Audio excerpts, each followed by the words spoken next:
need copies for all this.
Sorry. Okay, I'm sorry. I didn't realize that. No problem.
doing? Nice to meet you. Aaron. Nice to meet you. Nice. How's it going? Good, good. Too bad? Let me get my car.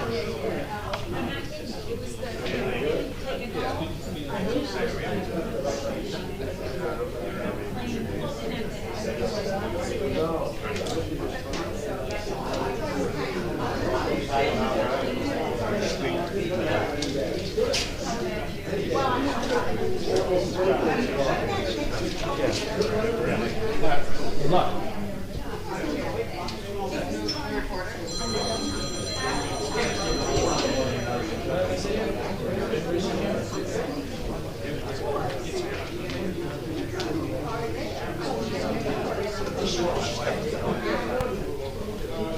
No, it's okay. I did about 4 minutes because the doctor started counting out.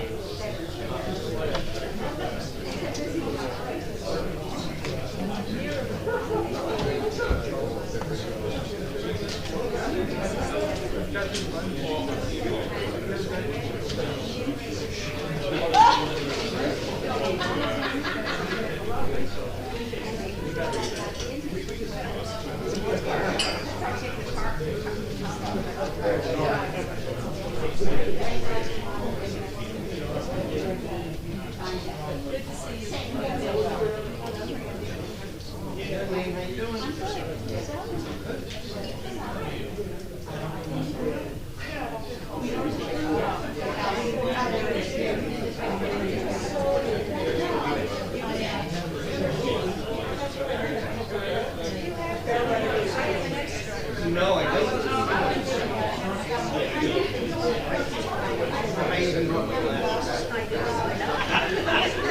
Well, I wouldn't be able to do it. Thank you. There, look.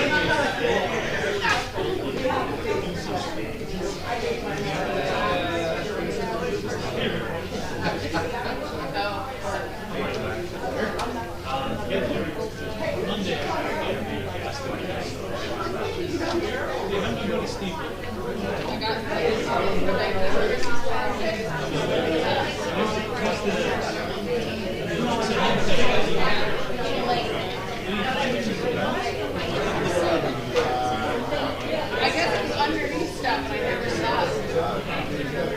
But it was in Atlantic City, so I probably would have made it.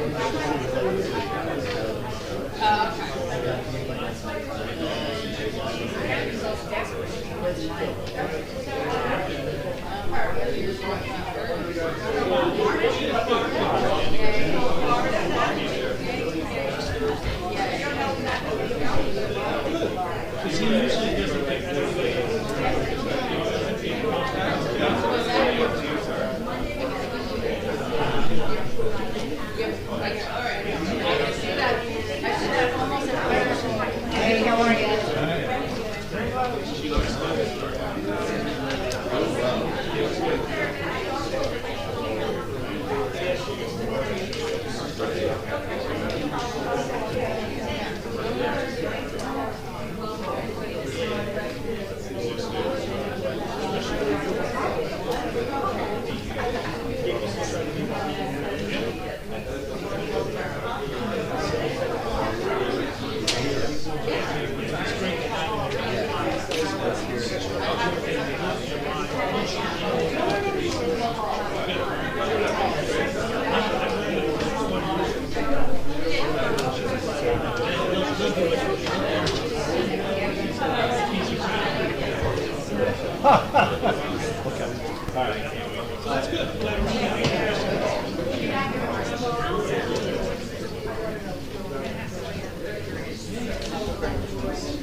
Think it'd be easier if I had it at days.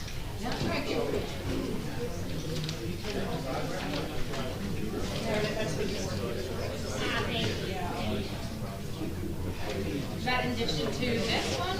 Yes. I didn't realize there were 3 tabs. Oh, yeah.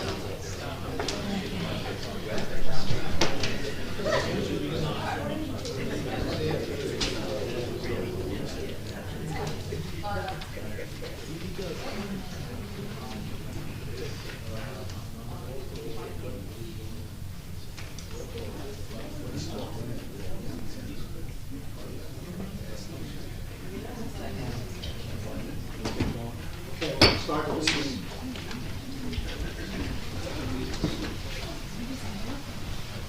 Pledge allegiance to the flag of the United States of America, and to the republic for which it stands, one nation, under God, indivisible, with liberty and justice for all.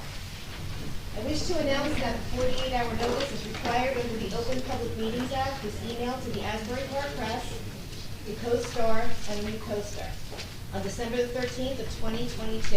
That a copy has been placed on the bulletin board in the borough office, and that a copy has been filed with the borough clerk. As a courtesy to the public, this meeting may be attended via Zoom. If for any reason the Zoom portion of this meeting fails or is disconnected, the in-person meeting will continue and action can and will be taken, provided that there is a quorum. Mr. Noble? Here. Mr. Gutozzi? Here. Mr. Weber? Here. Ms. Mahoney? Here. Mayor Fox? Here. Okay, thank you everybody for coming. We've got a big crowd tonight. We've got a lot to cover tonight, but we'll continue to work our problems and opportunities as a community. We do have one workshop tonight that is around beach lockers, and we have no ordinances for introduction, but we have 3 for adoption. Okay. So clearly we are in the early throes of the 2023 holiday season. We've had a couple of events already, and I'm going to cover those later on in the meeting. But this is our last meeting of the year, so I'd just like to highlight a couple of things and recognize some of our collective accomplishments and a few other challenges we still face in 24. So just got a couple of things I want to cover, and then we'll get right into the meat of the meeting. So kind of a quick drive around as it relates to infrastructure in town. We did achieve a lot of things last year around the Phase 2 sewer project. It's completed with a good result. We had to deal with the McCabe Ocean Park outfall pipe, big project, well done, I think. We did work on some sump pump water line remediation on the south part of town. We want to extend that into 2024 with a couple of other blocks. We're doing a budget for that. We renovated significantly, almost replaced the Fletcher Lake Bridge, which was much needed and timely. It was kind of getting to a point where it was about to fall apart. We're in the planning phases of the Sylvan Lake outfall pipe. That's still in process. The Ozzie roof has been repaired, replaced, and we're getting some slight remodeling done to get back in there. And then just very recently, Lake Terrace Park, which needed a pretty big facelift, is occurring as we speak. For anybody who lives on that part of town and is around there. A couple of things on the beachfront. We assessed our handicap access and made some good improvements, including handicap lockers, mat extensions. We'll continue to look at that. We also built 33 additional lockers. You'll hear about some of that tonight in our locker conversation. We also applied for a coastal resilience grant that hopefully will create more security on the south part of town. You did, as a small project, shaded a portion of our promenade playground.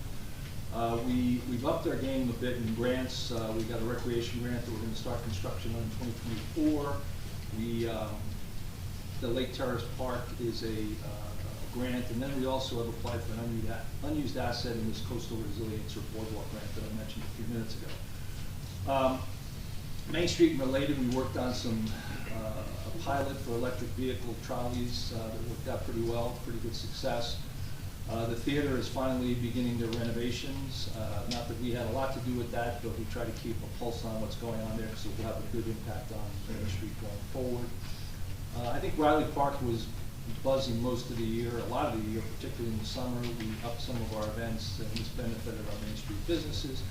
And we also worked with the Bradley Beach Business and Community Alliance on a number of initiatives, things like the 130th anniversary and other events. On affordability, we held the line pretty well in 21-22, had a tough 23. We're going to try to get back on track at the lowest possible level in 24. Around some challenges, we've made some progress on 319 Lorraine Avenue Church, although not enough and slow. So we're progressing and we'll keep a focus on that. These points don't cover a lot of the work that goes on at boards, committees, and commissions. From the environmental side, the Environmental Commission, Fletcher Lake, Sylvan Lake, Shade Tree all have an environmental impact on Bradley Beach. From a wellness or community event perspective, Recreation, Mayor's Wellness Committee, Tourism Arts Council have an impact on our psyche. And then two key boards, the Library Board and Land Use Board, work diligently to improve Bradley Beach. I'd certainly want to put an exclamation point on the fire and first aid volunteers, and then some other key volunteer groups. The Bradley Food Pantry has about 170 volunteers, and the Business Alliance about 200. We made about a dozen ordinance changes, a little bit more than a dozen, and about 300 resolutions that provide a mechanism to get things done in town. So we'll have more opportunity to go into depth on these in the next 6 weeks or so. Stay tuned. We need to sit down and kind of map out our 2024 and then really take a good strong look at 2023. But I just wanted to start the meeting in that this would be the last meeting of the year to cover a couple of those things. So the next agenda item is workshop, and it's the 2024 beach locker rental fees. Zach? Michelle, if you can get that up on the screen. Couple of points on the 2024 beach lockers. We made some changes since last year. We automated Community Pass. We freed up some resources in doing so, created a little bit fairer distribution. Could we put that one on too, or no? Huh? That one? Oh, okay. As we said, we did improve beach access with handicap lockers and on each beach, which actually netted us an increase of 33 lockers. And last year we assessed our costs and charges and recommended a 2-year increase process. So that's where we are right now. So the discussion, we did this last year in February, so this is a little bit early, but we thought we'd just get this on the table. So if you can go to the next slide, please. Just give me 1 second, because that font in my eyes, I'm not gonna agree. I printed it out in the office. Do you want my copy? No, I have copies. You got it? Sorry about that. So a couple of background statistics. We have 11 beaches with approximately 600 lockers, give or take. Our current lease cost is $575 for a new lease, for a new locker. If you get on the, if you become a locker patron, I'll call it. Our current renewal rate is $180. We have a waiting list of about 219 people. We did close the list last year, because last year the list was about 321 people, and we're trying to get to around 150 people. So we made some pretty good progress last year in a combination of adding some lockers and some people just naturally dropped out. This says that we have about 10 leases per year. I think it was more last year. Otherwise, we had people dropping out, so it must be that we had a little bit more last year.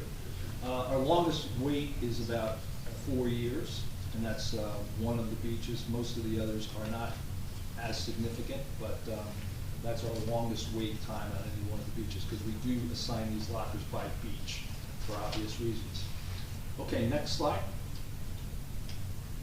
So so we hadn't changed, up until last year, we hadn't changed our lockers or fees for a number of years. As you can see here, 19, 20, 21, 22 were the same. We didn't go back into 18, 17, but Michelle can tell us when the last time we increased. So last year we went to 575 for new lockers and 180 for renewals.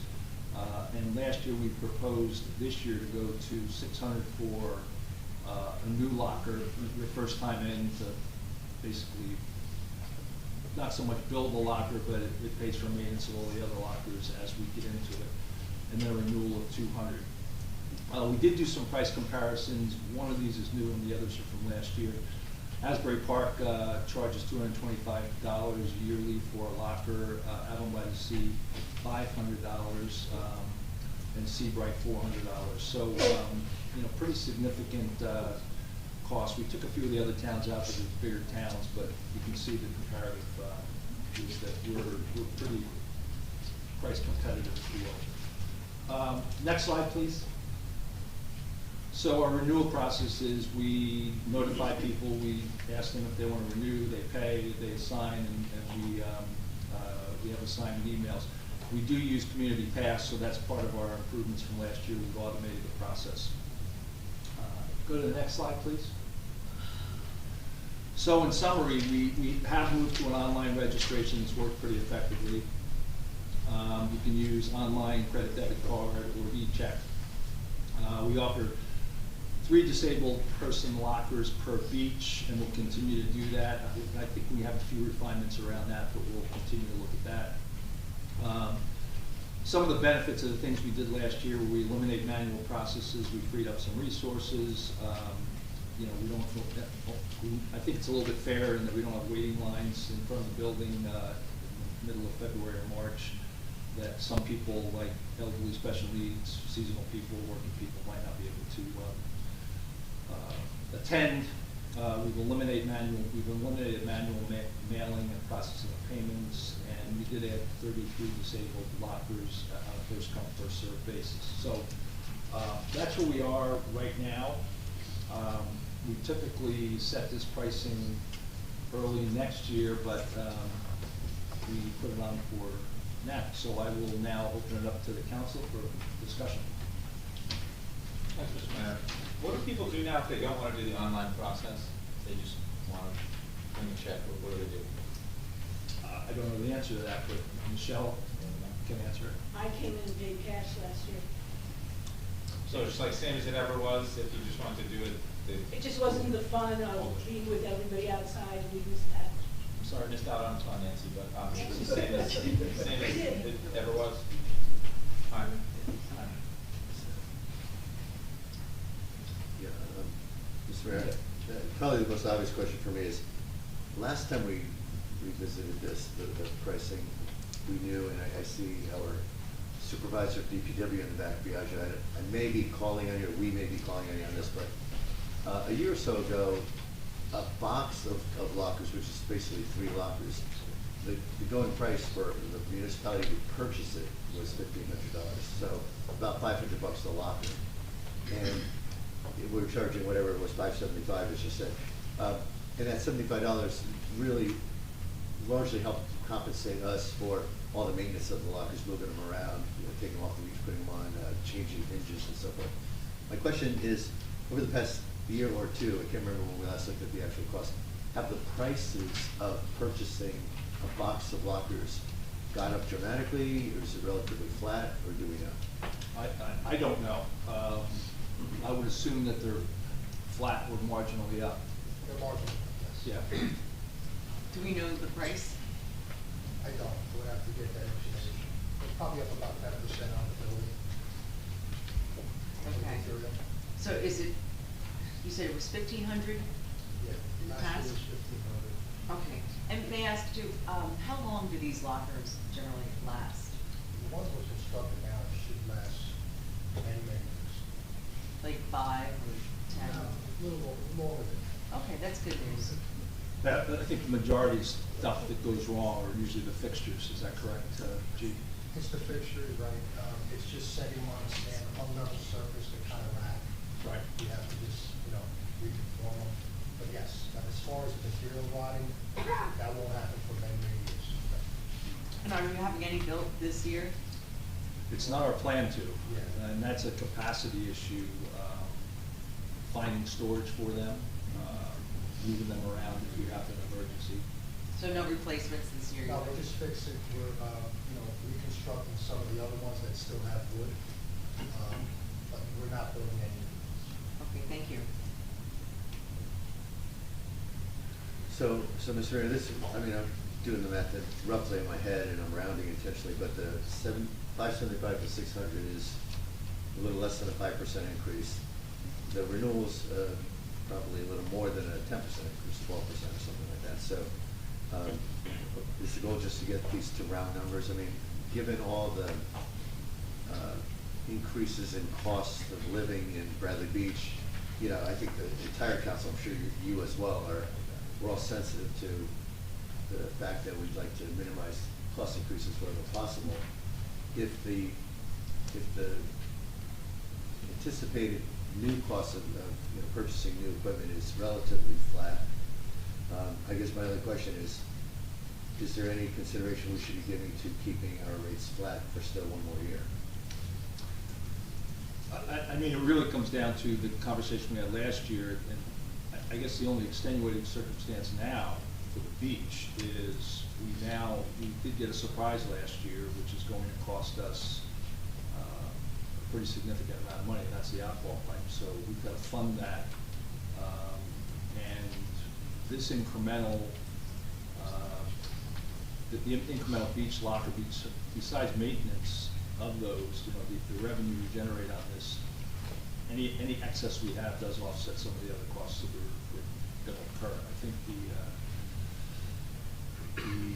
McCabe, just trying to think about the cost. I know that we had, with the bond, that we had an estimated cost per year. I just cannot remember what it was. But it's pretty significant. It's a significant number. It's not a small number. That very much could be the number. So, I see this as to the extent there might be some margin here that it helps us maintain the surplus and non-constructed fleet, and that's significant. And when we looked at it last year, we wanted to get to a place, but we didn't want to do it in one pot, so we said, let's look at it for 2 years, over a 2-year period. Can you remind me, when people buy this goes into the beach fund?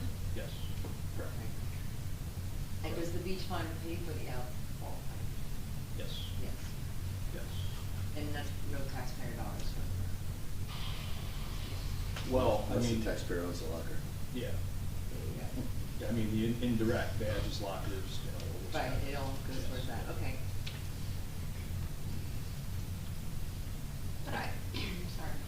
But I thought when we had done the analysis on the cost of the beach badges and how much to raise them, we had done the analysis and had thought that really with raising the price of the beach badges and with the surplus that we had, that we would be in pretty good shape, based on the numbers that we had done and our projections. So, with raising the price of the lockers right now without knowing where we're gonna be with the outfall pipe, be prudent right now just so that we had more of a surplus, since we already did the analysis with the beach badges? Well, I don't know if we're going to, well, number one, on the beach badges, I think we didn't go to we went, my memory's gonna fail me a little bit. We didn't go the full measure of one of the recommendations we had, which I think was, 5 and 5. yeah, something For like the that. junior and senior. Yeah. So we're gonna get a little bit of a bump there, but not the same bump that we thought we would get, number one. Two, the surplus, all things being equal, is gonna deplete, because the outfall pipe cost is not gonna be offset by any increases that we're planning in here.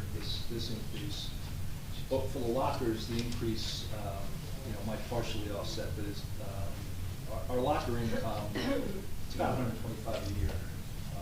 It was about 100, so with those increases, we pick up about 25,000. So that feeds potentially a portion, if we can get good with our maintenance and stuff, it feeds a portion of offsetting that outfall pipe. But the surplus is definitely going to go south because of the outfall pipe over the next X amount of years.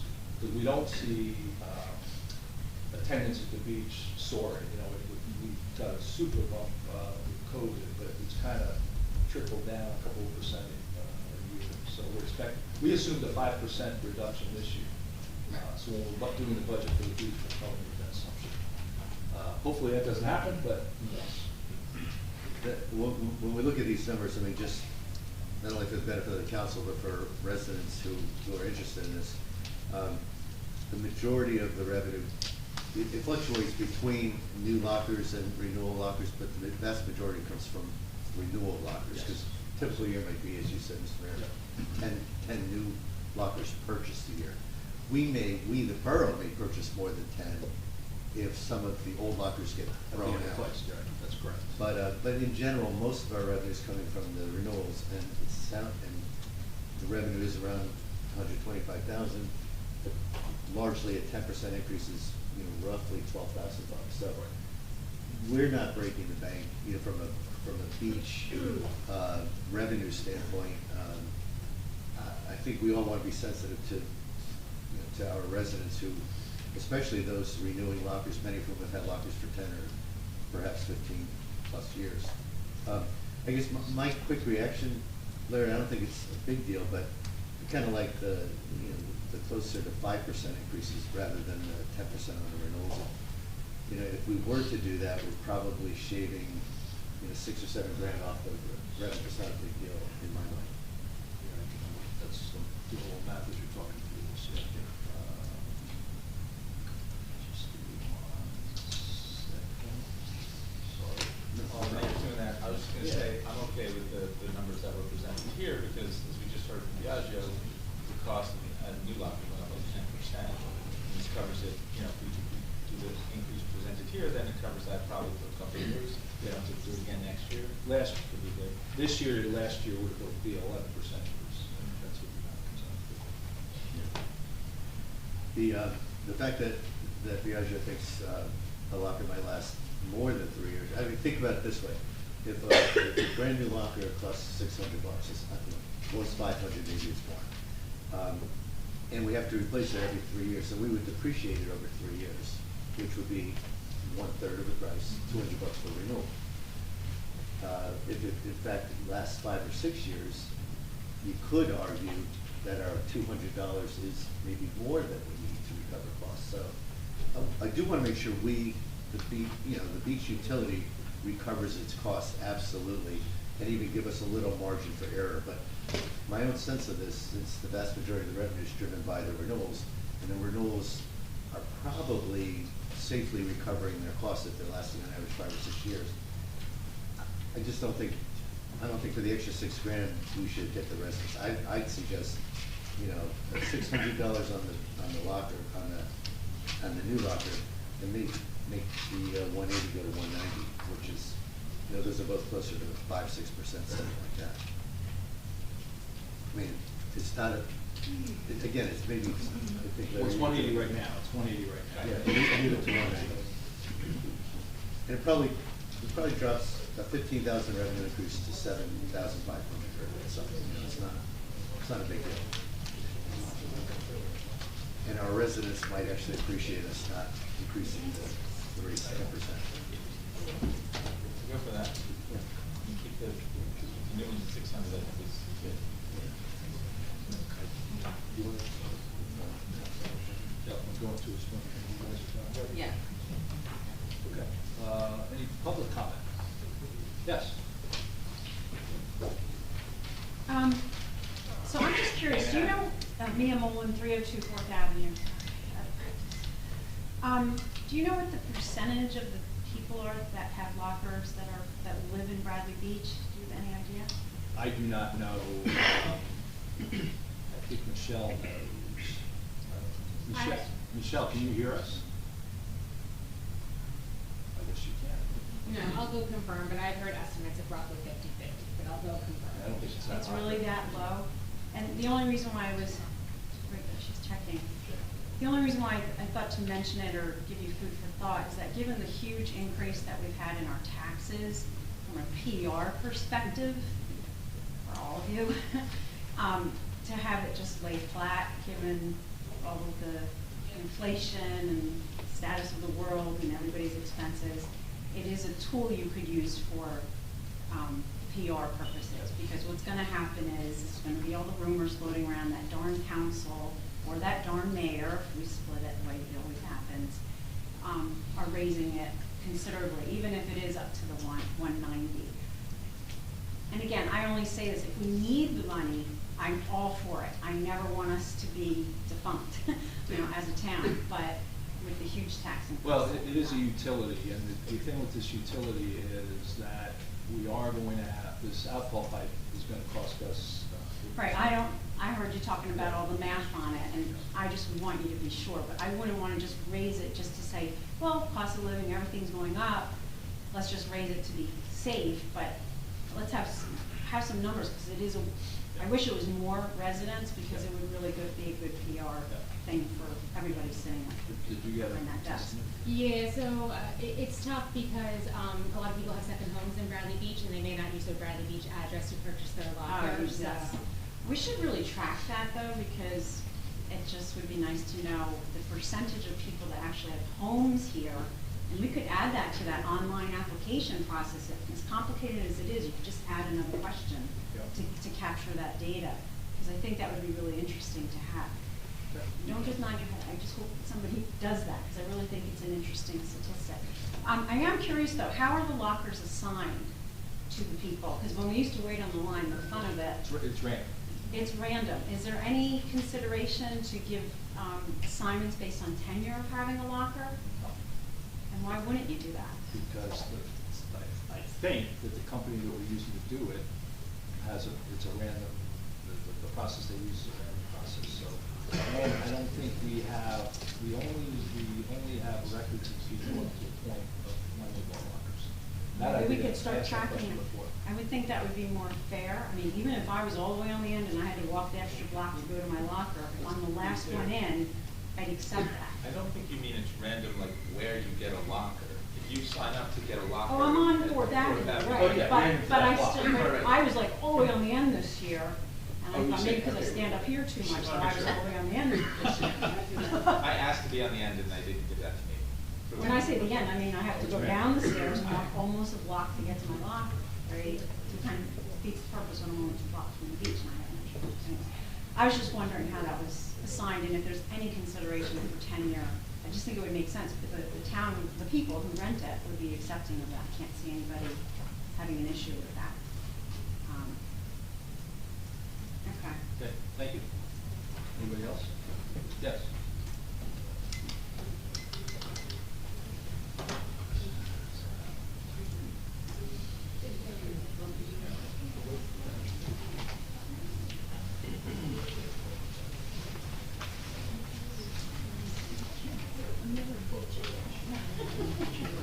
Nancy Meadow, Ocean Park condominiums.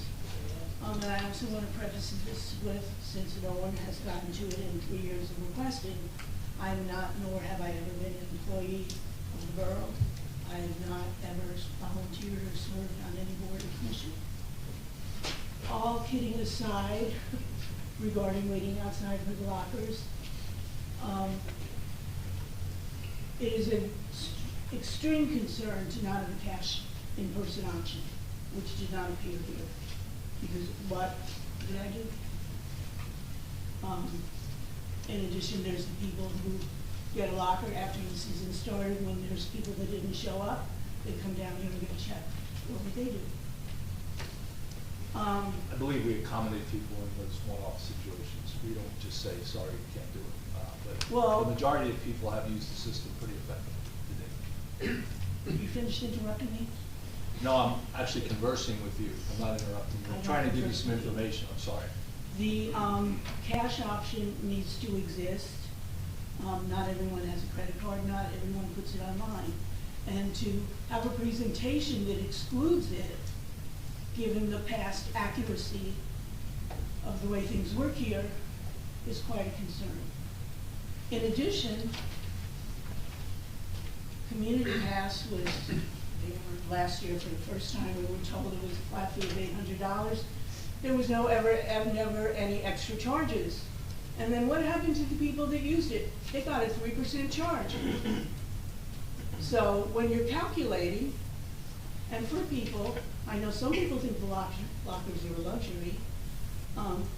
For a lot of us, they are not. They are a necessity. You have additional costs on your raising your prices. Let alone, I'd like to point out that there's a fee on the bill list for Community Pass, hidden under the name of Capture Point. So we have additional costs this year for this process that we used to do in-house. I can't imagine what you're going to do other than you need to maintain the cash option. Thank you for your consideration. Thank you. Anybody else? Yes.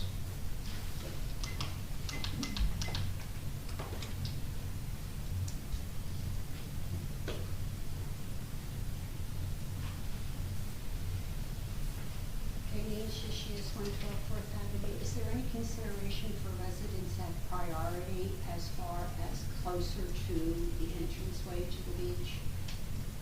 No, there has to be. Why not?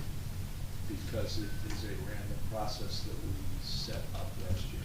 But isn't there a way that, as with the random process, that you can't accommodate the residents of this town first, and then the people who are non-residents, can you go a little, you still have lockers, but have them further away? I am not going to stretch here, but Councilor Tanner, is there not around beach purchases and beach stuff that you've got to be all things to all people? You can't discriminate based on. Yes, public trust doctrine. Is what? It's called the public trust doctrine. Okay. So you are taking care of the beach as a public trust for the general public. I think that extends to like the Lockers, is that what it is? basement All of right, that. lockers, but it could be 10 years. Well, okay, well, I'm not quite it's understanding the argument. the 10-year part would Okay, get so around that. just so Greg's clear, if your locker's all the way farthest away from the beach entrance, that's inconvenient, and in the randomized system the Community Pass uses, it's randomized, so they couldn't take into consideration somebody that was a town resident or older or, you know, just infirm and didn't want to walk that far. Like, closer to the entrance is better. And randomized means nobody has a chance of getting closer to the entrance. That's all. I would say the public trust doctrine doesn't extend into the randomness of beach locker assignments, but I wasn't sure if it was. I mean, perhaps you could keep it, I mean, I think look, giving anyone preference on the beach is always problematic, period. As you can just read the newspaper from time to time, right? You know, you could, like we make, the streets are open to everyone in the general public, right? But we have special handicap permit. So perhaps you could do something like that, like block of lockers for special accommodations. We do that. We did that this year. Forgive me for being unfamiliar with the beach lockers. I carry all that stuff. No, we all You guys get them all first. $600 you can have a locker in this town. But, now, the handicap lockers, I know on Fourth Avenue, were not all rented to handicapped people.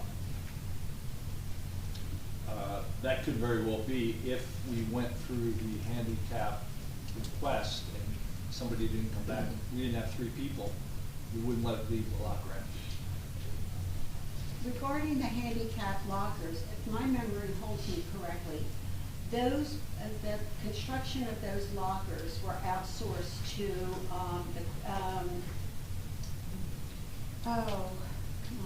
Pennsylvania Dutch people. Am I correct in that? I don't think so. Gee, who built the lockers? It's on 33, right? Yeah, it was, I don't remember, it's a shed. Company on 33. Okay. It's a place when you drive 33 towards Hightstown, that place is all the. They made contracted to them, or we ordered it through the shed company. I don't remember the name. It's the But now, why are we having, Oak Tree. Okay, I'm just confused on why didn't public service make those lockers and why did we outsource that was a decision we made. Yeah, it was very similar in price, and we had other things that we were tending to, and it's not like it cost us an extra $600 to have it done through that. It was like a couple $100 difference. Well, would it be fair to say that maybe if we outsourced it, these lockers would be more uniform? Because if you look on the visual on the beach, some are all different shapes, all different depths, and all different heights.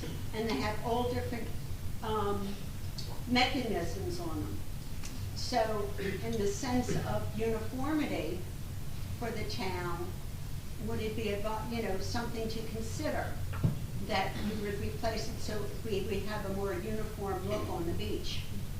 And they would have longer shelf life, so to speak. It's just a thought. Thank you. Thank you. Anybody else? Yes. That's one you said.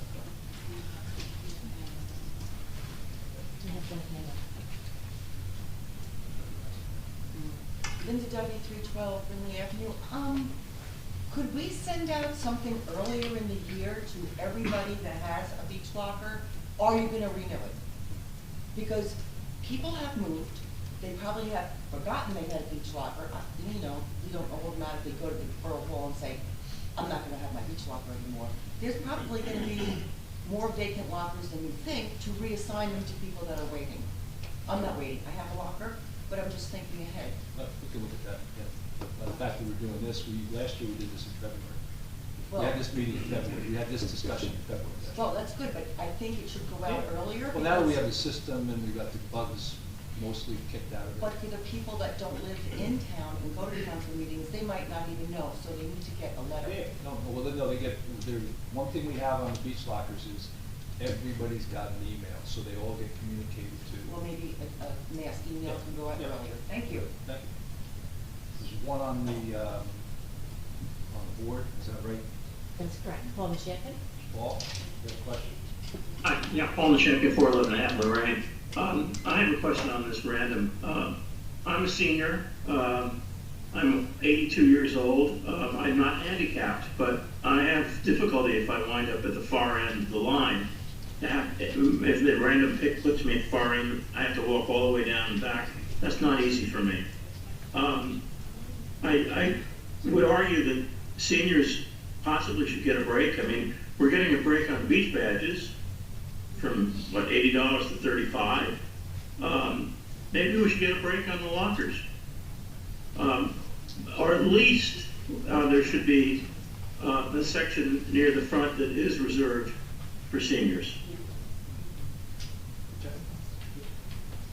Thank you. Thank you. You know, just a general comment, and I think we're done with input, is one of the reasons we were very careful with this random process is no matter what you do, somebody will say, well, no, you favored that person, and we did this, and we did this, and we did this. So we were very careful to make it as random as possible and have this company do it for us. So we're not involved. We can ask that question or if there's options around it, but even then, we could get into a whole decision set of criteria that might drive a few people crazy, but we can certainly look at that. Okay, yes. Just one quick question. That's one. Cindy McKenna, that may resolve some people. What is the exact reason why we can't have either all of the lockers or maybe half of the lockers on the, promenade side, how other beaches do? I mean, that would certainly probably cut, obviously, the distance in half. If other beaches are doing it, that don't even have dunes as great as we do, blocking them, I don't see why we couldn't do that. You mean between the promenade and the dunes? And the dunes, like how we have them set with their backs to the dunes, why don't we have half to the dunes and half on the promenade side, Because so. you have people younger than you and I who jump Well, off the I mean, promenade. I understand that, but obviously every other town is doing it, so there, and I think we have very competent, police and patrols that could handle that. That's, why wouldn't we at least pilot it? And if we say, hey, this year this was a horrible situation, then we go back to do it, but that would obviously fix a lot of the problems perhaps that, just a thought. Yes, to- okay, thank you. Okay? Okay, so we moved up the, this, resolution. So we weren't coming back to it. So what I'm hearing y'all say is 600 and 190, is that, what's the consensus here? So, we want to move on resolution 2023-275 and fill in the blanks of 600 and 190? Okay. Ready? Somebody want to second that? I'll second that. Okay. Mr. Noble? Yes. Mr. Guzekowski? Yes. Ms. Mahoney? No. Mr. Weber? Yes. Mayor Fox? Yes. Okay. Our next, excuse me, and our next agenda item is also on the boards.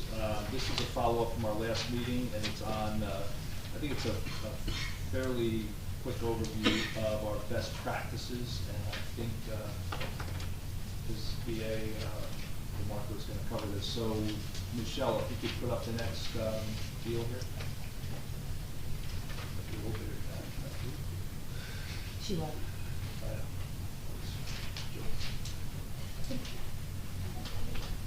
Good evening, everyone. I'm here to present the Bradley Beach 2023 Best Practices Inventory. This is, next slide, please. So essentially, pursuant to law, through the Division of Local Government Services distributes an updated best practices inventory to all municipalities, through which the state obtains vital information about the status of municipal government practices here in New Jersey. The 2023 inventory assesses each municipality's compliance with various laws and evaluates the implementation of fiscal and operational best practices. The inventory answers provide taxpayers with additional means of evaluating the municipality's performance, but it also identifies for the state some areas where municipalities may need some technical assistance and gives them some guidance on that. So of a total of 42 possible points, Bradley Beach scored 37, which I think Mr. Cannon said at the last meeting was a pretty good score for a municipality. Next slide, please. So the BPI features questions on the following topics. There's questions on ethics, on personnel, on budget, on financial administration, on capital projects, transparency, procurement, cybersecurity, lead remediation, shared services, special improvement districts, solid waste, recycling, utilities, and general environmental issues. Next slide, please. So there's a total of 67 questions amongst those three scoring categories. This year, the division introduced a total of 15 new scored questions, and each municipality needs to receive a score of at least 29 points in order to receive their full state aid. So this year's BPI had some new and also a lot of repeat questions on the following topics: core competencies, best practices, and unscored survey. Next slide, please.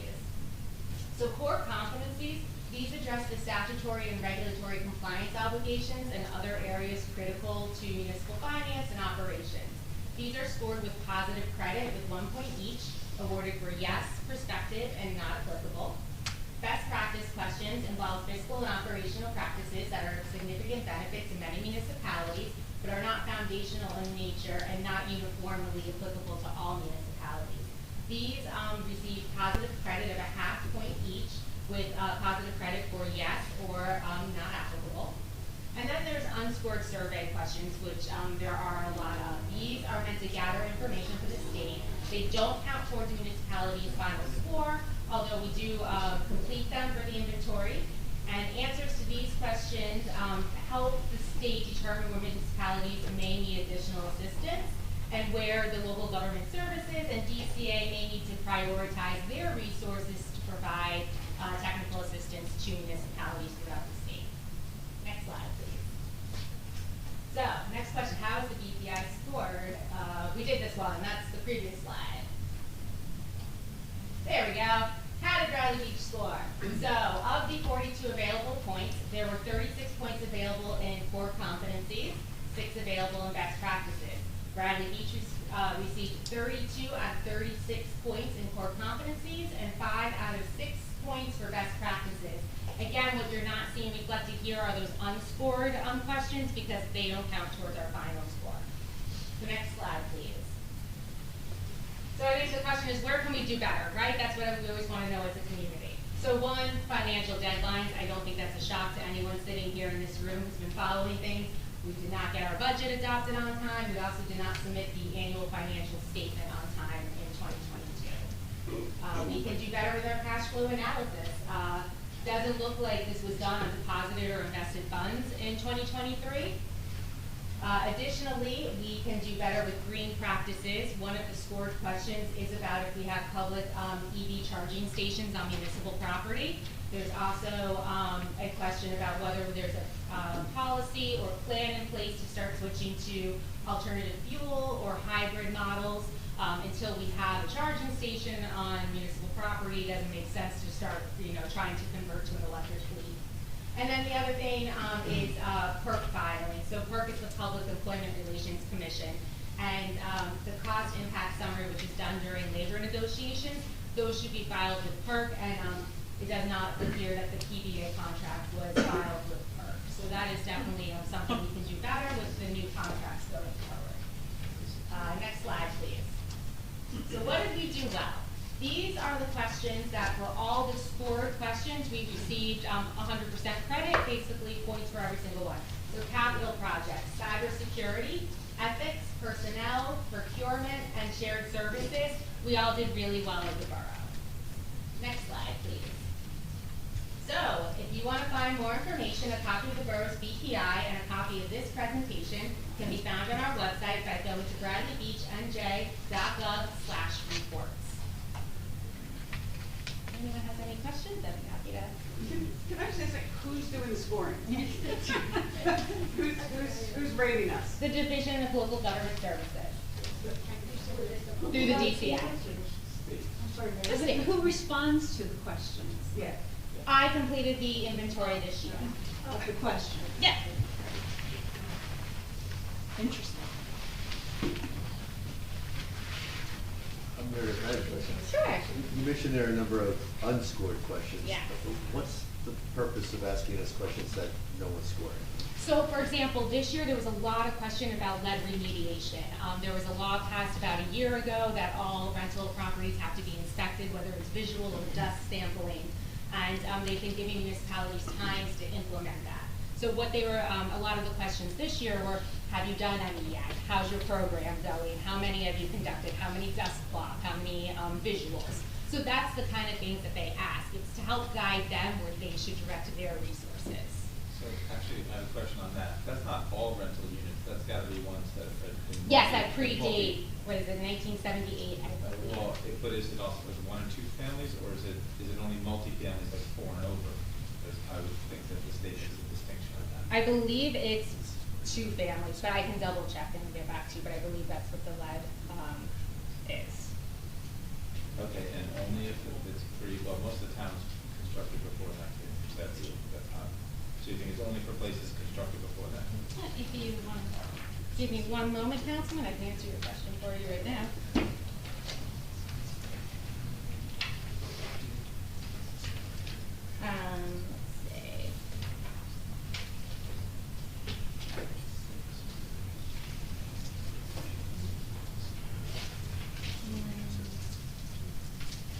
I thought they put the date rate on the survey, but they did not. So I can get back to you for that and put it in the minutes for next week. And then I just want to comment. I saw a thing about flex fuel vehicles, and I don't know why the state has that. I mean, I personally think that's kind of useless because I remember, I feel like it was like 15 years ago, we brought like an alternative fuel vehicle for the police, and that's maybe looks good on paper, but if there's not some place to fill your vehicle up with ethanol or whatever, then it's kind of useless. So I mean, I don't want to jump through that hoop just to say we got it because it's not, doesn't help in the real world.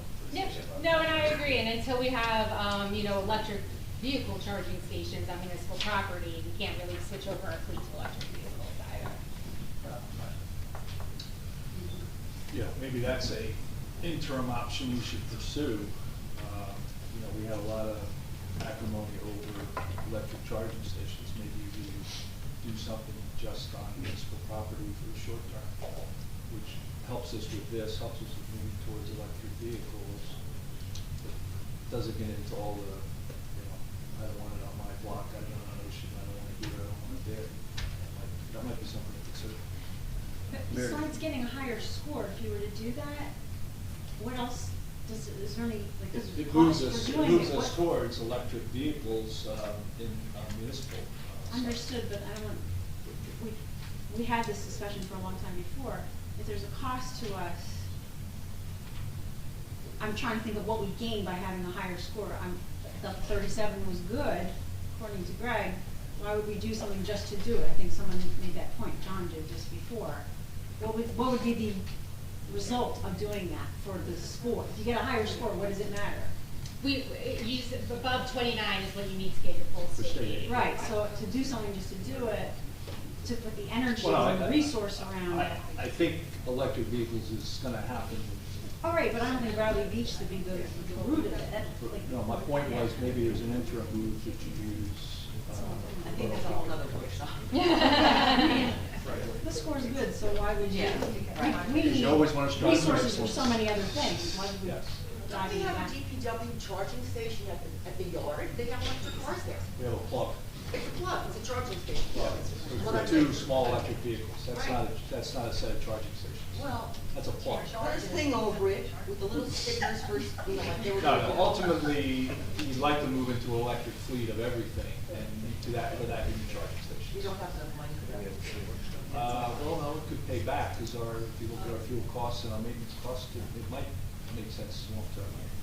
I think our governor's put a mandate out there for electric vehicles, 2035 or something. Just moves us in the right direction. Yes? Yeah, I'm curious where you said you answered and filled out this form or whatever it is. Where does the data come from that you entered? So this is historical data, so it is covering a time period of which I was not the administrator for. So a lot of these answers, Ben provided some for us, our code department provided some, DPW. It's really a team effort to gather all the information. Our cybersecurity IT guy helped provide the answers for all the IT questions. And where do you get information on ethics? Well, the ethics questions in specifically were, a lot of them were actually unscored and focused around municipal ethics boards, of which we do not have a local municipal ethics board. A lot of municipalities of our size don't have one. They depend on the local finance board, which is what Bradley Beach would ever do in that situation. So those were a lot of the ethics questions. Other questions? Okay. Thank you. Thank you, Leah. everyone. Hopefully we continue to improve. Yeah, because we did, I heard in prior meetings, what are we doing on continuous improvement? This is one of the mechanisms to test that, and it also generates questions within the department saying, well, maybe we could do something different with that. We want to spend the early part of January kind of gearing up some improvement initiatives, so this is a tool that just helps us with that. Okay, I'll go to the next agenda item, which is thank you for that presentation. Approval of minutes. I'll make a motion to approve the November 8th, 2023 council business meeting minutes. Second. Mr. Noble? Yes. Mr. Gubatose? Yes. Ms. Mahoney? Yes. Mr. Weber? Yes. Mayor Fox? Yes. I'll make a motion to approve the November 8th, 2023 executive session meeting minutes. Second. Second. Mr. Noble? Yes. Mr. Gubatose? Yes. Ms. Mahoney? Yes. Mr. Weber? Yes. Mayor Fox? Yes. I'll make a motion to approve the November 30th special meeting executive session minutes. Second. Mr. Noble? Yes. Mr. Gubatose? Yes. Ms. Mahoney? Yes. Mr. Weber? I will abstain, I wasn't there. Mayor Fox? Yes. Okay, we have, next on the agenda is public comments pertaining to the 12/6/23 agenda. Items only, 5 minutes limit, single instance to speak per participant, whether in person or virtual. If I may, Mayor, I'd like to ask Erica, did we get any letters for this part of the meeting? For public comment on the Yeah, public agenda? comments, yeah. I didn't see any emails. Okay. And I didn't get any letters in the mail or anything. Great, thank you. Okay. Yes.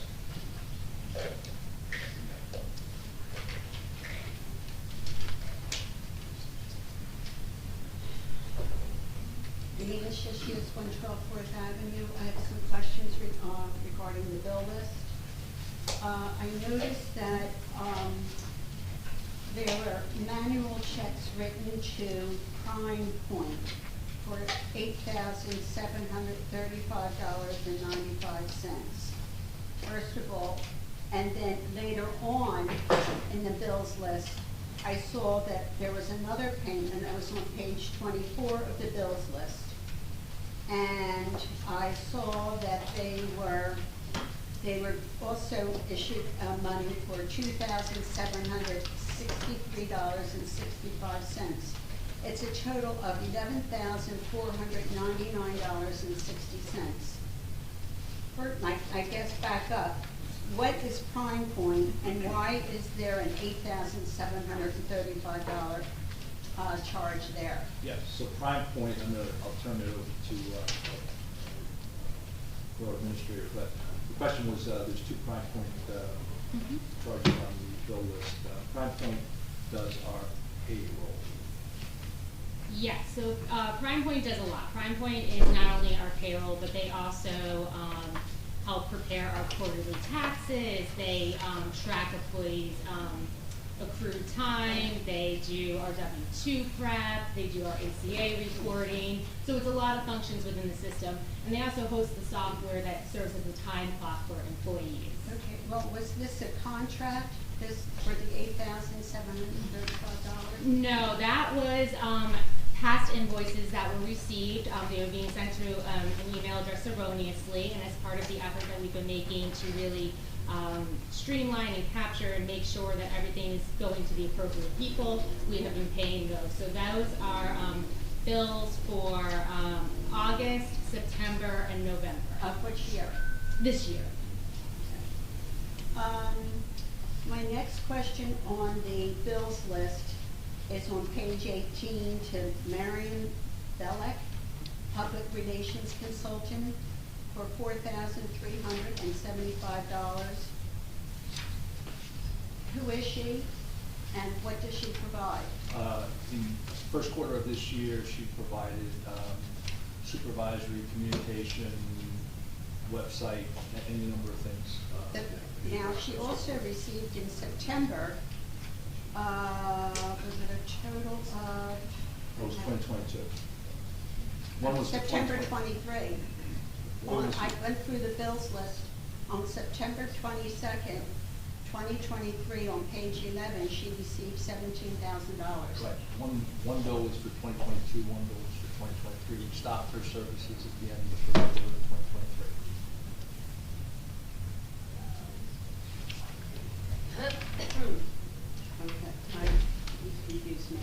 But Mr. Mayor, the point is that this still doesn't reflect the actual when these services were rendered, and it makes it seem just, I guess, because the bill came in August, like she didn't do anything for That was a PO. That was a PO.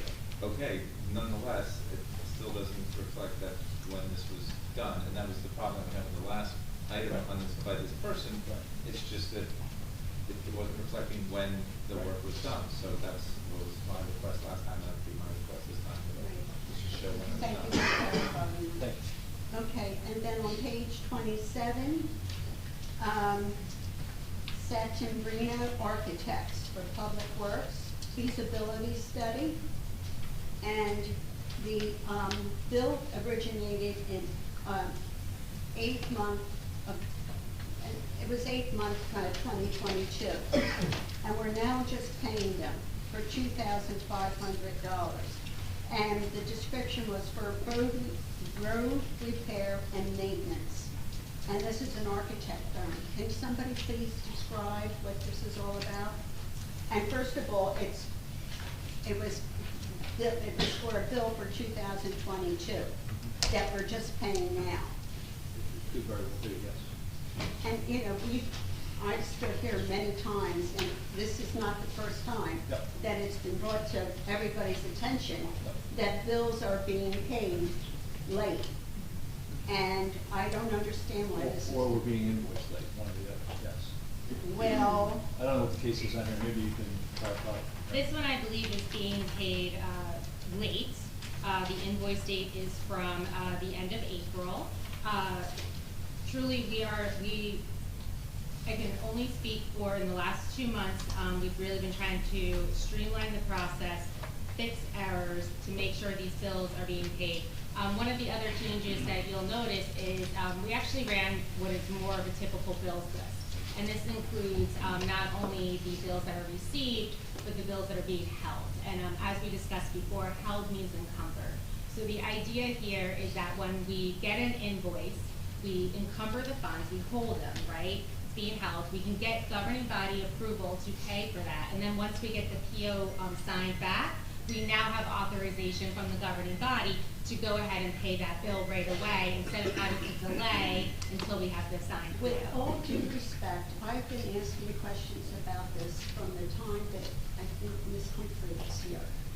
And this has been going on and nobody holds himself responsible for the fact that these bills are being paid late.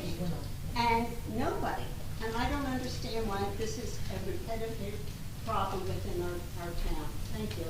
Actually, Meredith, if I can follow up on that. I mean, it's listed as road repair and building maintenance, and the guys like drew plans for a building, so why is it listed as road repair, do you know? So it's under the DPW budget for road repair and maintenance, and I believe that was just how the bill was split up in the budget. Again, these were funds that were encumbered and split that way before I got here, but that was what they did, was in the DPW to split it between streets and roads and buildings and grounds.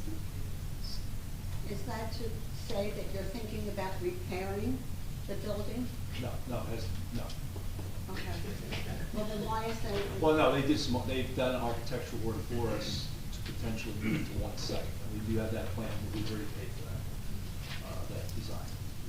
Then what's this one for? This is the same, yeah. Was it? Yeah, But you this said is you an invoice already from me. paid for it. I'm sorry, well, obviously, we didn't pay the last $2,500. That was it. Okay, thank you. Yes.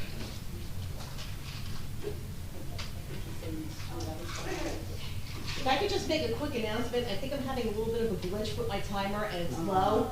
So if I say time, it just means your time is up. I'm not trying to be rude, okay? I just wanted to get that out there. Okay, continue. Okay. Robin Flipsy, 408 Lake Terrace. My question is actually for Greg Hannon, our attorney. And when I looked at the agenda, I wanted to make sure I heard it from you. Is there anything on the agenda tonight that makes the borough vulnerable to a lawsuit?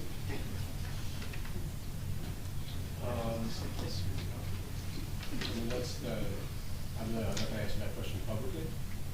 I advise the governing body in the ordinary course. And so to answer that question, I'd have to essentially divulge what I told my clients, so I can't do that here tonight. So there may have been a conversation about a lawsuit. I just want to understand, you can answer it, but it's because it would breach a confidentiality. Sure. So I represent the borough. So Erica, Meredith, police officers here, and who works for the borough, governing body, obviously. I give them advice about particular matters. Can't divulge that advice to everybody else. You have the right to remain silent. Miranda right for that before. You have the right to an attorney, and anything you tell your attorney doesn't get told to anybody else. So you're really asking me whether, for legal advice, and that advice is between my clients. So respectfully, I have to define it. Thank you. Thank you. Yes.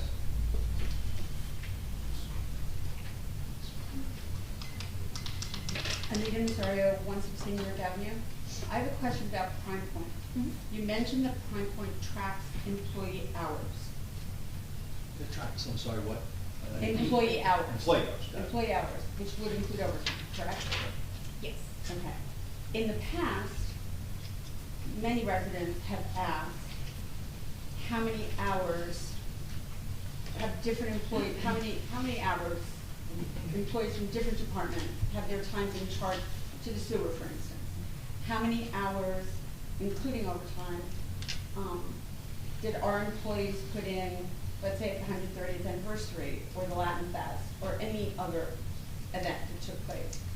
And we've repeatedly been told that there's no way to know the answer to that question, but if this Prime Point tracks the hours, I mean, corporate life, in my corporate life, I could run a report to see how I was doing in terms of hours. So why have we not been able to find out how many hours have been charged to different events?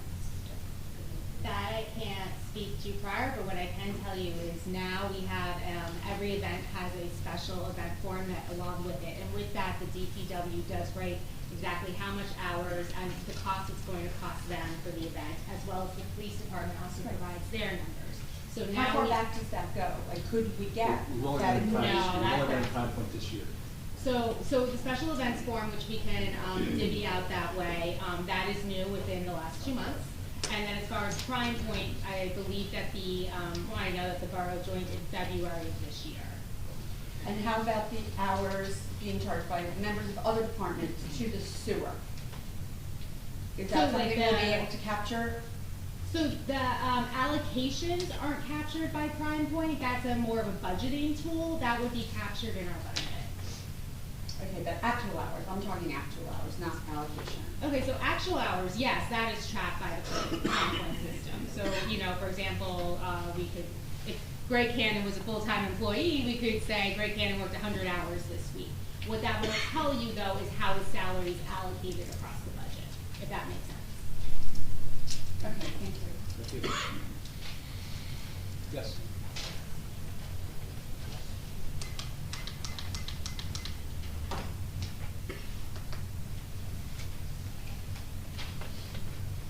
You want my phone, it has a timer. Nancy Meadow, huh? Nancy Meadow, Ocean Park condominiums. Resolution 2023-291, which is a little confusing to me, but about the gist of it being to share with the governing body and I guess the VA and potential for lawsuits. I would think without getting into any nitty-gritty, the public ought to be informed as well. So I ask that the public be part of that resolution. Regarding Resolution 2023-289, I say this every year, it conflicts with your ordinance and the meetings of the Borough Council. Therefore, I really encourage you this year, which quite honestly only lists 12 meetings for regular business meetings, that you do not approve it. Last year you said you'd come back and for the end of the year and switch that, you didn't. So I'm telling you right here now, this whole thing shouldn't be approved. Regarding the bills list, the first part, which is, I don't know why Department of Labor payments would be made in the month of November or December. They should be made the first month of every quarter, because they capture the payments of the payroll from the previous quarter. I don't know when we went to Prime Point, when we went to Provident, all of that's like, playing with what company can mess us up more. But the list of things that Prime Point does are part of payroll. So to say they do more than payroll, no, that is what payroll companies do. And to pay those kinds of fees, you've got to be crazy. Because what it means is then we need to cut expenses in-house for work that people are not doing, and we don't seem to do that. Now we're adding $3,240 to pay community pass, I guess on top of the $1,800. I'm at the point now where it's not a matter of approving the bill list.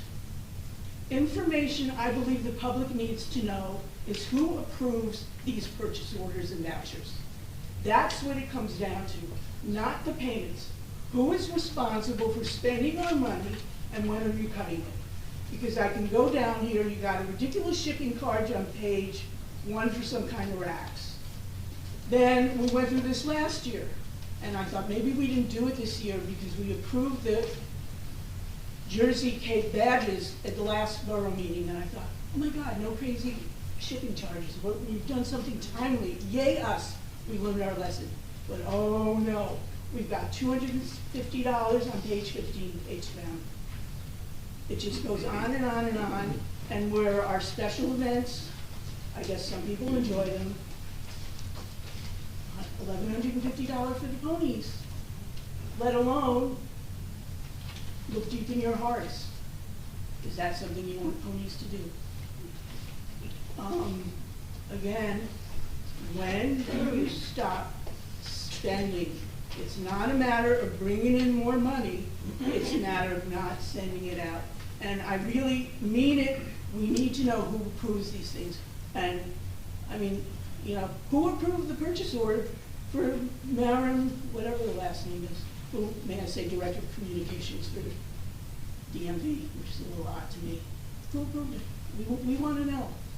Somebody get back to me on that? Who Yes, approved? I did. You did? Yep. Okay. And is there a limit to your unilateral approvals? Okay. Who approved the purchase order to Capture Point, which is hiding under the name of Community Pass? We want to know these things now when we come to meetings. So, somebody better start doing the work with it. Thank you. Yes.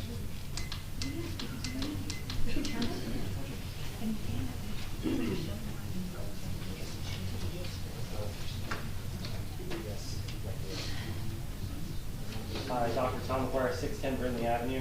I just had a question, and they are all in order for the 1, 2023, 290. Do we have a CFO or no? That's what we're going to vote on tonight. So, no, presently, do we have a Yeah, CFO? well, yes, we do, but it's a 2-year, because it's a service company, you can only have it for 2 years, Yeah. and 2 years is expired. Okay. And the next one is the one right after that about what's called the borough attorney providing the governing body with a report of all pending claims or litigations. I read the resolution. It said something about saving funds. How is that going to save us funds by them telling us that we're being sued by certain people or certain things? I'm sorry, which? Sure, the one right after it, 291, 2023, 291. A resolution about the borough attorney and administrator telling the governing body that they're being sued for some claim or litigation. I don't understand.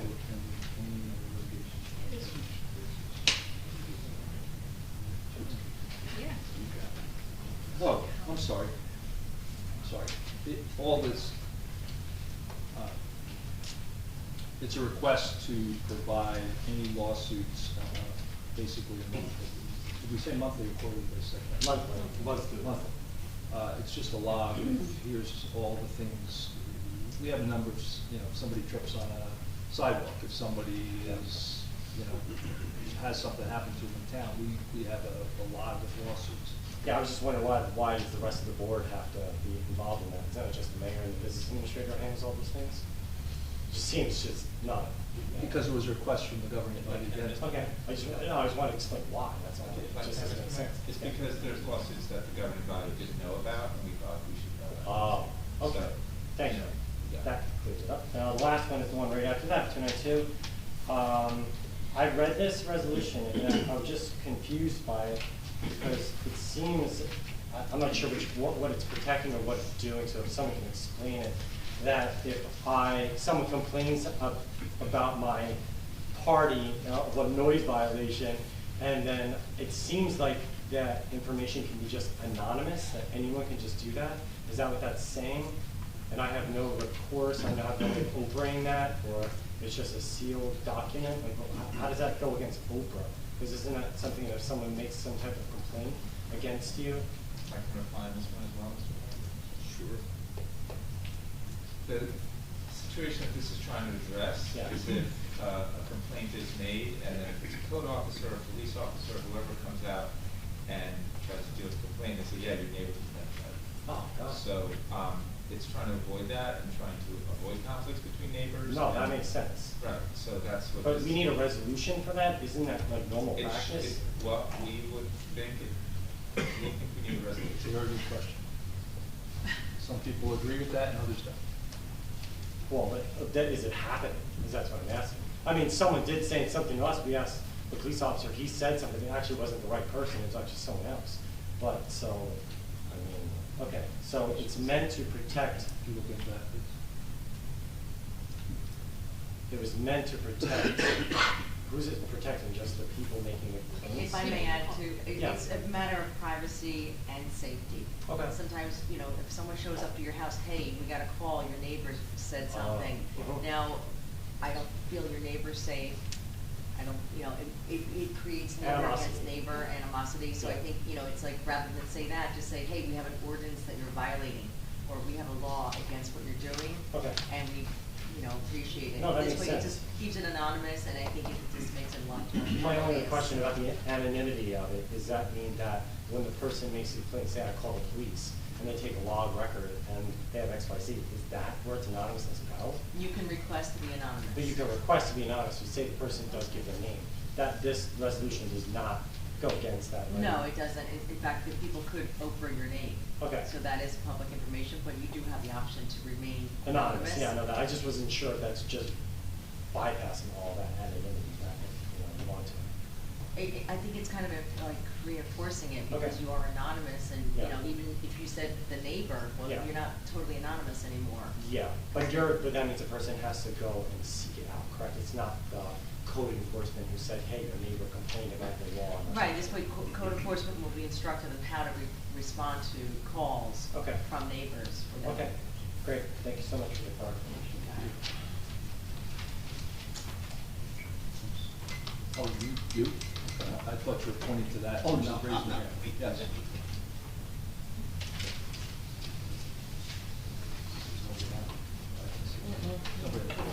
William Shook, 110 Fifth Avenue. In reference to ordinance 2023-12, the land use board, we received a 78-page document, I believe it was on November 2nd. And we were constantly asking our secretary, and she finally was able to get a red line document, because what we were doing originally is we had to go line by line, sentence by sentence, to see what the changes were actually. We were never given anything that was changed.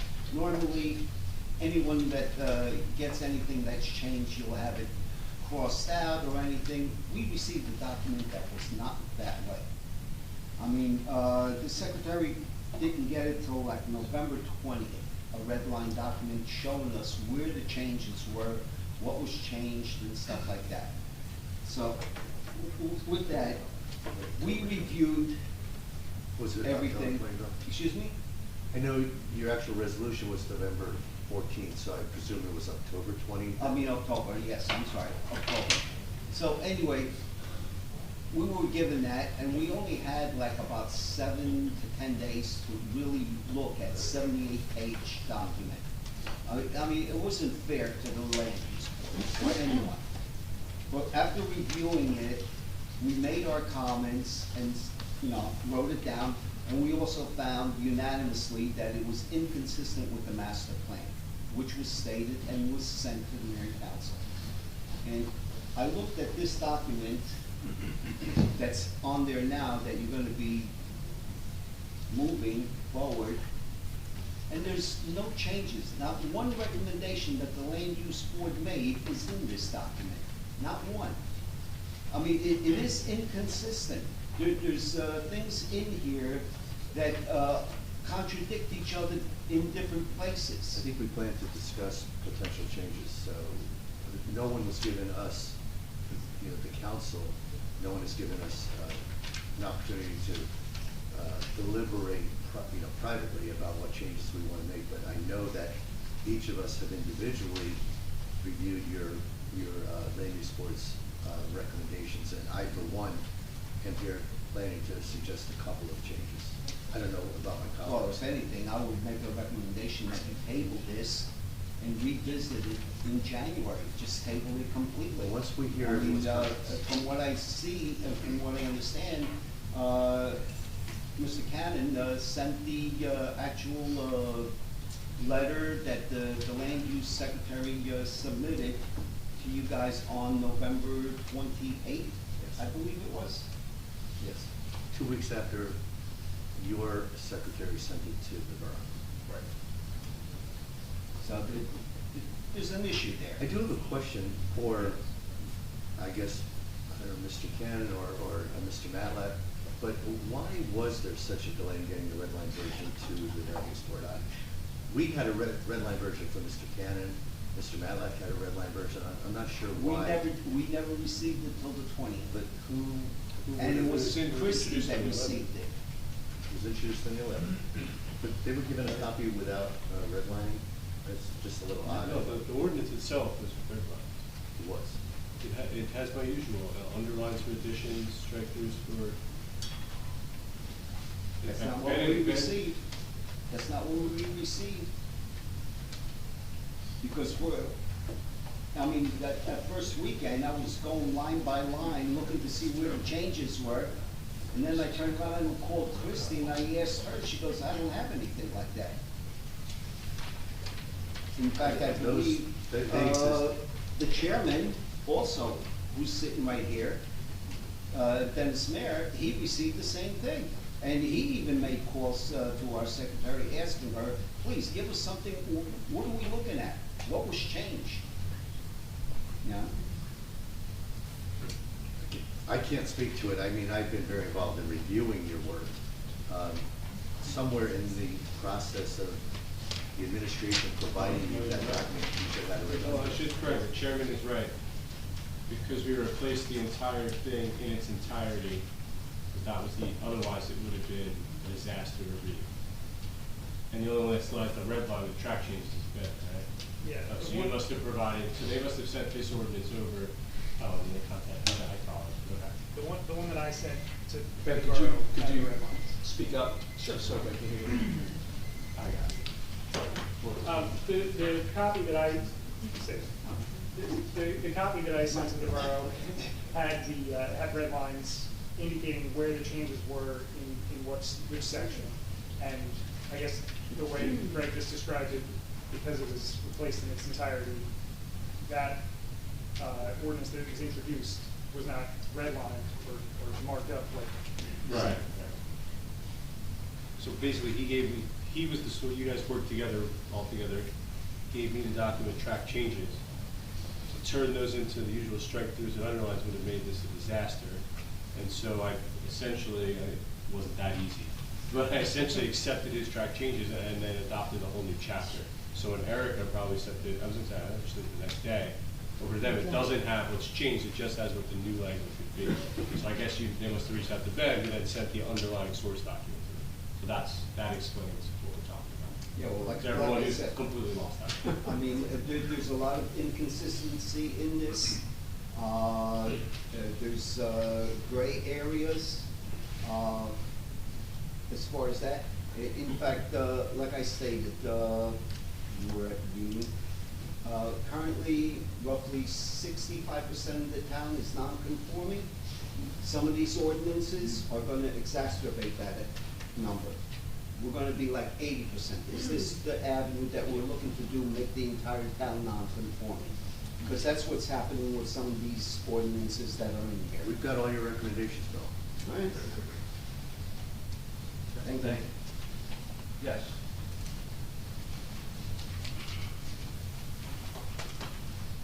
Thank you. Dennis Mayer, 312 Second Avenue. And I want to thank Bill for approaching the subject, because I had the same issue too, as being chairman of the land use board. We had nothing to work from. And it was just presented to us, here it is, and sorted out and highlighted on our own and try to figure out what's what.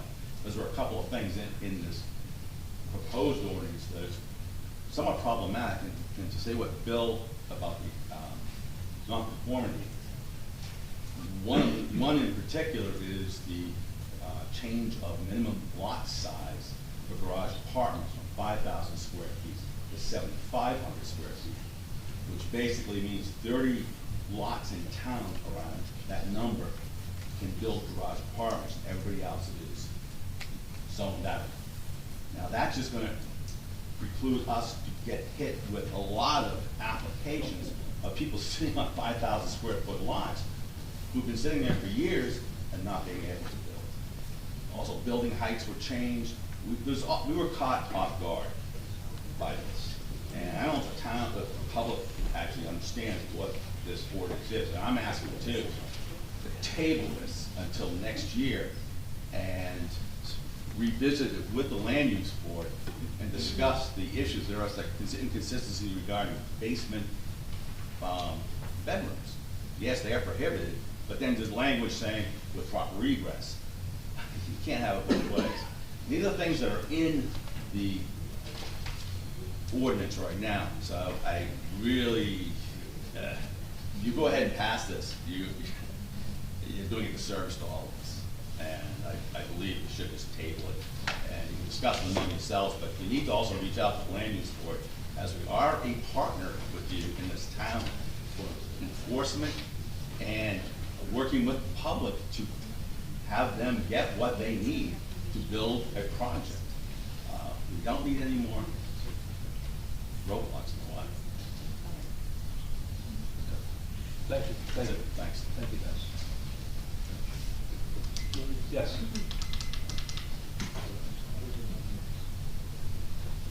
Hi, good evening. My name is Beth Kepler, 504 Central Avenue here in town.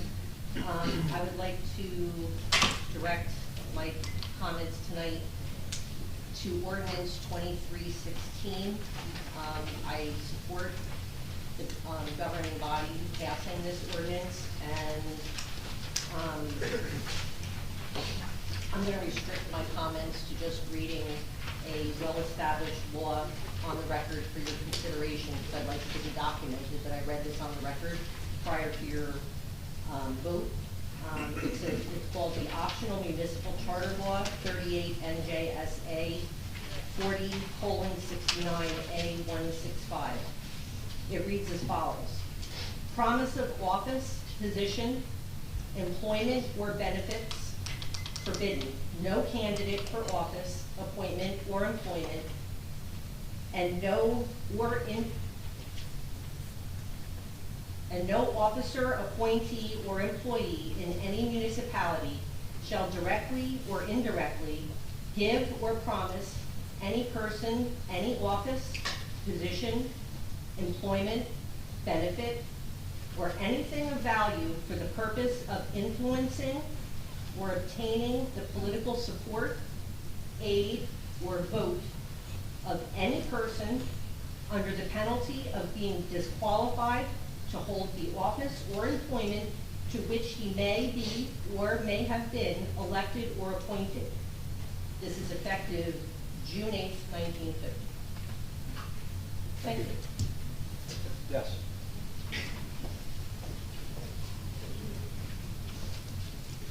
John Greenblatt, 414 Monmouth Avenue. This is with regard to ordinance 2023-16. The temporary appointment of B.A. Meredith DeMarco comes to its 90-day conclusion by year's end.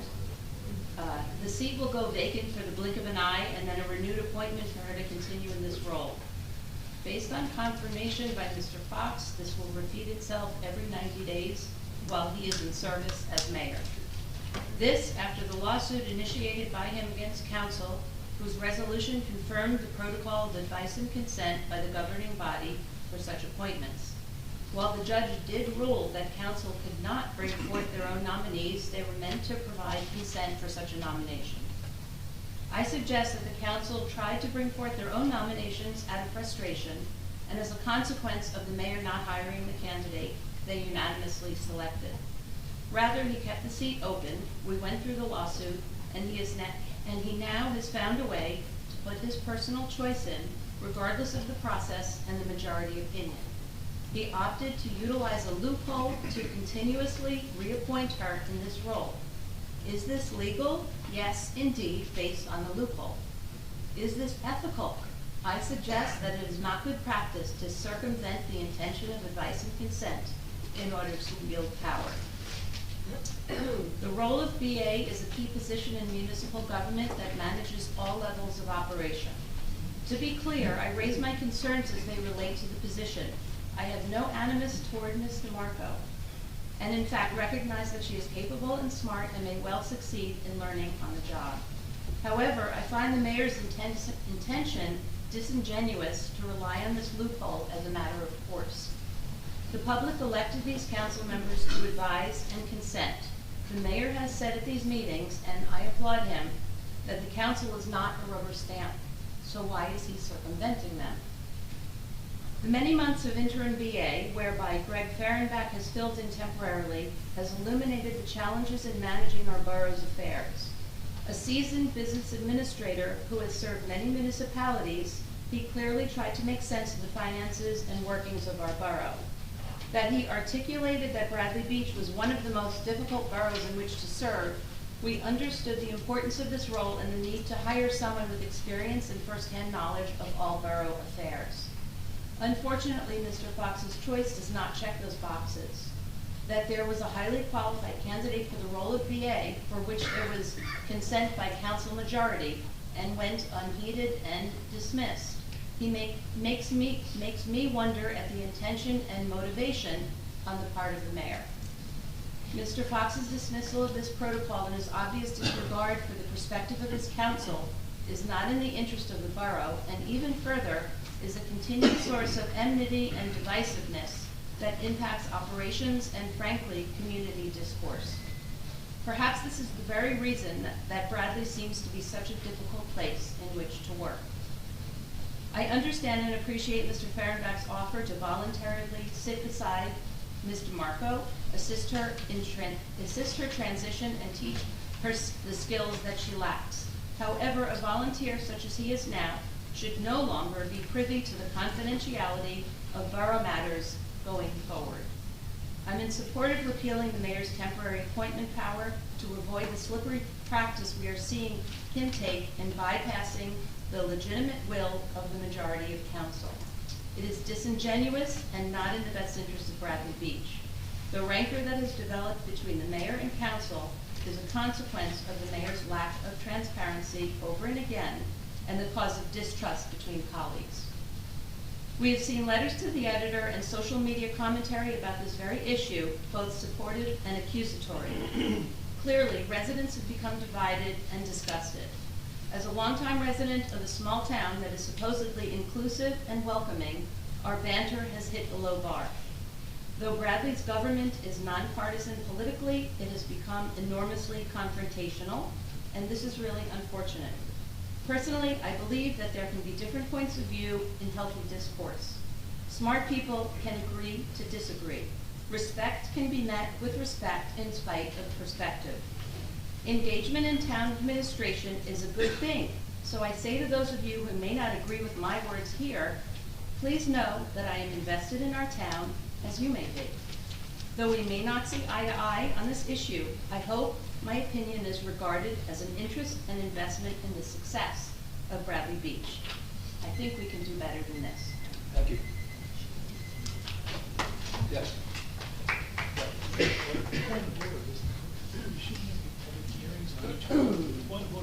Rona Parker, 27 Atlantic Avenue.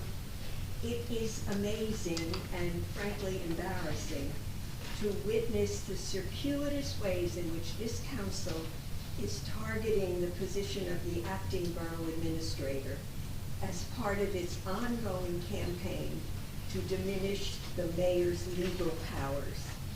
Tonight, this council seeks to illegally block the mayor's right to make temporary appointments. This is irresponsible, and it would leave the borough vulnerable in an emergency situation. And let's call it what it is. It is also, to me, a shameful action to callously fire a person who has been duly appointed to a municipal position and then to use her as a part of their fight with the mayor. It's important to recognize that and emphasize that the professional recruiter of municipal executives recommended Meredith DeMarco as the best candidate for the position, a decision acted upon by the mayor in his court-affirmed and upheld role as mayor under the Faulkner Act. That is a fact.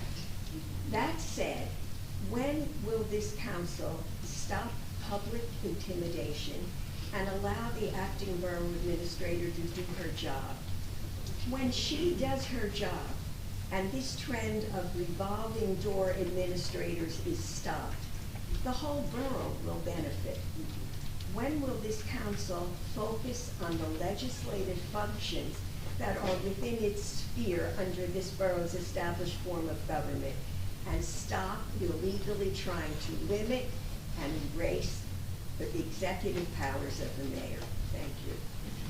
Thank you.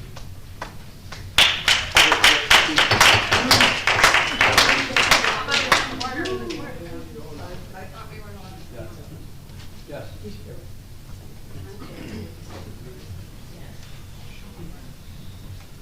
Thank you, Mary Baxter, 218 Fourth Avenue. I would like to just say in response that I don't see the council as a legal cabal of people who are trying to. Hold on. Something's going on. You're going to have bad sound here in a second. Just 1 second. Okay. Yeah.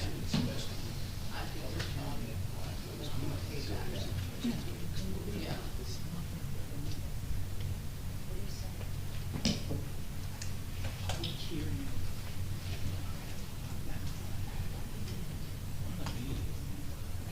No, I need,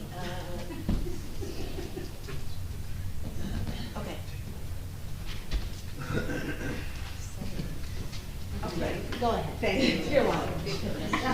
I would just say in disagreement, I don't think that the council is overstepping its boundaries.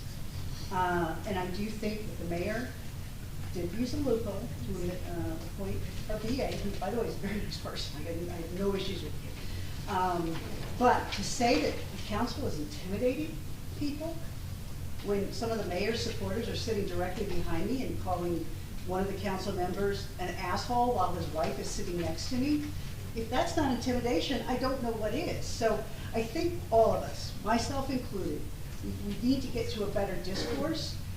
But I'm tired of this myth that the council is somehow trying to get at this, our mayor. It just is simply not true. I will be the first to say, I think the social media discourse, and I'm guilty of it as many people, has probably gone a little too far. I'm gonna step back from that, and I encourage other people to do it too. But I do not accept the narrative that was just spoken prior to me. Thank you. Thank you. Yes. Point of order, Mr. Mayor. It should be a public hearing and adoption for each ordinance. You're muddling the whole agenda together. There should be public hearing and adoption for the 3 ordinances individually. So we're going to spend a lot of time here where it should be public hearing for the agenda and then individual public hearings for each ordinance. Mr. Cannon, are you with me here? We're still in public comments. But it's public, everyone's commenting on the ordinances, that's a separate public hearing. Well, those hearings are gonna happen no matter what. But now you're taking double the time you would have if you just stick to public comments on the agenda items and then do the ordinances separately. We're gonna be here till 12 o'clock. So I appreciate you allowing me to make the point of order. Thank you, Mayor. Thank you. Okay, any other comments on sorry. Yeah, I'll have a hamburger and a, yes. Okay, are any? No, I have some. The Zoom comments. I'd like to thank you, Mayor, for appointing someone to the Shade Tree Commission. They really need some help, but it's very competitive to get on that commission. But it's nice that we have somebody on there. I just had a question about 2023-285, the resolution. What is going to become of this $314,826? It's going to reduce our debt by that amount. About half of it is actually funded. The other half is not. The part that's funded is going to go to the capital improvement fund. So approximately 160,000 is about- going back to the about bank, 50-50. and then the other 100. Wasn't funded. Half of it wasn't funded to start. Okay, great. And I want to thank you for getting the resolution on here for the fire company for their sign. I sat through that hearing, and they did a very nice presentation. It just seems like a long time ago, and it's nice that it's finally getting approved. Yep. And I do disagree with some of the comments made by Chairman Mayer and Mr. Schuck. I'm a little puzzled why information is so difficult when, Mayor, you appoint the land use board, you're on the land use board. Mr. Marco was on the land use board as the council liaison until October 1st. So I don't see why this information wasn't transferred a lot easier and a lot sooner, when we had the mayor on the board and the council liaison on it. But thank you, I'll have more comments on that later. Thank you. Somebody was on the board, I think? Yes. Hi, Zoom, can you take Zoom comments? Yes. Go ahead. Hi, it's Kelly Riley, 304 2nd Avenue. So I have a couple of comments to set the facts straight. First, about the land use board meeting, I think some of the facts got diluted. So we were told on October 19th that there was going to be the overhaul of the resolution. However, we were not given, as Bill was told, we were not given the red line until a day or two later after it was magically appeared. For the record, the document that we looked at is 137 pages, and it was hit. 202 updates were made with 16 additional sidebar comments. There were 18 different dates starting from June 6, 2022 to September 6, 2023, where comments and changes were made. In those 16 or 15 months, the land use board was not notified or even given the opportunity to look at sections at a time. As we went through it, we did ask the mayor if he was privy to any of these changes, what was the context, what was the texture, and nobody had an answer. And I think that was the reason that we were asking for that, to understand where the changes generated from, why there were so many, and the whole story behind that. To talk about the documents that we received. So as we said, on the 19th of October, when we were advised of these changes, we were provided a black and white document that had no indication of changes. When you looked at that against our master plan document that we all work and live by, it did not even match what we were working off of.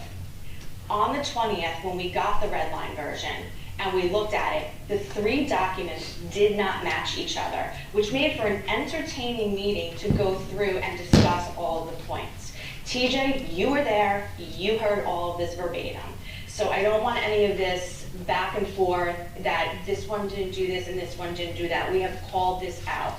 It is deplorable that we were put in a position to sit there for 3 hours to go through documents just to clarify what we needed to look at and who was looking at what. Questions of why didn't we get the red line when we needed it? Why are the two documents not being consistent? What was trying to be hidden in all of that? And what were the changes and the context? So I just want everyone to understand lack of transparency there. Thank you. Okay, I guess there's no one else, so we're going to move to the next agenda item, which is, we actually have no ordinance introductions tonight. We have 3 potential adoptions. The first is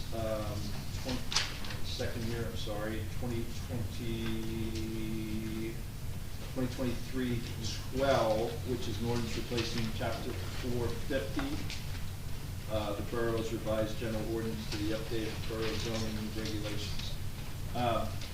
So we'll start with council comments on that. Are there any council comments on 2023-12?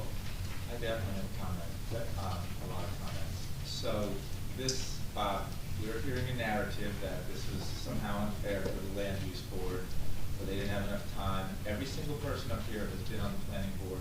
Ms. Mahoney sits on the land use board now.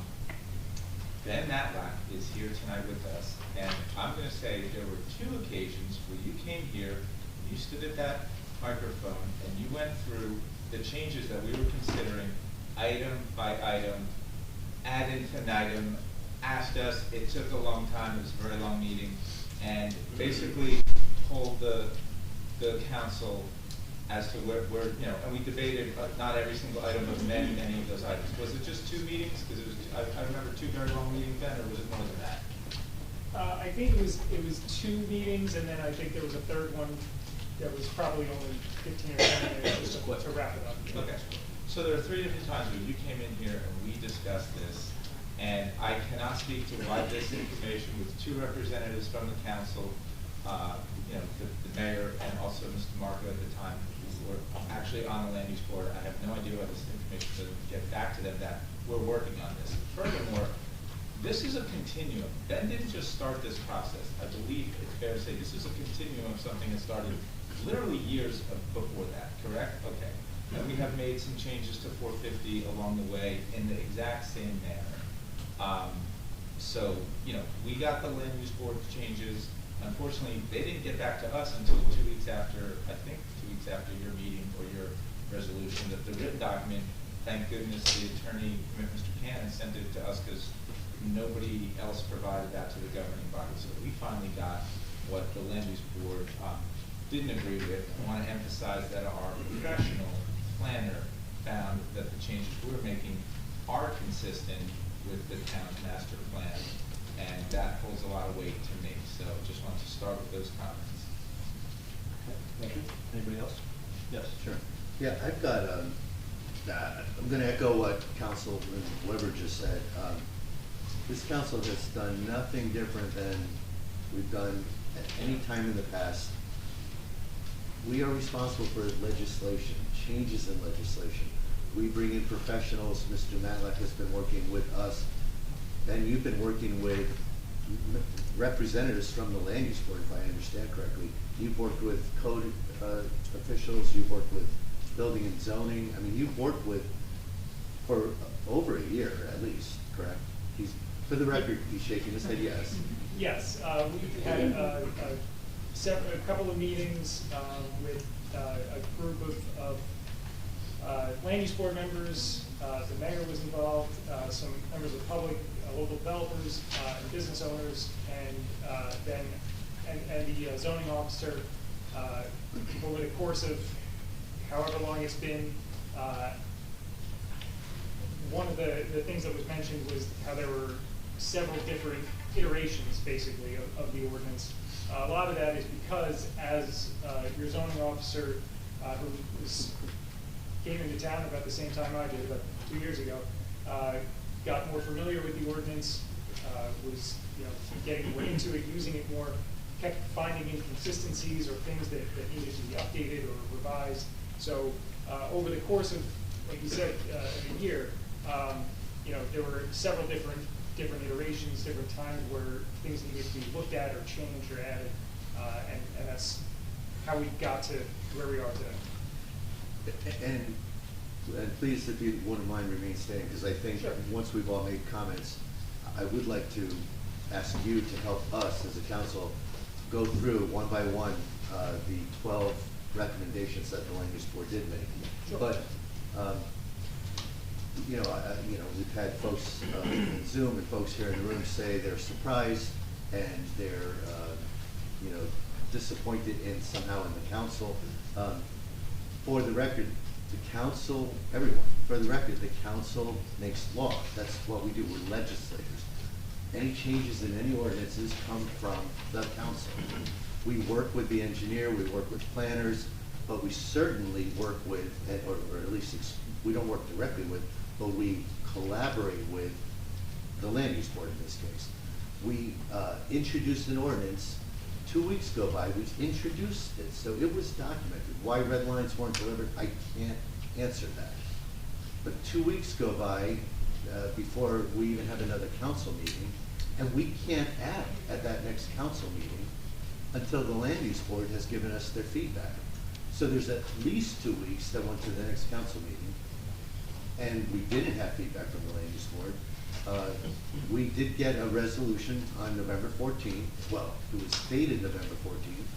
We received it on November 28th. So I guess the same lack of communication that went through to the land use board, somewhere there was a stoppage in communication back to the council. Let me clarify that point, because I came across that the last 2 days. I wasn't copied on that, and neither was Kristen on the document that went from the 14th to the 28th. And I think it was kind of a transition issue because, I'm sorry. Had we recognized that on the 14th it came through, we would have dealt with it. We didn't, because we just didn't know. I only found out in the last few days that document, and Kristen and I talked yesterday or today. Both days. Both days. Trying to get some clarity. part of the issue was we did have a lapse in the liaison from Meredith being in that role up through September, and then Kristen starting in October, which was probably the worst possible time for that to happen, given this, that the changes that were trying to be made. So I don't think there was any intent involved in, you know, you didn't give us this or we didn't give it that. It was a situation where there was a couple fumbles. I think I used the term, there were a couple fumbles here that hopefully we can get a recovery. After that meeting, I want to say that 2 or 3 hour land use meeting that I think Ms. Riley talked about, I asked Ben and Donna to kind of put together kind of a summarization, and the summarization saying, because there were 3 hands in the pie, if you will. There was this small group of people, a half dozen people that met, and that was really just to focus on consistency. And they did that. And then Donna Barr, our zoning person, I asked her before, I said, before we proceed, are there any other things that you're concerned with? She had a couple concerns, and she met with Greg and I, and there were, you know, a couple of those changes, which were not super material. They were more around consistency. And then what changes did the council make when we met over the last X amount of weeks? So we provided that summary to try to make this easier on folks. It probably would have been better to have this right up front to say, here's the big picture. Now let's drill down. And that unfortunately, there were just a couple of I'll call them snafus. Well, unfortunately. So thank you, Mr. Mayor, for at least identifying that, you know, snafus happen. Just to clarify, I want to make sure that the public understands this is in no way the fault of the council, although we continue to stand here and be reprimanded. The other important point I'd like to make is the way this process works is the council makes the law. The land use board tells us is the law we're promoting, recommending, consistent with the master plan. Very important role. They have professionals. They have a professional planner.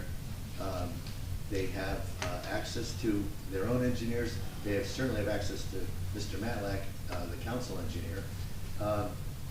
And their land use planner, Christine Bell, actually wrote an opinion for the land use board that said our ordinance changes are consistent with the master plan. We're going to talk about the recommendations point by point, and I actually I personally agree with a couple. I'd like to hear the rest of the council's opinion. But the majority of the changes that we're being told that they don't believe, that the land use board does not believe are consistent with the master plan, our professionals believe they are consistent. After I read the resolution from the land use board, I actually reached out to Mr. Malik and I said, what am I missing? And I'm going to ask you to, point by point, to just provide the public with your opinions. But as a general statement, I'm just going to say, for the most part, well, completely, there's not one particular item that you suggested to me was inconsistent with the master plan. There may be errors, there may be issues that were brought to our attention that we do want to address.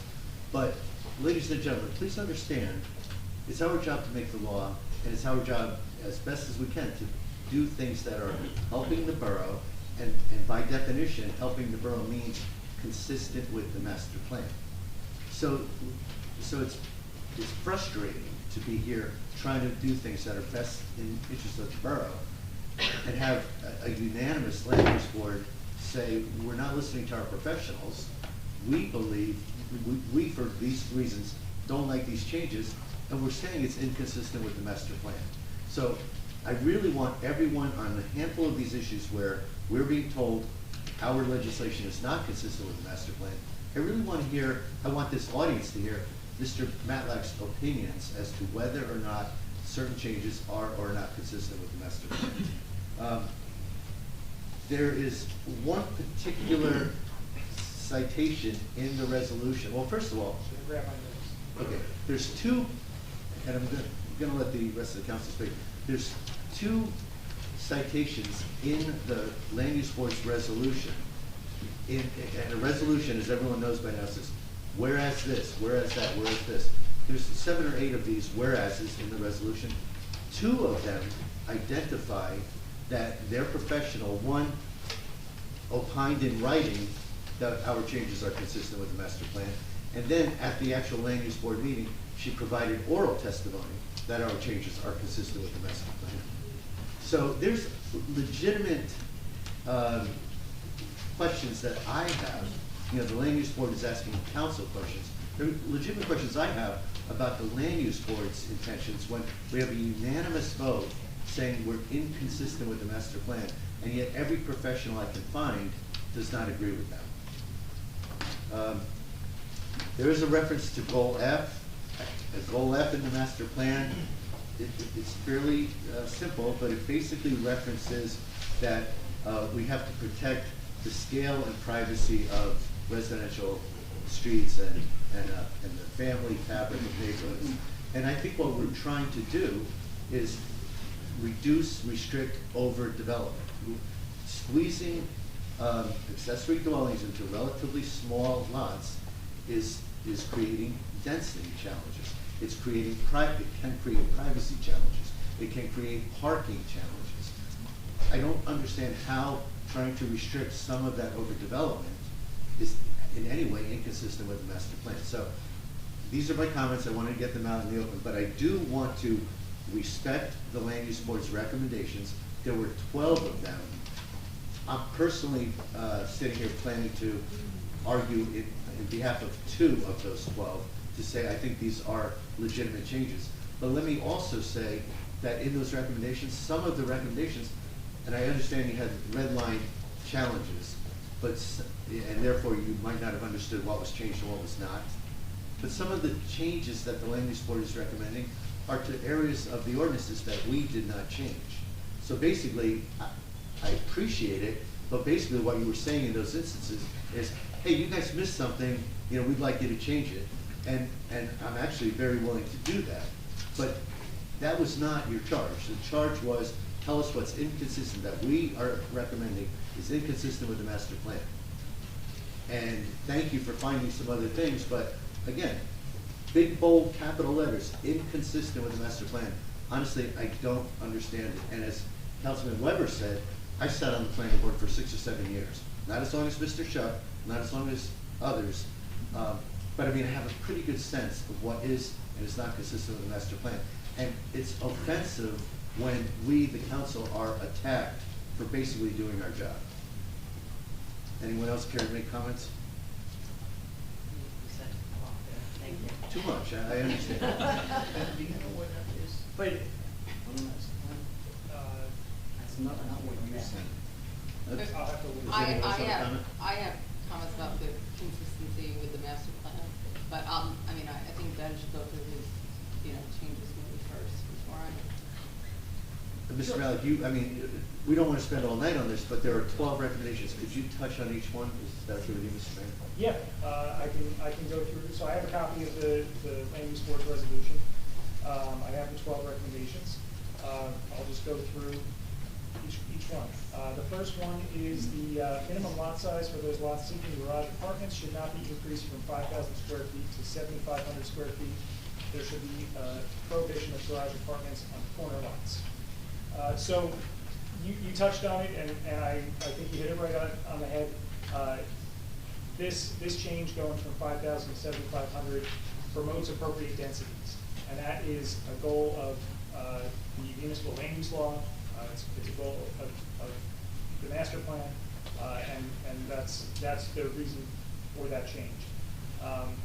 Prohibition of garage apartments on corner lots, that is something that we discussed at the council level, that currently they are prohibited, and we were making a change to allow them because, and I think part of the reason because of that is because the definitions of corner lots and the rear yard and front yard and side yard were very difficult to understand, a little convoluted. We cleaned those definitions up to make it clear what each yard represents, and I think that allowing garage apartments on corner lots in the rear yard keeps it away from both frontages, and it can be done to allow that. Do you want to go have a discussion after each one, or should I just go through all? I think just go Okay. through it. So the second one is the proposed definition of bedrooms should be consistent with the current building code definition.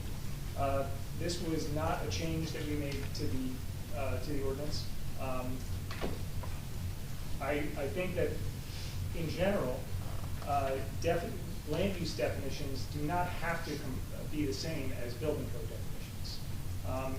I'll tell you, for example, I know bedrooms, the International Residential Code, a bedroom does not have to have a closet.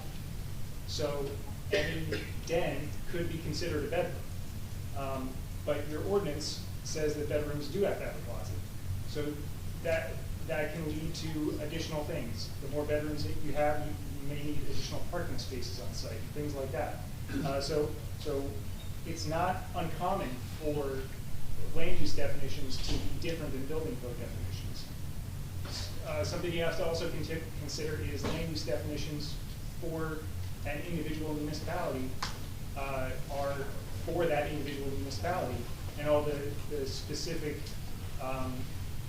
needs and intricacies of your town. Building code is just a building. Doesn't matter where it is in the state, a building is a building. And those definitions reflect all of them. Very similar for the next one, definitions regarding transient housing, bed and breakfast, apartments, etc., should be consistent with the state of New Jersey building code or refer to that code. I don't think there were, I think there was one change to garden apartments, bed and breakfast, because we removed one definition and just replaced it with another. But again, same thing, I don't think they necessarily have to match the building code. Section 459G1, strike transformer boxes. This is in relation to a new section of the ordinance regarding ground-mounted equipment. This section of the ordinance was created because there's nothing that governs generators. The zoning officer was getting a lot of applications for generators, and there was no section of the ordinance that had anything to do with it. A whole big section was written, and the recommendation was to strike transformer boxes from things that were not allowed to be in the front yard of non-residential buildings. I don't really see why you would want a transformer box in the front yard of a non-residential building. I think you could delete that text, but if I recall correctly, the language says something like ground-mounted equipment such as generators, transformer boxes, other utility equipment, mechanical equipment, HVAC. So it's not a specific transformer box, it's just a such as this type of ground-mounted equipment. Section 450.18b, replace developer with property owner. I believe that refers to the site triangle ordinance. I don't have a problem with that change at all. I think it was a section that I took from another ordinance, and it said developer, but I don't have an issue with changing it to property owner. Section 450.23d should be deleted. Let me just double check which one that is. So I think this refers to the no kitchen sleeping facilities in a basement. That 450.23d was essentially, it's not a change to your current ordinance. Currently, kitchen facilities and sleeping facilities are prohibited in a basement. It was hard to read, just the way it was written, so we tried to simplify it by separating out kitchen facilities, and then Section D was sleeping facilities prohibited in the basement. So it's not a significant change to the ordinance, it was just a clarification. So deleting that would allow sleeping facilities in the basement. I'm sorry, on that particular one. Sure. I asked you specifically about that, I know, because you pointed out to me that it was not a change, but you also said a concern that you as a professional would have is the possible use of leasing or renting a building like an Airbnb that could then, pour extra people into a basement. Correct. So, because I thought that was at least a reasonable question posed back to us by the land use board, but at least that was part of the explanation. Yeah, I think that's something to be considered when you make a change like that. If you're going to allow leasing out a basement, well, I forget I said that. If you allow sleeping facilities in a basement, there is the potential for an Airbnb use in that basement. Section 450.26B1A, maintain 5,000 square feet. Let's see. It's moving 5,000 to 7,500. Yes, so same as the first one. We already touched on that, so I'm not going to repeat it. The next one is 450.26D1E, keep 5% and 10%, not 10%, 20%. So this refers to side yard width for undersized lots. Currently, the ordinance, and I think that this recommendation should say keep 5 feet and 10 feet, and instead of 5%, 10%, because that's currently what the ordinance says. If you have a lot that's less than 40 feet wide, say your lot is 35 feet wide, your side yard setbacks 5 feet and 10 feet, that takes up almost half of the lot width. So the allowing 10% and 20%, a kind of a scaled setback based on the size of your lot, that doesn't burden undersized lots with having these tight houses. Now, we still have in there a requirement that a minimum lot side yard setback is 4 feet. So you can never have a setback that's smaller than 4 feet. Even if you had a 25-foot lot width, 10% of that is only 2.5 feet, but you would still need a minimum 4-foot setback. So, on this, just again for clarity, current setback, side setbacks, 5 feet and 10 feet, 5 on one side of a lot, 10 on the other. Yes. This would allow to go to the percentages, which a maximum would allow instead of 5, 4, and instead of 10, 8. It would be 10 and then 20% of your lot. Of a 4,000 of a lot width that's less than 40%. So it's not necessarily 4 on the second side, it's 20%. So if you had that 25-foot lot width, you could have 4 and 5. Okay, thank you.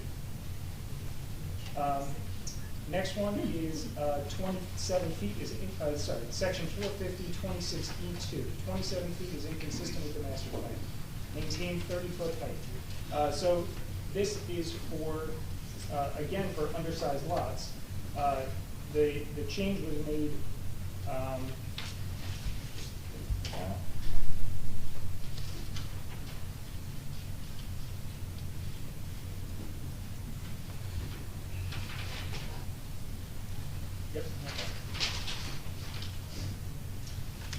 so this is, again, for undersized lots, changing the maximum height of a building on an undersized lot from 2.5 stories and 35 feet to 2 stories and 27 feet. This was a recommendation from the 2018 master plan, and it was consistent with the master plan, especially because there was a recommendation which was not put into effect, but still a recommendation from the master plan that a graduated housing plan be implemented. We're not doing that necessarily, but a graduated housing plan was saying that lots less than 2,500 square feet or 25 feet in width should have a smaller height. At 25 to 4,900 should have a bigger height, and then 5,000 square feet or more should have a maximum height of 35 feet. So what we're saying is a 4,000 square foot lot or a 40-foot frontage is allowed to have a 27-foot maximum height and 2 stories. Let's see, next one is 450-36G. Any dwellings definitions should be consistent with New Jersey State Building Code or refer to New Jersey State Building Code. Again, this is not anything that was a change to the ordinance that was made. This is just a recommendation from the land use board. Same with the next one, section 450-36K, remove reference to fire official, not the correct official. I believe that has to do with inspections of apartments or multifamily buildings. Bed and breakfast, yes, thank you. That, again, was not part of the changes, recommendation from the land use board. I don't have a problem with it. I don't know who the correct official is, who should be performing inspections. I guess code enforcement, but we can certainly do that. Section 450-37-1A7, keep the height at 30 feet. The height, so this is for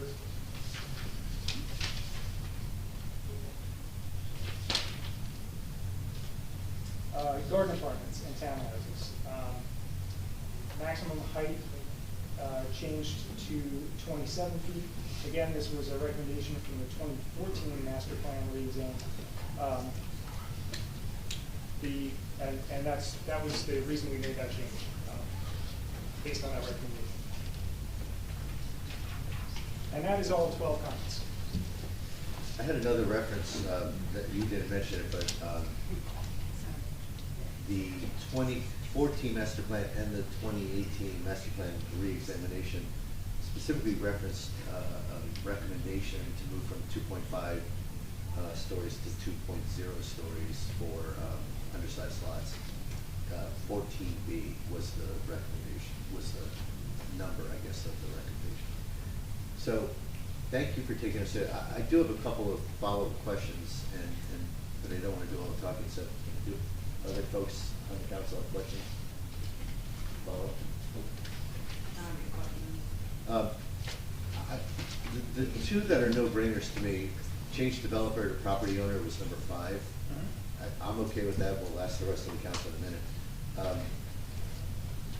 The number 11, change the fire official to code enforcement or code. Again, no-brainer. As you mentioned, that's not even an issue that we changed. We did not make that edit. That fire official. But I think it's a good catch, and I appreciate it. The question I had was in item number 4, we were asked to strike transformer boxes, and my own reaction was similar to what you described, which is not sure why we would want to strike transformer boxes when the statement is to not allow them in front yards on Main Street. So my question, Bill, for you is, can you tell us why that is a recommendation? Sure. Please. It's a question that is always mentioned to the mayor and council as to why do we have all these hanging wires. Back in, what was it, late 80s, 90s, I forget exactly when that storm came, where it wiped out Main Street. And we had to rebuild Main Street and everything. At that time, I was only a renter, I wasn't a permanent resident, but I talked to the mayor at that time. I said, this is a perfect opportunity to get rid of all these telephone poles. You get rid of 4 or 5 telephone poles, you put a transformer base, you could feed all these buildings, all these businesses, and stuff like that. We did that on Ocean Avenue. Do you see any telephone poles on Ocean Avenue? No, you don't need them, because they're being fed a different way. And this is why those transformers, on every street, the master plan calls for all utilities to be placed underground, and this is one way. You get rid of a couple of poles, you have a couple of homes that put their utilities underground, before you know it, you don't need that pole no more. Put a transformer base, that's all they need. You see new developments with green boxes. That's all. You don't see telephone poles. You don't see wires that everybody complains, oh, look at all these ugly wires hanging all over the place. And they're calling the police constantly for hanging wires. This is why keep that transformer base. Eventually, if, what we do is we constantly push for homes to be using their utilities, put them underground. Eventually you'll get rid of those telephone poles. It's not going to be in my lifetime, maybe my grandkids' lifetime or their grandkids, but eventually this town will not have one telephone pole up in the air. When you hear power failures, why? Oh, a tree branch hit the power lines. You're not going to hear that about a transformer base. Well, and I'm with you, I'd love to get power lines underground. I also know, at least at the current time, it's a pretty expensive proposition, but was any conversation, debate given to, we're all concerned about the streetscape on Main Street. Is there any concern about ground-mounted structures, transformers in the front of buildings? As opposed to maybe in the side buildings or back? That would be underground. That would be junction boxes. And you have those currently on Main Street right now. Because this whole section of the code is focused on ground-mounted equipment. But this, what you're saying, what you're describing wouldn't even be ground-mounted. You just want us to strike the wording transformer boxes. Right, allow them. Eventually, you're going to need them. You get rid of these. Is that on private property, Bill, or is that in the right of way? That's in the borough's right of way. In the borough's right of way. That's where the telephone pole is. Right. But what's your vision, Bill? Like, what would be there if we strike this and say they're allowed in the front yard of a Main Street building? What would be in the front? Well, on Main Street, they would be all underground in junction boxes, and like I was trying to get Darcy's at that time. When they were redoing theirs, I had an opportunity to redo their electric, and it was no difference putting it underground or running it overhead, and they had to run pipe all along the building and everything. And their, their distribution panel was in the basement. So what is it to go from the basement to the pole and go up the pole? You get another building to do that, and eventually you don't need that pole anymore because it's underground already. And that was my original conversation with the mayor after the storm when they were rebuilding Main Street. And there were a few people that said it would cost too much, and then there were people that had said, well, look what it's going to do to the beautification of Main Street and Bradley Beach, which is the main goal, the beautification. Oh, just to mention one thing, F is actually the major plan cost for continuing development as well as maintaining the character of the town. That's what F actually is. And Mr. Malik, just on that last point, you mentioned to me that striking that wouldn't necessarily enable someone to put a box there because the broader topic is ground-mounted equipment. Could you tell us about that? Yeah, so ground-mounted equipment is not necessarily a junction box that's below the surface. It would be something that's, a cabinet, or you might see in a front yard. Now, on Main Street, everything would be in the right of way. So it really wouldn't even necessarily apply to that because Main Street, your front yard setback is 0. So you're not going to have anything in your front yard on Main Street. But anything in the right of way count towards, you know, your land use. It's not part of an application to the board. It's not regulated by the zoning ordinance. Would, following the land use board's recommendation, would striking, what was the terminology? I just took my glasses. Transform.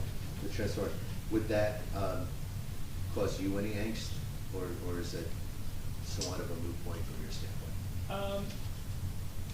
I don't think there would be an issue with it. I guess it would probably only affect a few properties on the maybe was it the 700 block on the west side of Main Street that don't front onto Main Street and may have some front yard setbacks. But no, I don't really have an issue with it.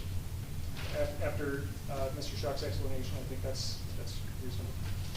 I mean, to the extent it might possibly encourage people to put junction boxes underground, I think it would avoid the confusion that a lot of people would have about ground mounted versus underground mounted. I think I was being literal saying ground mounted, get rid of, don't want boxes blocking right away. But my understanding also is of the ordinance that the current language says ground mounted equipment is not allowed. Examples are blah, blah, blah, junction, what do you call it?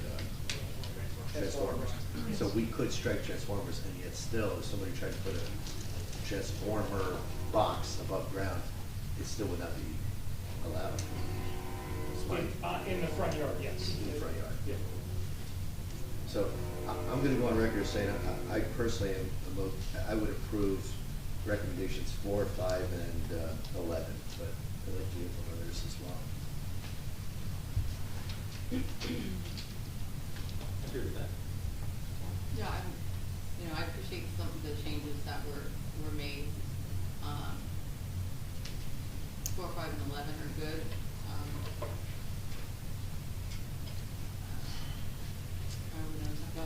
We're just going through the one by ones now, or are we going to talk to the overall, or? Yeah, well, I want to ask Mr. Cannon a question, and I'm hoping I know the answer, but Greg, the question is, if we want to make these 3, I think they're relatively minor edits, strike, you know, the transformer boxes, change the word developer to the word property owner, and change the words fire official to code officer. I feel like those are all de minimis. Could we still adopt this evening, or do we have to go back to the drawing board? When you're changing enforcement authority, the safest bet is to reintroduce and send it back to the land use board. I know that doesn't help our expedience for the end of the year, but that's It doesn't help what, I'm sorry?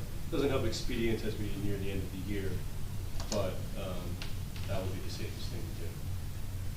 Okay, Kristen, before we... If it was just developer, property owner, I'd make a different call. But the other two, one's changing enforcement official, I think the safest thing is to send it back to the land use board.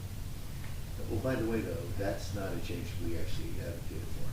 That was a good edit, I mean, but it's in the ordinance today. We took it as it was. Sorry? We took it as it was, if you remember, that it was a change. We can also adopt and make these changes.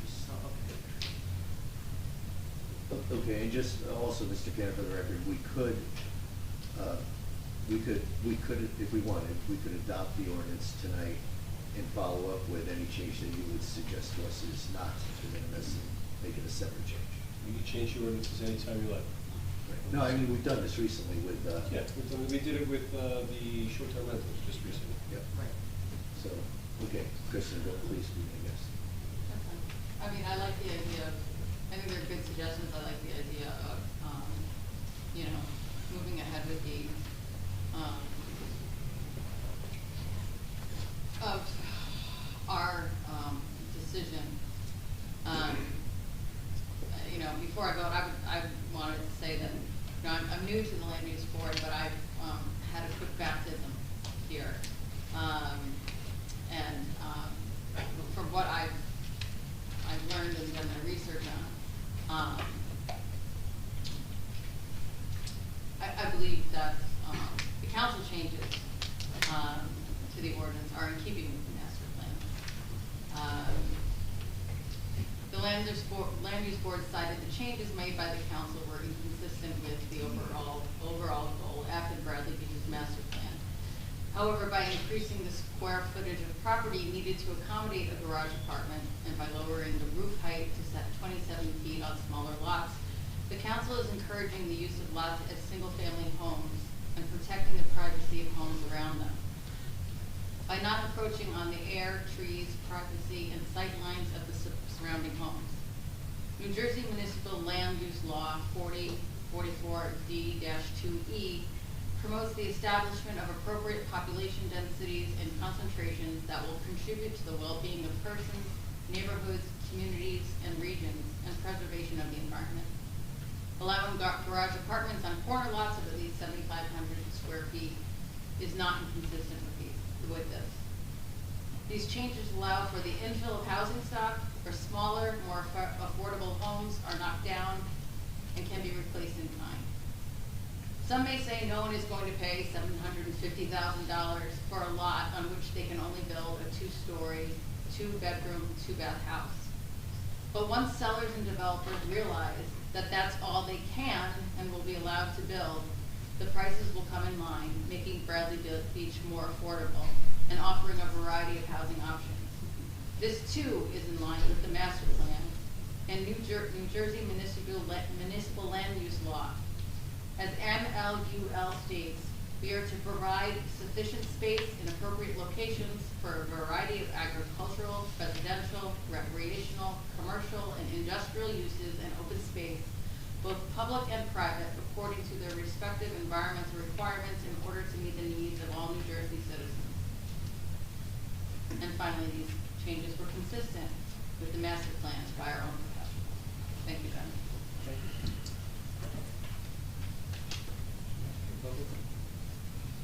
Yeah, want to hear from the public? You want to make a motion to open the public? Yeah, I'll make a motion to open the public. Second.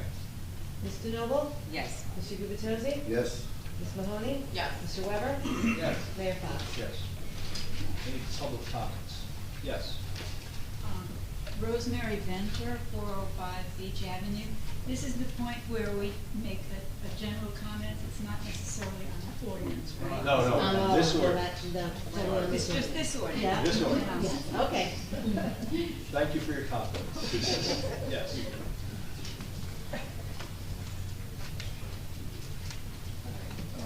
William Schiff, 110 Fifth Avenue. Like I said, we have roughly 65% of the town that is non-conforming. Some of the ordinances that you're going to be adopting and changing is going to affect a lot of homes. All the homes facing east-west, or I should say majority of the homes facing east-west, as well as the north end of town. You're not going to be able to do anything because they're non-conforming. I don't know about anyone over here who's bought a home, if your lawyer warned you, but I had a few friends that buying in Bradley Beach, and the lawyer's first words out of his mouth, you realize you're buying a non-conforming house. You're going to have to jump through hoops to get anything done on it. And it's, like I said before, is this what we're looking to do? Have our residents jump through hoops? You know, I mean, I'm going to say thank you because we're going to be busy with the land use board now with this ordinance. You're going to keep us busy. So what's your, help us understand. I've been Well, through put it every this one way, of your if you're gonna recommendations. allow garage apartments on 7,500 square feet and not on 5,000, why even have them? You're only looking at what, 20%? We're trying to be punitive. Get We're rid of trying them. to Get control rid of them density. completely. Don't even have garage apartments then. What Because should- you're segregating the town. What is your east-west reference, east-west facing homes? Homes that are facing east and west. Well, All we're those trying, homes, generally they're all speaking- small lots. They're all We're undersized trying to lots. create Well- less restrictions for small lots. Can you give me which of your recommendations are you For referring to? keeping the 5%, 10%. We're helping small lots. No, you're not, that's not Explain helping that to me, please. It's not helping it. Please explain that, because you're stating this to the public. Because you're Explain it. making the house smaller, you're having a larger side yard setback. We're having smaller side yard setback. You don't understand the math, sir. You don't have it. You're not gonna have that. Just explain it to You're us, not gonna please. have that. I'm telling you. Phil, You're hurting, okay, Phil. you're hurting the town, you're reducing that. You're saying something that 27 is feet. not- You don't Public allow. comments is not a debate. We need to understand what he's saying. If we're hurting the town, I don't wanna vote for it, but I don't think we're hurting the Think town. of what you're doing, read your ordinance. In I've fact, read it, I've read all it. the residents, please read the 450 ordinance. Read it, look at your home, read it, and I'm then asking you think one about it. question. The think 450 about it. ordinance, by your own testimony, is 80 pages. I'm just. What is the one recommendation? You said it was 5 foot, 10 foot, Keep which it by the way, the 30%. rec. Keep it 30 feet. Why, we don't allow two and a half That's very stories different. anyway. What is the Yeah. east-west side? They're analysis all you're trying to undersized make? lots. Agreed, They're all and we're giving undersized those lots. undersized lots. Same thing with the north end of town. We're giving those undersized lots relief. Yeah. No, So you're what? not. You're not giving them room. Okay, Mr. Matlack, can you please address this? If I'm misunderstanding, I wanna know. I was just pulling out my laptop just to verify that the ordinance on the website is the way I believe it is, which, the way I have it printed out, it says that side yard setbacks are 5 feet and 10 feet. And then the change was for undersized lots to allow a smaller setback. So I'm gonna. Which is relief. Which Yes. they have that already. And you would, yeah. There's a percentage that we do. There's a percentage for side yard setbacks on undersized lots.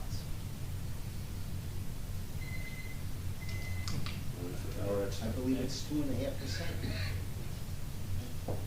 It's in the zoning schedule as an asterisk. It's not in the regular ordinance. It's a little asterisk at the bottom of the zoning schedule. And that was removed. So the zoning schedule says 5% and 10% instead of 10%, 20%? Okay. So then it would adversely impact smaller lots. Yes. Please confirm.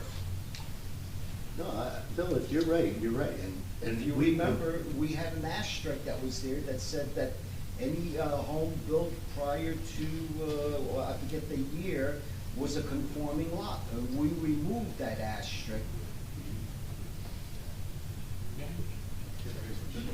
Again, if you're right, you're right. That's why I'm pressing to make sure I understand this.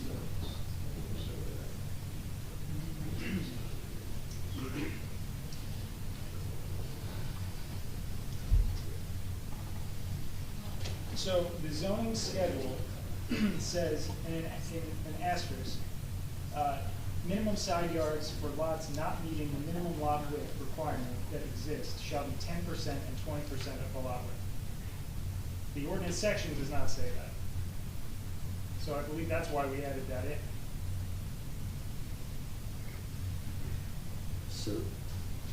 So, Mr. Malik, what? So what I'm saying is the 5% and 10% does not exist in the current ordinance. It's 5 feet and 10 feet, and then there's a discrepancy because the zoning table says, has a footnote at the bottom that says 10 and 20%.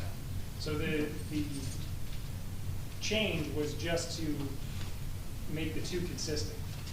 We also added the minimum lot width, the minimum side yard setback of 4 feet, which allows for buildings to not be too close together. So the change that you've provided to us is making the definition consistent with the table? Correct. It's not adversely impacting small lots? Correct. The only change is requiring a minimum of 4 foot side setback for undersized lots, which would keep houses from being too close together. If you had a 10%, 20%, on a 3,000 square foot lot, the houses could be 6 feet apart by code. So we're keeping them at least 4 foot setback, at least 8 feet apart. So it really comes down to, Bill, to your point, you've got small lots, small homes. Right now, under that table, they could get how close? 3 feet setback, 2 feet setback? It's, It depends on the size depends of the on the lot. size of the lot. Right, but I mean, what do you see at land use board? We've seen it as 4 feet, you know, on one side, 3 feet on another. It varies, it varies. It varies. I'm But beginning. I thought you said the minimum's 4 feet. That's the proposed change. The proposed change is to make it 4 feet. Yes. 10 and 20%, but keeping the minimum of 4 feet. Doesn't that prevent houses from being too close together? Yes.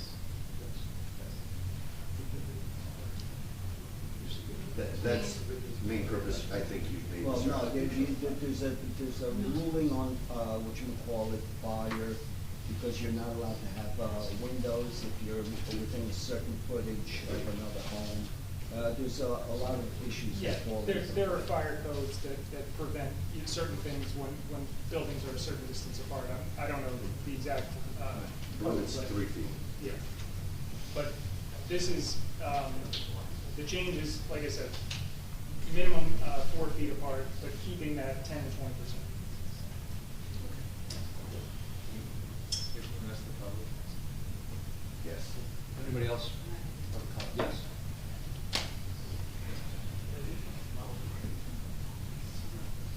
Roland Parker, 27 Atlantic Avenue. As it stands now, what you're voting on, has this been approved by the land use board? All but 12 items. All but 12 Well, items. 12 items, they recommended changes. Okay, so they approved it barring 12 items. Well, they didn't, no, but they They don't didn't raise approve. any other concerns. They don't approve. They don't. They didn't approve, and they said for these 12 reasons. We give them a courtesy review, and they give us their feedback. Thank Just to be clear, so we're all talking about the same thing, it's not the same thing. When the governing body changes any zoning ordinances of the borough, municipal land use law requires that after the governing body introduces that ordinance, the planning board has 35 days to review it and provide their comments and recommendations. All right, thank you. And their comment, and their recommendation was to change 12 items. I believe it was more than 12. No, I think it was 12. So I don't know if you were counting the ones you were agreeing to. Well, I think they recommended 12, there were 12 recommendations. Thank you. Forgive Something me. like that. There were 12 recommendations. Well, that you did not agree with those. Yes. And this is why we're asking to table it, Thank sit you. down with us. Let's work it out. There's no need to push this right now. Because it started in January. It started before January, yeah. Started a long time ago. Any other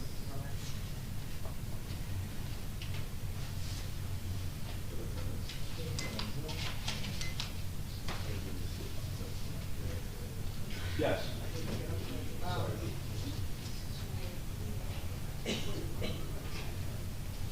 I hate to say this, but Linda Duffy, 312 Whitney Avenue. I do agree with the 7,500.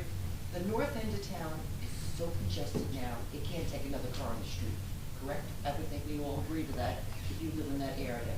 Also, it's a fire hazard. Too close together. Ocean Grove burns down houses, not just one house at a time. And it's a safety concern when you have two houses together and they decide to put a fence down. People do, and then you have less room. People don't get permits for fences sometimes, and this is what happens. It's just like, you can't have the windows, there's no ventilation. I don't know if I'm not being selfish, I'm just thinking that the east-west, there's a lot more playroom there, because a lot of those houses have wider lots, but definitely on the north end, it's very congested. And I feel sorry for those people, they can't park now. Thank you. Anybody else? Yes.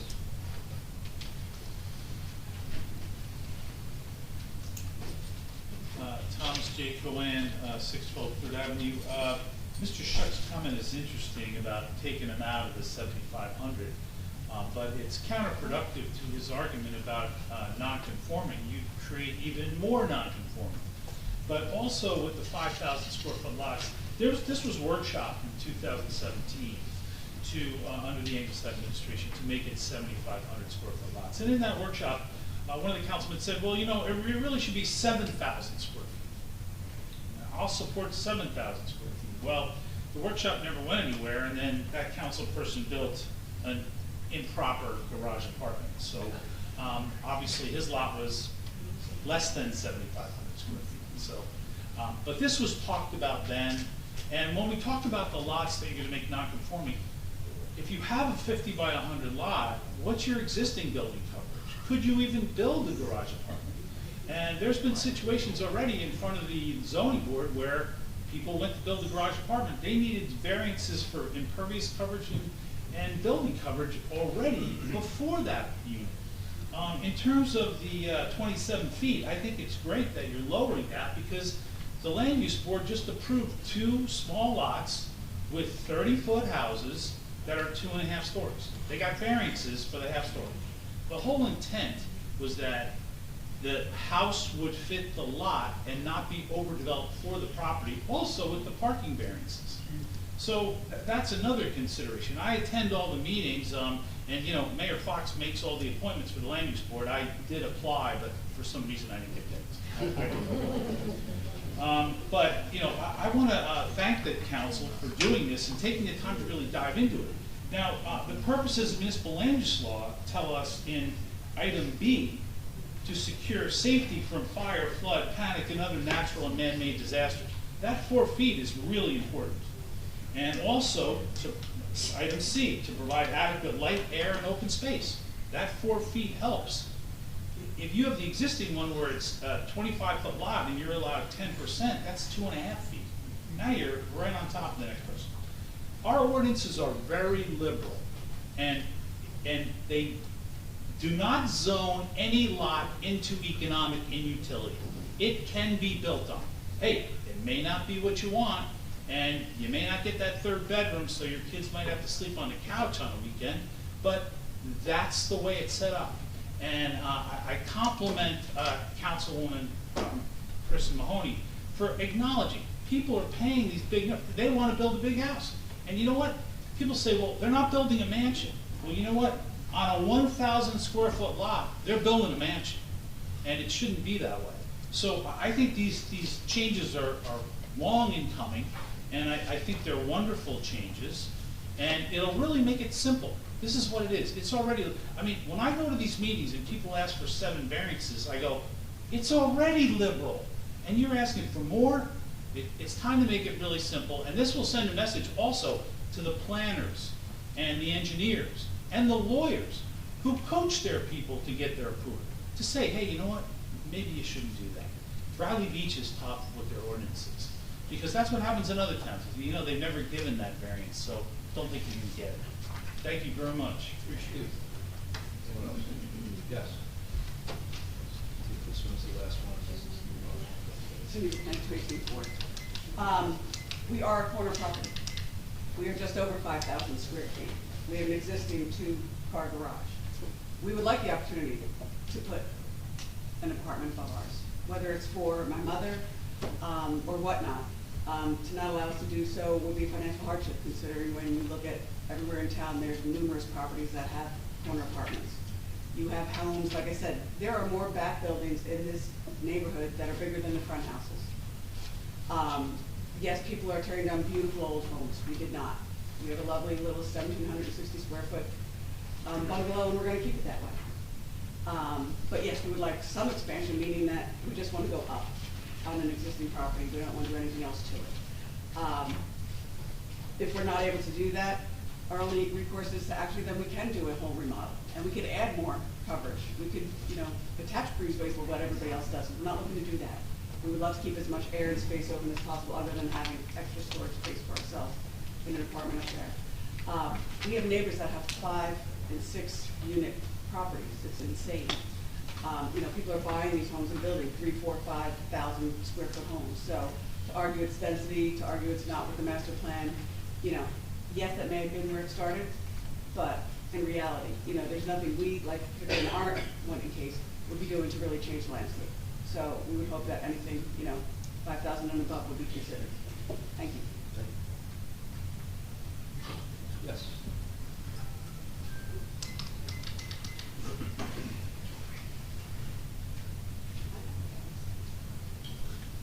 Bob Herder, 614 Fifth Ave. I'm squarely in the side of being screwed by this. I have just under 7,000 square feet. I have 20% lot coverage. I have a beautiful backyard. I don't have a garage. I would like the opportunity to potentially take advantage of what I bought my house for 4 years ago. It was, I bought it. I had the option potentially to expand. I have a growing family. Both my daughters are getting married. They're going to have kids. I don't have the room for everybody. I have 2 elderly parents, and they want to take advantage of that. I thought it was something I had as an option, and now you're taking it away. So, it's just me, in my opinion, but kind of struggling. Thanks. Bob, I'm sorry, what is your last name? Broders, B-R-O-D-E-R-S. Thank you. Thank you. Just a point of clarification. People, I know but people do have time. They can file for a permit, and then they have 2 years from the time the permit is filed. It's 2 years. Isn't that, that would know. There is, in the municipal land use law, there is you have 1 year to file for a certificate of pre-existing nonconformity. Okay. Which is just filed with the zoning officer. Right. After a year, if that is not filed, you can still apply for it, but you have to just go before the zoning board, or the land use board. So I'm saying, but before, if we pass the ordinance, before it takes effect, like in this gentleman's. So if the ordinance is passed, anybody who has a property that becomes non-conforming they can still live in their house and exist, there as long as they want. The change would be, the effect would be if they go to build an addition or something like that. Then that would trigger a variance, and they would have to go before the land use board. But before the law takes effect, there is a window where their house would not fall into 20 days. So they could file for the permit, and they would have 20 days where they would not fall under the auspices of the new, and that permit would be good for 1 year. Yeah. That's almost mission impossible to do because it's not going to be. So maybe an alternative to this point, and on that point, actually it's something I jotted down. Is one of the reasons I'm concerned about this is could we, because we do have people that bought a house and a 5,000 square foot lot or 6,000 or 7,000 and may have plans for it. Here's a real example back there. Is there a way that we could put a time parameter on that particular point and say there's this would be executed in a 2-year period, but it will be executed so we have the adequate time to at least either let people make a plan and if they so desire, because this is a point I struggle with on this issue. I understand density, but I also understand we're in a beach town. I understand if I bought a house on a 5,000 square, my lot, forget it, it's not anywhere near that. But the point, I'm sorry, I'm using you as an example, but I would think if we put a time parameter on this, I'll throw out 2 years, and we really adequately communicate that to anybody with a lot that size, and say, this is your deal, this is how much time you have to deal with this, then at least we put out there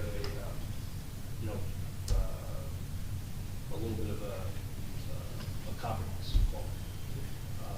That's something that I kind of thought that might be something we'd want to incorporate.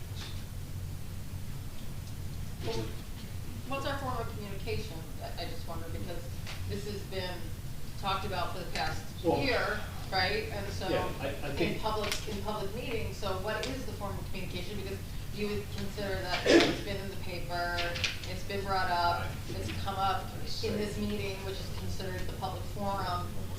So then, what is your better form of communication that you can get to everybody? Because there's always gonna be someone who says, I didn't hear about it. Yeah, my recommendation would be some kind of direct mail. We know what lot sizes are, we know what's on lots, and basically a direct mail to say, here's the deal. You know, you've got X amount of time to do this, otherwise the law's gonna change. I think the chairman said, Mr. Mayor said, you know, there's gonna be a lot of people who don't understand this or that they just don't know it. I think you're all aware of this. Yeah, is it, you know, is it incumbent on us to try to drive that communication to, I don't know how many homes it is, I'm sure that I could get, Eric Aguilar, to get that information for us. And with addresses and names and, I mean, how to do it registers, because it's not gonna be hundreds and hundreds of houses. So that would be my answer to the question. I understand, but then I wonder, is it incumbent on us to let everybody know about every ordinance that we, you know, the fairness of it, right? Well, you know, we passed that ordinance, but, you know, I got pulled over by, you raise a good point. Arnold and, you know, you didn't come on the board, tell me I couldn't go to that stop sign. I really do. What's That's a that? specious argument. This is a major change in that people's economics. They bought homes. I've lived here for 32 years. For other people, I have a 5,000 square foot lot. I've never built a garage. Other people may want to. They're not aware of this. And all of a sudden, 20 days Yeah, from Mike? now, 20 days from Mike, now. could you come to the mic, please? Oh, shit. Yeah. Mike, no, Mike. Mr. Mayor, Mike, Mayor. Mike. Dennis Mayor. Diana, to the mic. 312-7. Okay. No, I think it's a speech argument about the speeding. You're looking at people's economics, and the number one investment most people have is their home. And they have made plans, whether they've executed those plans or not. You're taking that right away like that. That was my only point. That was my biggest issue of this whole thing. And there's been a lot of bad things that have happened in years. We've looked at the backs of Bradley Beach neighborhoods. You've got many Bradley Beaches behind these houses. And they finally clamped down the size down to 800 square feet. Even still, my point was, give people some time to deal with this, or have the, I don't know, like this political courage, just eliminate garage apartments. That's what you're in effect doing. You're going to eliminate construction of new apartments, except for about 30 lots. So, make a decision, or stay with the 5,000, and as Mayor Fox has stated, put a time frame on this. Say, as of this date, this ordinance kicks in, or bifurcate this somehow, pull that part out, have that come in later, and the rest gets approved, whatever you want to do. The rest of it's kind of money. I don't agree with some of the comments, you know, maybe the approvals were made for legitimate reasons, because of the streetscape and such like that. But this is, you're really affecting these people's investment. I don't know if it's gonna help it or diminish it. That time will tell. That's my comment. Thank you. Yep.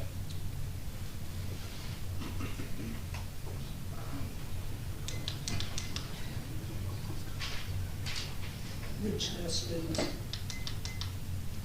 600 Third Avenue. Excuse me, I've got a whole quick things going on here. We have a 10,000 square foot lot. If we were able to put back house on a 5,000 square foot lot, we could do a tear down and build a couple of beautiful homes, probably $2.something million, and have garage apartments.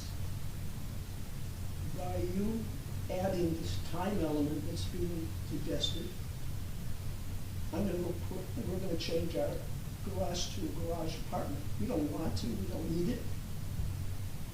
We like it the way it is. Everybody understand that? So you're diminishing the value of our house immediately when you're reducing the number of the size of the property that you need to have a back house. Does anybody follow that? But you could still build a garage apartment because you have more than 7,500 square feet. He's not a corner lot. No. I don't, if they didn't have that restrictions for a corner lot, I could build 2 houses with back houses on it. Make a lot of financial sense. By changing it to 7,500, I can only build 1 back house on my property. You put this time element down there, like, okay, you've got 1 year to do it. Because after the 1 year, you're not gonna be able to do it, to build a back house, you understand? And so you diminish the value of my property. So what I would do before that 2-year time is up, I would definitely add a back house there. Because I'd have that added value. If I have the ability to have a back house and not have one, it still has a certain value. But after a 2-year period, if that's what you select to have as a time element, that value of being able to have the back house goes away and diminishes the value of my property. So think about that. You're saying everybody who could put a back house on will attempt to? Is that what you're saying, or are you talking about your house in particular? I'm giving my house as an example. I mean, I would think other people, if we're given a timeline, like after a certain time you cannot create a back house on the property, they would be inclined to do the same thing. And I just Yeah, suggest. one would hope that the inclination is just like the example in the back. I've got a plan, but it's out a couple of years, and this is what I'm trying to do. Not let me run in and just make a change. You're forcing people to do something that they wouldn't normally do. Okay, thank you. Okay. So the question, I guess, for us is, do we want to move forward on this, or do we want to, there's a recommendation to have some further conversation on it? I'm okay with moving forward on this. I'm okay with moving forward on this. Yeah, I guess, I mean, you're always intrigued. We're never trying to punish anyone. I mean, that's not our goal. Our goal is to protect the borough. At any snapshot in time, there's going to be someone who raises their hand and says, well, wait, this adversely impacted me. But while we wait, there's a potential for 15 other people to come in, buy up a small bungalow and on a 5,000 square foot lot and build a house and again, if they can work through land use board, create greater density in the borough. So we're very sympathetic. I'll speak for myself. I'm very sympathetic. I would love to find a way to resolve this for all, but at some point, from a legislative standpoint, we're trying to do what's in the best interest of the borough. I am intrigued, Mr. Malak, this whole process, if someone was interested in, like the gentleman in the back, if he's interested in at least reserving an opportunity to build a garage apartment, an accessory dwelling. I know you started explaining this earlier to Ms. Mahoney, but I just want to make sure I understand. I guess I was under the impression, beyond the 20-day estoppel that the mayor referenced, I was under the impression there was more like a 1-year time frame. Is it only 20 days that they could submit an application? So what I referenced before was, I guess in an example, if somebody has a 5,000 square foot lot with a current garage apartment. With a current, yes.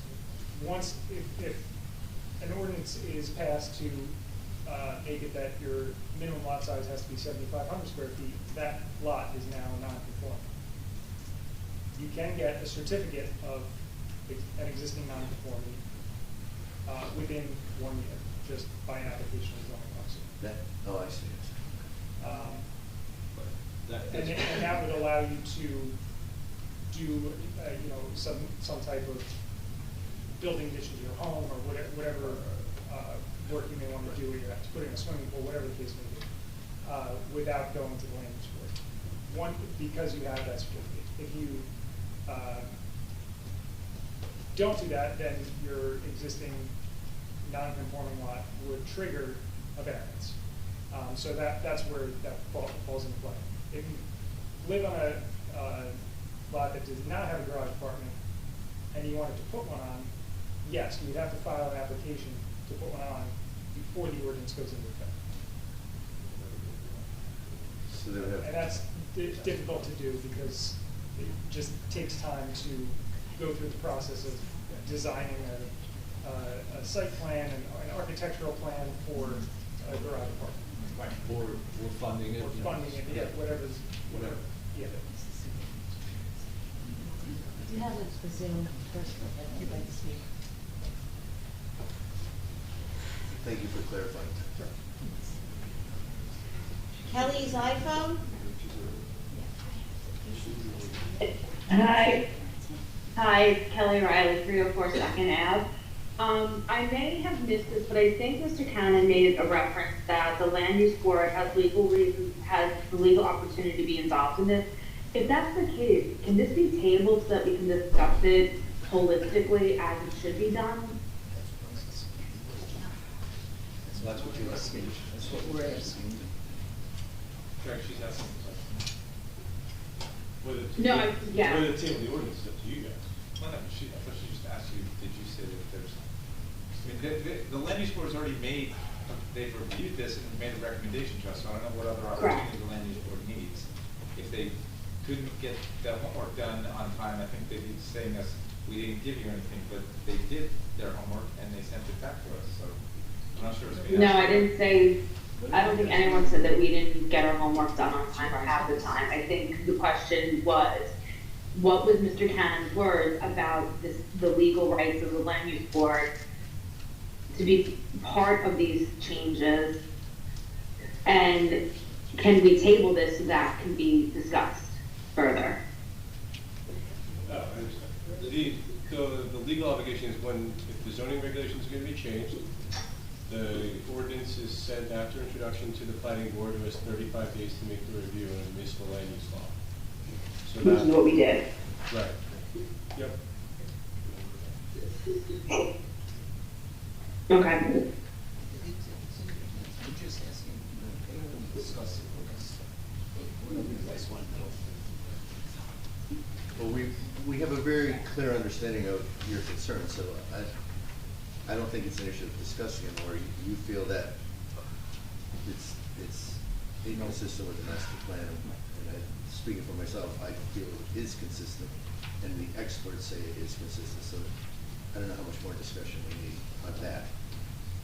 Okay, so I'd like to make a motion that we actually pass this ordinance 2023-16, an ordinance amending chapter 5 of the, oh, that's not the one, shoot, sorry. The 2012. Yeah, that's why I have it, okay. So I'd be happy to read it if somebody has, because I don't have that piece of paper. No, it's on the agenda. Okay, that's fine, I have it. You actually have to first make a motion to close it. Oh, okay, so I'd like to make a motion to close the public hearing. Second. And adopt ordinance 2023-12, an ordinance replacing chapter 450 zoning, the borough's revised general ordinances to update the borough's zoning regulations. Second. Thank you. Mr. Noble? Yes. Mr. Gubatose? I'm just gonna say that we've spent an awful lot of time on this. I think great work has been done by Mr. Matlack. He has talked to everyone, including members of the land use board, for the better part of a year. I did want to suggest one or two edits to this. I don't think, however, based on Mr. Cannon's guidance, that I want to delay the overall adoption of this. So to the extent we need to change a reference to a fire official, or that we need to change property owner from developer, I think those are valid changes, but to the extent that they would otherwise tie up what I think is a really good amount of work that's already been completed, I'm going to vote yes. Ms. Mahoney? Yes. Mr. Weber? But before I go, I want to say that a bunch of things, just to address some things that were very valid points that were brought up here. But just to take us back in time, there was a time when there was, we said garage apartments are getting a little bit out of control, let's limit that, let's change it so we limited the square footage of them. And I'm absolutely sure, because I lived in town then, the same arguments were made, we're taking away people's economic opportunities. Sure, some people have garage apartments and they had plans to make them 2, 3, 4 bedrooms. And, you know, they had an economic plan for that, and, you know, that opportunity was taken away from them because we clamped them down and we said 600 square feet is going to be the limit on garage apartments. The master plan doesn't say the job here is to maximize economic value for people. That is not what the master plan says. To the people that came up and said, you're screwing me economically, I'm screwing myself economically. I have 6,000 square feet and plenty of room to build a garage apartment.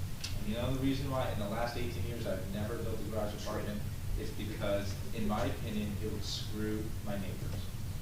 It screws them out of their light and space and open, and they can look out in the backyard and see grass and trees instead of looking at a building. You know, I have an aging mother-in-law too. Yeah, maybe a garage apartment, great, we can live here. Not even crossing my mind. You know why? Because of my neighbors. So just like when we ratcheted down on garage apartments with the square footage, that was maybe unpopular with some people, but it was good for the town and it was consistent with the master plan. So for the exact same reason, I understand what the arguments are against this, but this is something that's good for the town. It keeps our density in check, and not one for, you know, I get a lot of complaints about overdevelopment, and this is the time where we're actually doing something about it, so I'm gonna vote yes. Mayor Fox. I'm going to vote no. The reason I'm going to vote no is basically I would like to incorporate those 3 edits, the 5, 7, and 11, and because the governing body's not changing, we could push this into January and not have to go do a redo. I do think the time parameter is worthy of further discussion of understanding how many homes, how we communicate, and could we do that. So I think those 2 things, the 3 edits plus that, I'd really like to see happen. I do understand all the points on density and everything else, but if I bought a house at 5,000 square feet and I could build a conforming back house for my parents or as my retirement income or whatever, I'd like some time to make that, be able to do that if I have at least have the opportunity. And I don't think, to the chairman's point, that we've adequately let people know that. So, and that would close this out. So let's move on. I appreciate the time here. It was an extensive amount of time, but it was a complex issue. And I will say there were a couple of, as Councilwoman Mahoney and I said, there were a couple of fumbles here that caused a little bit of a problem, but you know, we'll move on. Okay, the next is for 2023-16. It's an ordinance amending 123 beachfront areas adjacent waters of the borough's revised general ordinance to include Article 4, Special Lake Bridge, to prohibit all motorized or powered vehicles of any type of Special Lake Bridge. Start with any council comments. So we'll close council comments. Now we'll make a motion to open public comments and 3 minute limit. Do I have a second? Yes. Gotta vote. Yes. Mr. Noble? Yes. Mr. Gubertozzi? Yes. Ms. Mahoney is not present. Mr. Weber? Yes. Mayor Fox? Yes. Any public comments on ordinance 2023-15? Yes. Ronald Clipsey, 408 Lake Terrace. I just want to know who enforces that. I mean, we share that bridge with Ocean Grove. No, but Ocean Grove has half of it, right? Or so will police cars be patrolling that? I mean, I live right next to it, so it just seems like that's not a place that there's usually a lot of surveillance for bicycle or motorized vehicles. Well, imagine now, if the patrol was so fine, you see a motorized vehicle, I think now you have the ordinance. It's a specific request from them, since they can't enforce anything unless there's an ordinance, so now it's be enforced. Good. Yeah, hopefully it's the exception, not a rule. Yes. Do we have a similar ordinance for the boardwalk or the promenade? Yes. Yes. Yes? who enforces that? Because I see those motorbikes all the time, so I'm just saying, like, and it's hard to see from Ocean Ave, because there's a distance, but they're there. And I always tell them to get off, and they laugh at me. I'm on good police officer. Any other comments? Nothing from the board? Okay, I'll move to make a motion to close 2023-15. Second. Mr. Noble? Yes. Mr. Gubatose? Yes. Ms. Mahoney? Yes. Mr. Weber? Yes. Mayor Fox? Yes. Okay, 2023-16, an ordinance amending Chapter 5 Administration of Government for the boroughs revised from ordinance to repeal mayor's temporary appointment power under Code 514J. Start with any council comments? Any council comments? Yes, I do. Can't be That fast, but I'll try. This amendment has received a lot of attention over the past month, and I would say rightfully so. The question everyone wants answered is, who has the right to make a permanent appointment of our business administrator, the mayor or the council? As recently as last week, the mayor sent an email to the council requesting that we remove the adoption of this amendment from tonight's agenda. He stated that the council cannot dilute, this is a quote, dilute the legal powers and authorities granted to mayors in this form of government. And that this would, quote, encroach on the authority granted to my office by state law and borough charter. I know everyone has heard these statements before from our dais, as well as perhaps in interviews in the paper. What's disappointing to me is that some people, fueled by the mayor's rhetoric, have made these same statements as part of personal assaults on this council's motives. A small group of individuals have publicly posted unfair accusations against the council on social media. These individuals are certainly entitled to their opinions, but unfortunately, their opinions do not include facts. The following are 4 simple questions which people should ask, and I hope some will find them thought-provoking. Anyone who cares about the facts should read the answers. Question number 1. When is a strong mayor a strong mayor? Our Faulkner Act, small municipality form of government, is often referred to as a strong mayor form of government. The role of our mayor is indeed strong because he serves both as our chief executive and as a member of our legislative branch, the council. Our form of government also provides for a council which is empowered with many rights, including the right to approve mayoral nominations of various officer positions. Sure. When a mayor attempts to avoid the checks and balances that are built... I'm sorry? Oh, I thought you were gonna leave. Okay, sorry.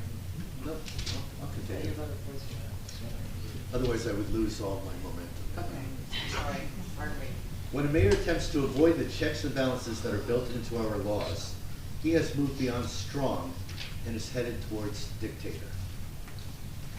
Number 2, question number 2. When do 3 finalists equal 1 finalist? The mayor presented 3 finalists to the council for their consideration to hire as a business administrator. The council interviewed the 3 finalists and then selected the one that the council believed to be the most qualified candidate and the one who they believed could best serve Bradley Beach.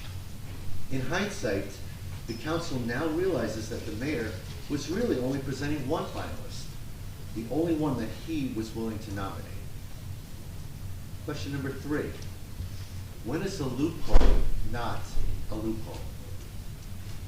The mayor knew that the council did not support his candidate, and he also knew that he needed the council's consent under the law.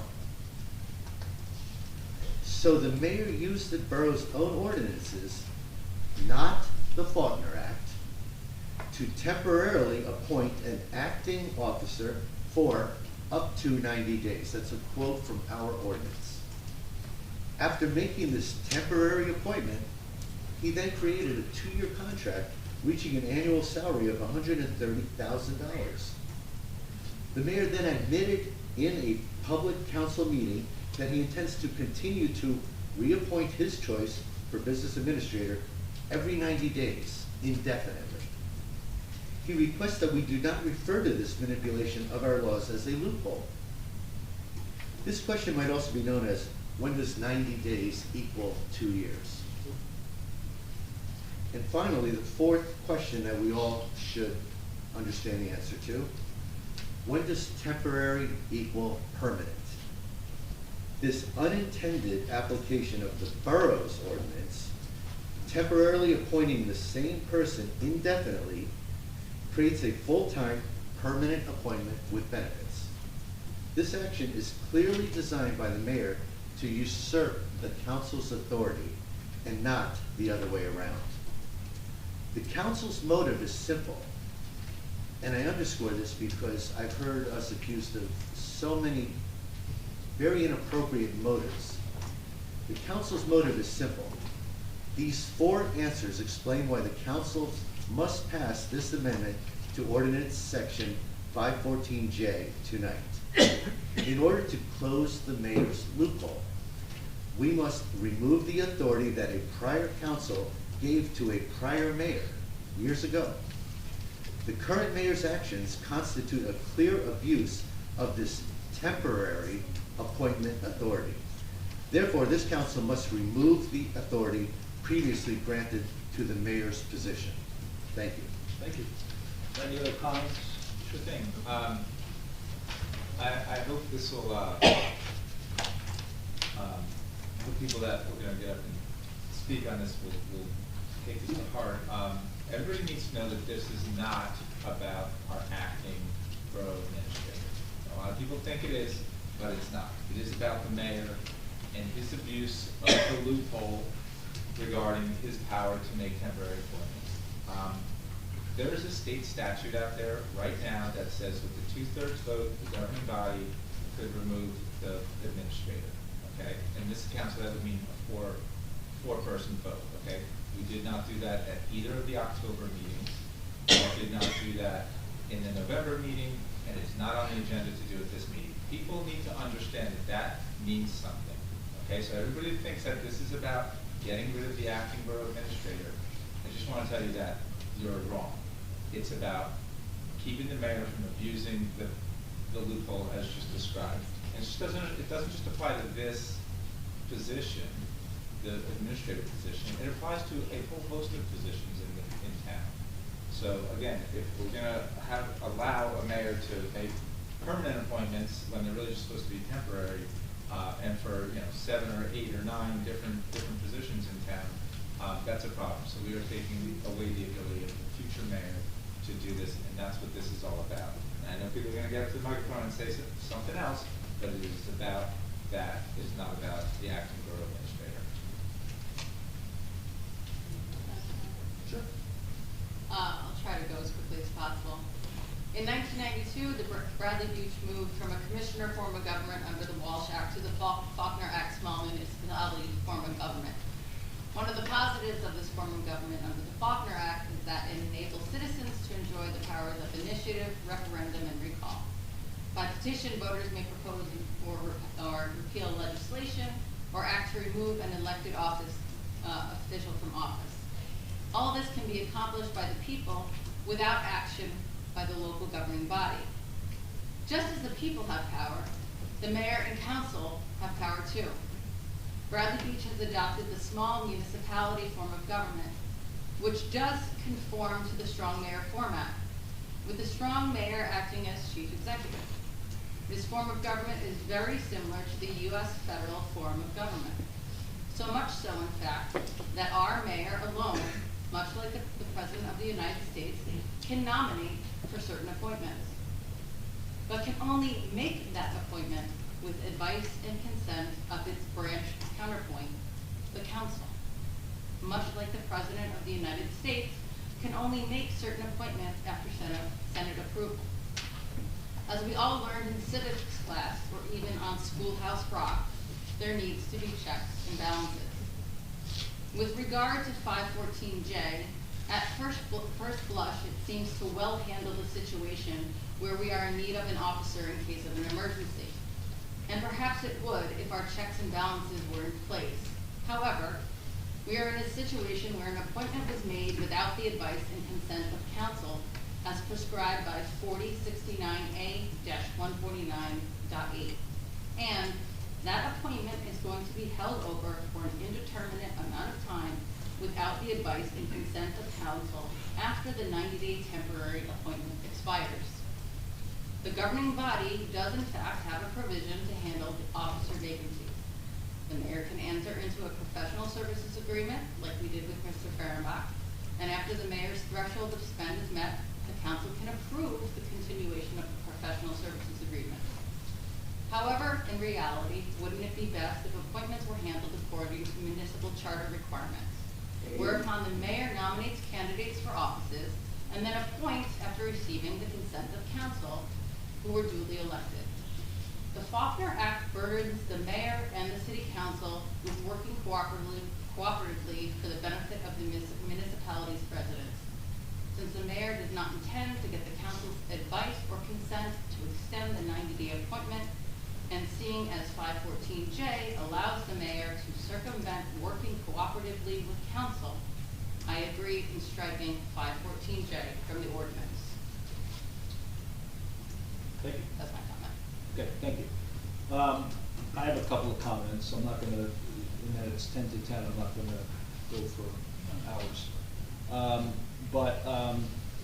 One portion of the memo I sent to the council last week that Councilman Lukatosi failed to mention, I will mention, and that was that I would prefer that we instead proceed in a more harmonious manner by working together rather than creating more divisions.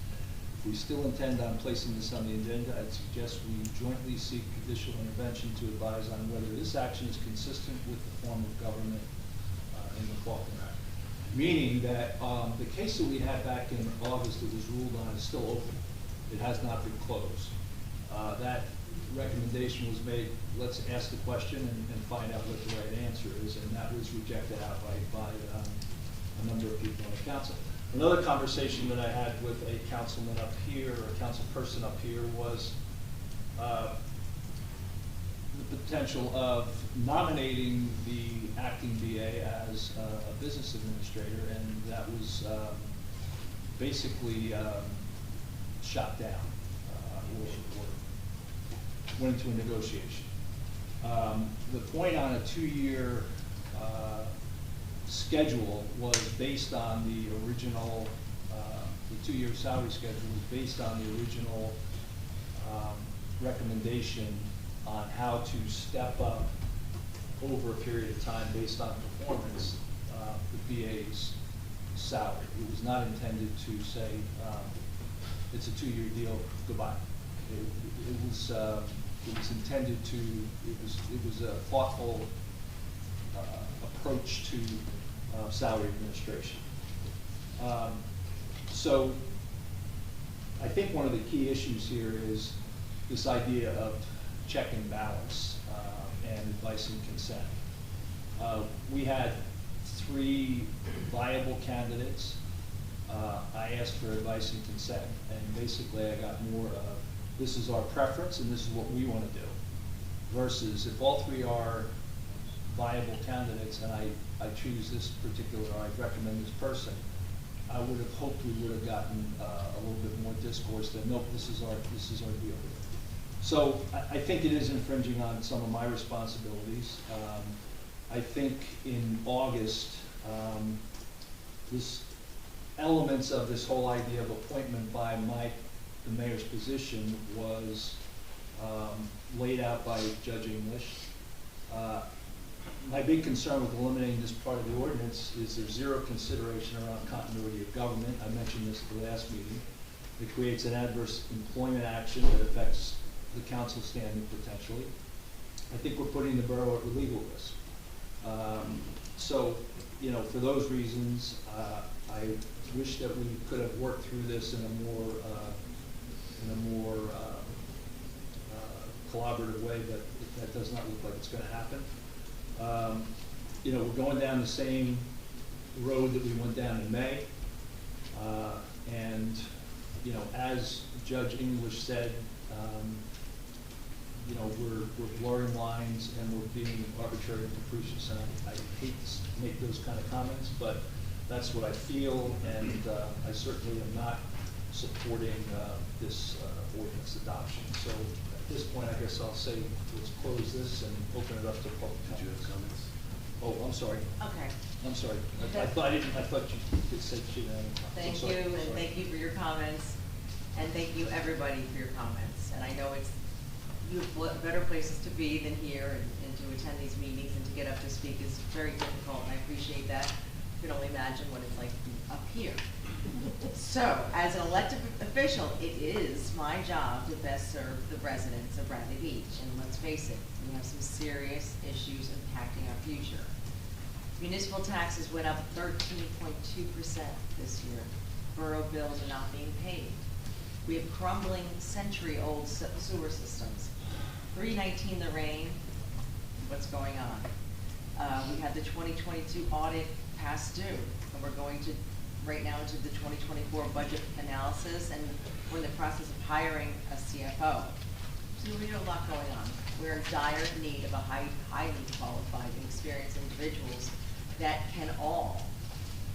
we can all agree upon to give our residents and taxpayers the best that we all deserve. For the Borough Council to have their statutorily established advice and consent stripped from us is just not productive. And that concludes my comments. Thank you.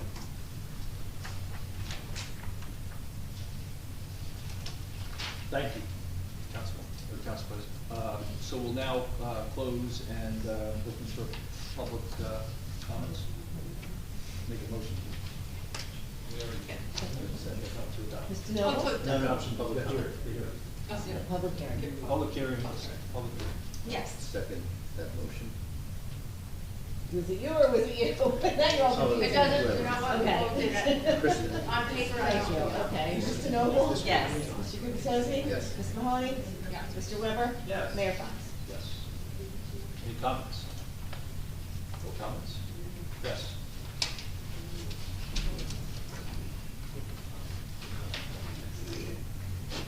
Thomas J. Cohen, 612 Third Avenue. I think it's fantastic that the loophole is being closed. But I just want to take a moment to read something which I thought was very impactful and maybe beneficial in any judicial intervention. I'm going to read from an October 1st hiring memo to Meredith DeMarco from Mayor Fox. Subject, position offered, acting business administrator, Borough Bradley Beach. As you are aware, I sought the advice and consent of the council on 13 September and unfortunately did not receive it. This is an offer to appoint you to the position of acting business administrator. This is a 90-day appointment that will be renewed. You would be appointed at an annual salary rate of $110,000. Vacation benefits will follow through borough policy. And then it goes on to go for this 2-year extension up to $130,000. This was the intent all the time, and I can't wait for Judge English to read this, because in June, he didn't know the backstory of what was going on. So now, he knows the backstory. It's been in the papers, it's been embarrassing for everybody. This is supposed to be a collaborative effort. I don't know how, I assume corporate people at J&J would work collaboratively, right? I guess they don't. But, Mr. Ken, I want to give you this letter because I think you might need it for future judicial intervention. Thank you very much, Mr. Mayor. Thank you. Anybody else? Any comments? Yes. You go first. Hello again, Beth Hepler, 504 Central Avenue in Bradley. Loopholes don't belong in laws. Laws are supposed to be fair and equitable for everybody, so that they're applied equitably and fairly across the board. Loopholes only serve to cause ambiguity and this kind of consternation that's developing and dissension. So I don't understand as a legislator and a legislative board, why you as mayor would be opposed to wanting to do away with the loophole, but you clearly admitted in your own words, and it's on videotape and on the record, that you, in response to Councilman Weber's question, admitted openly to everybody here that it is, in fact, and was your intention all along to exploit that loophole by reiterating and renominating every 90 days. And that's not the spirit of the law. And it's not the only law and ordinance that we have in problem with loopholes in town. And we've never had an issue, even though that they may have existed, because we've never had a mayor that has tried to exploit them and take advantage of the residents for some reason.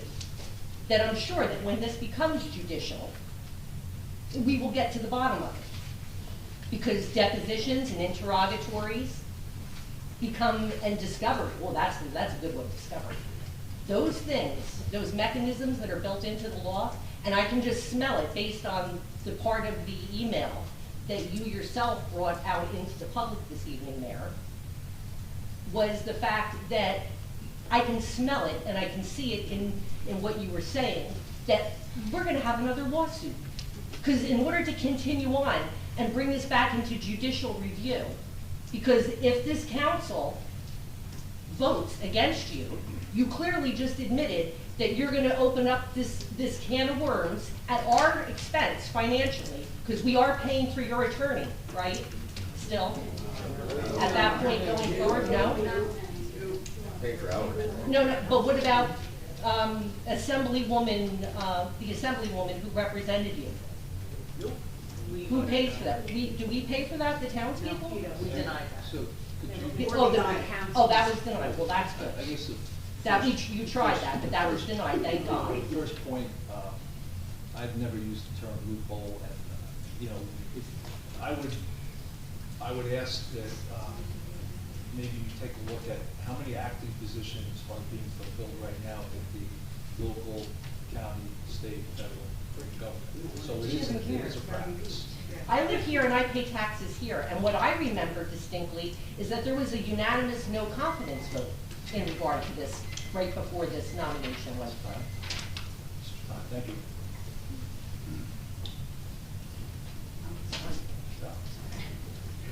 Mia Mullen, 302 Fourth Avenue. It just goes on and on. From what Jane was saying, and this is what I got out of your great words, was that there's a lot of tasks that need to be done in this town.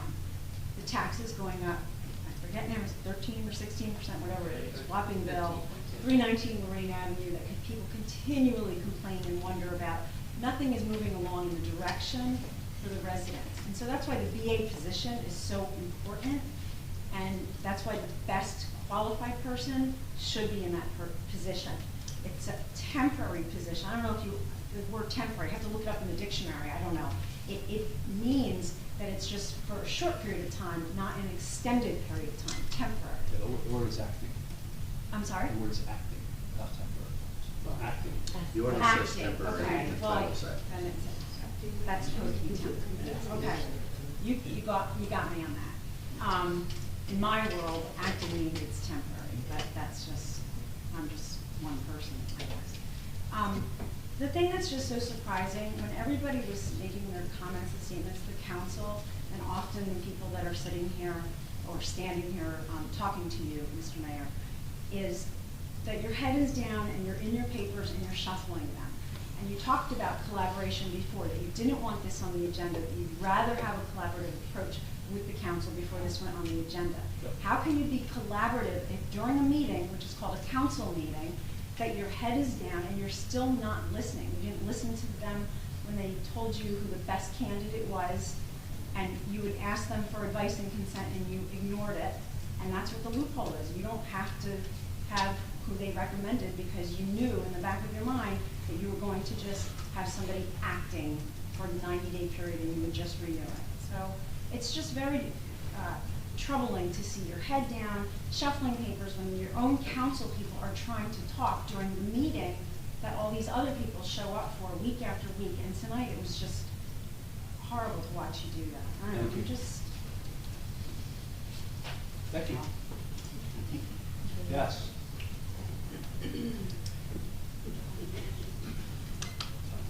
Rona Parker, 27 Atlantic Avenue. May I ask the borough attorney a question? Is that proper? May I ask you a question? You could always ask me a question. Thank you very much. I appreciate that. As the attorney for the entire mayor and council, are you advising them on this?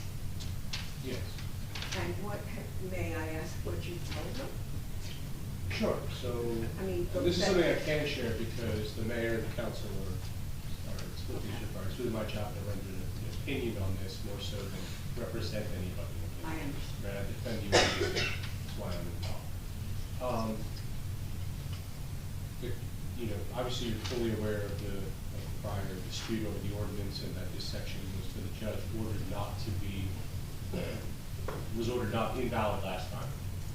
If you think of it in 3 steps, the current ordinance places this power with the mayor. The ordinance that the council passed last time placed that power with the council. Judge determined that that was inappropriate in the Faulkner Act. The current ordinance that's before the board is in the middle. It's basically just no one has the power. And what I advise them is that this temporary appointment power, unlike the last lawsuit that we had, is not in the Faulkner Act. So I can't give a legal reason or why this has to be in our ordinance or why it's mandatory. You can just two arguments if I lay them out respectfully for each of you. I think Al has had a whole dissertation of his point of view, and that's that no one should have it.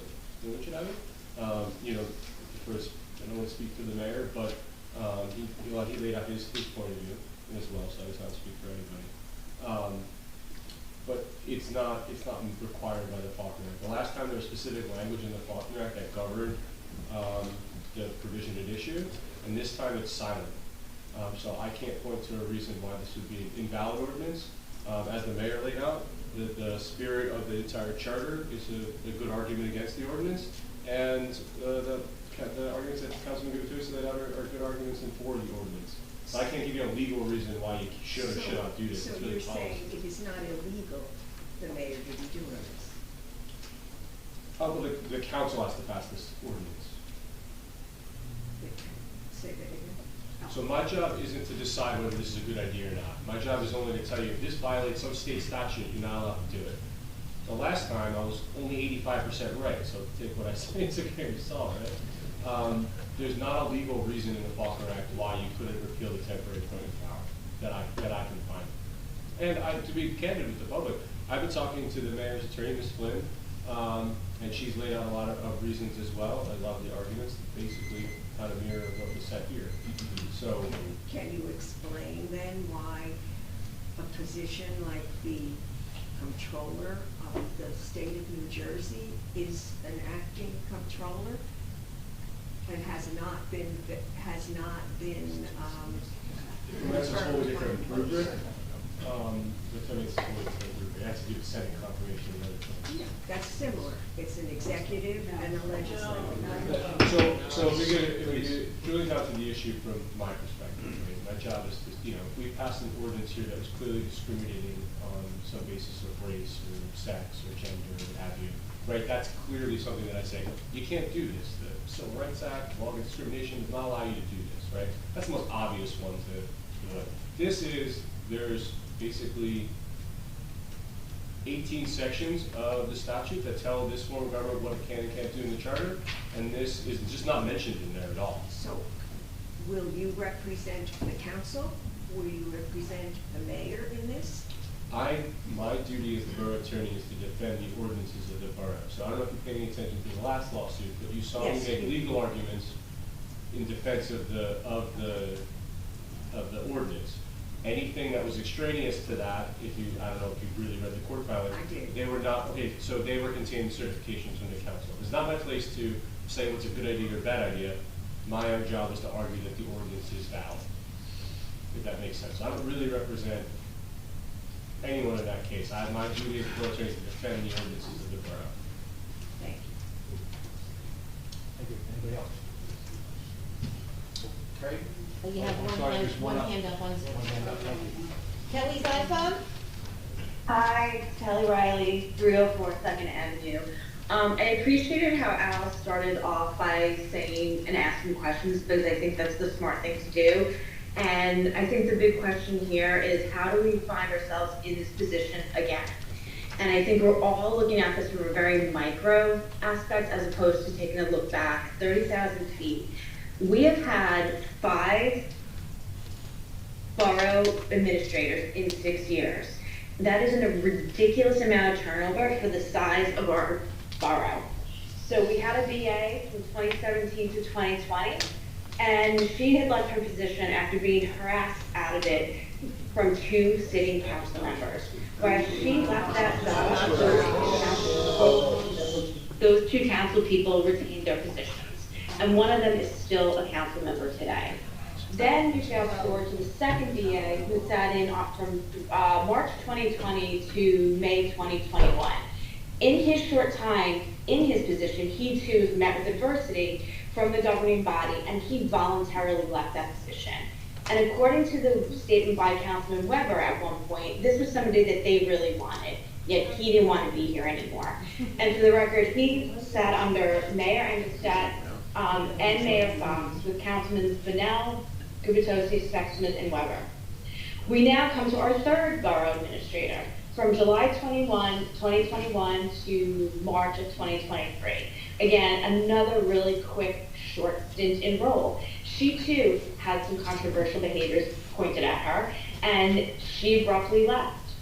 Again, the governing body was Mayor Fox, Councilman Fennell, Councilman Gubitosi, Councilman Sexsmith, Weber, and then the new 2023 council of DeMarco, DeNoble, Gubitosi, and Weber. Now we have Mr. Fahrenbach, and he was the interim from March 2023 to September 2023. And at the September 13th meeting, when he was on his way out and we knew that Meredith or there was a new person coming in, he spoke about Ms. DeMarco's capability, ability, and willingness to do this job. And his most impactful statement is that she would have the highest probability of success because she is intimately aware of the unique challenges the council brings to this VA position. He has some other unsavory things to say about the council and the behaviors, and I think it's all been well documented, but it's a telling tale of where we are. So we now have Meredith, or Ms. DeMarco as we should be calling her, and she is willing to do this job. She is able to do this job, and she's more than capable to do this job. She has the experience. I think everyone is losing sight of what she has done in her previous careers and her previous government experience. On top of this, how much money does it cost to hire somebody? The national rate is 1.25 to 1.4 times the base salary. If I use the $110,000 base, every time we have to hire somebody, we are spending an additional $27,000 to $44,000 a year, or not a year, a time, to hire. Times that by 5. It's a pretty hefty price. I think, again, how did we get here? There's a common denominator. It is the lack of this council and all of the councils to work together. This isn't a mayor situation. This is about how people can't come together and work. And I'm tired of everyone bringing it down on someone like Ms. DeMarco, who has had to endure the mental abuse and anguish that you have all put on her on social media. I would love for any of you to walk into your jobs every single day knowing that everybody is rooting against you and has things to say, and see how well you do. She shows up with a smile, she shows up with the guts, and she shows up with her credentials to do the job. Thank you. Okay, I have received a memo from Gregory Fahrenbach. He would like to present comments regarding this ordinance, so I'm going to read that, if that, okay? This is from Greg Fahrenbach, as a resident of 408 Bradley Boulevard, Bradley Beach.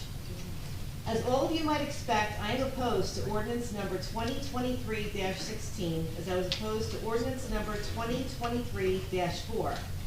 Before I explain why, I want to clearly state on the record, from before the time I offered to be the interim borough administrator, I have not chosen a side in this community conflict. I am on my own side as a professional local government manager, borough property owner, and taxpayer. I am a stakeholder in this community, and I have my own positions on individual community issues, period. I have worked diligently and listened to all sides of issues for the betterment of this borough's government. What does this ordinance do? In its essence, the proposed ordinance amendment removes the ability of the elected chief executive officer to make appointments to keep the government operating when a key officer or staff member who must be appointed with the advice and consent of council leaves office. A vacancy in such an office can occur as the result of death, resignation, retirement, or removal from office.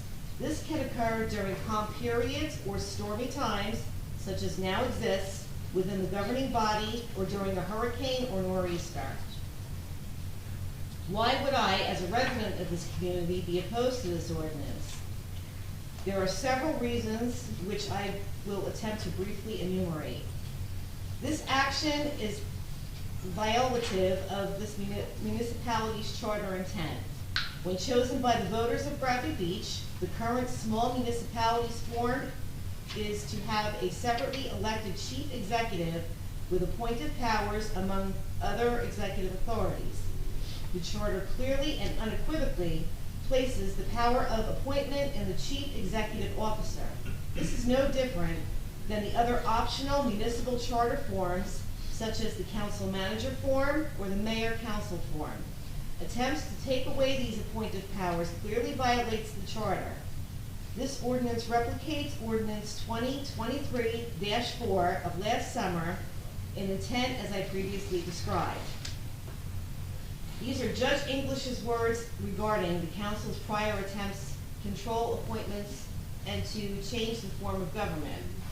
Borough Council lacks legal justification for its adoption of ordinance number 2023-4, which revises section 5-14, parentheses J, of the Borough Code.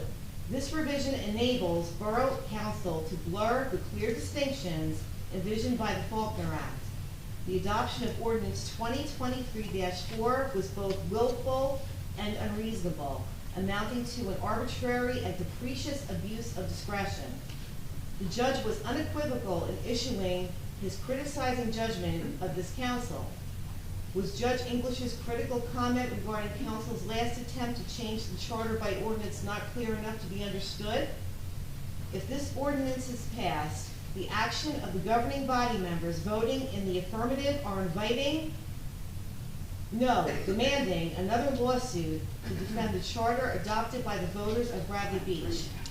Removal of the ability of a chief executive officer to make acting appointments disables the government from being able to carry out its mandated governmental services. If the statutory appointing authority is prevented from making acting appointments and the council fails to grant advice and consent to an appointment, there is then no appointment. According to the borough ordinance, the positions affected by this condition would then be borough administrator, auditor, engineer, tax assessor, tax collector, attorney, and borough clerk. Parentheses, section 5-11.a. Parentheses 5. All of which are leadership or technical positions without being filled would disable the government. In this governmental form, the council does not have the appointment powers for the vast majority of positions. The only means by which this council can gain this authority is by reverting to the borough form of government through a charter study commission process, but not by means of this ordinance. The ability of any council to usurp appointing authority from the CEO does not exist in the other strong executive forms under the optional municipal charter law previously identified. Likewise, it does not exist here. Let me be clear. Granting advice and consent is a process to make sure the person or firm being appointed has the ability to perform the duties and responsibility of the position. It does not mean that if a majority of the governing body is of the belief that someone else would be better in the position of the governing body. 5 minutes. Yeah, 5 minutes. Sorry, Mr. Fahrenbach. It's not you. Yeah. I just put the rest into the record. Yes, the rest will go into the, there you go. Okay. Yes, All right. last one, please, and then we'll move to vote. We need to close the, oh, sorry. Sorry. That's okay. Hi, Brigitte McGuire, 610 Brindley Ave. This topic has come up several times in meetings already, and many people have been here, and it's been pretty much a one-sided conversation for many meetings. A great example of how democracy really works, and I want to urge the council to adopt this because you've listened to the people in these several meetings. So bravo, because when there's a loophole in the law, legislation happens properly when they fix our laws so that people don't take advantage of them. So, thank you.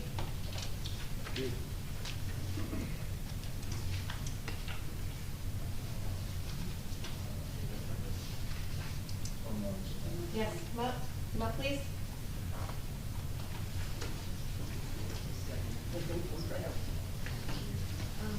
Linda Duffy, 312.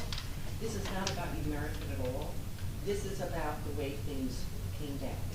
You approached about getting that job way before that lawsuit, I assume, and he made no attempt to put you in that position at that time, and I don't know why. So all the things that transpired leaves a bad taste in a lot of people's mouths. But the problem is you need a BA, and I hope you can fill the job, but you do not have the credentials. You don't. Okay. And to be starting at $110,000 with no experience. Appreciate your comments.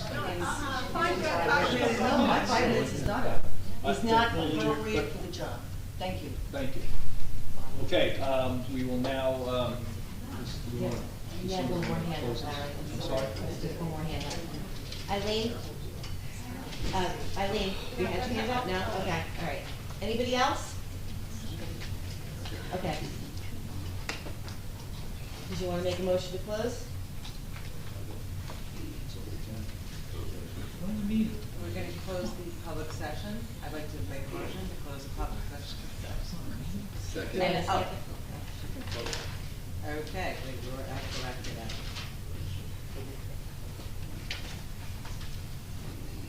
And adopt ordinance 2023-16. Do I have a second? Second. Mr. Noble? Yes. Mr. Gubatose? I want to say that I'm just disappointed with Mr. Fehrenbach's comments. He's certainly entitled to his opinion. If time permitted, I could go almost item by item and challenge him. I think there were a lot of inaccuracies there. Most importantly, his opening comment about he's not on either side is just clearly disingenuous. But that being said, I will vote yes. Ms. Mahoney? Yes. Mr. Weber? Yes. Mayor Fox? No. And for rather obvious reasons, I think I have to go to a dissertation. Okay, let's move to number 10, which is communications. There's a Shade Tree Commission appointment memo. Appreciate that. Now, yes, be quiet, please. We have resolutions, consent, and individual. Consent agenda has 7 items on it. 2023-276, approval of lien redemption for 400 Main Street, amount of $5,017.18. 2022-277, approval of lien redemption of 405 Second Avenue, the amount of $1,771.90.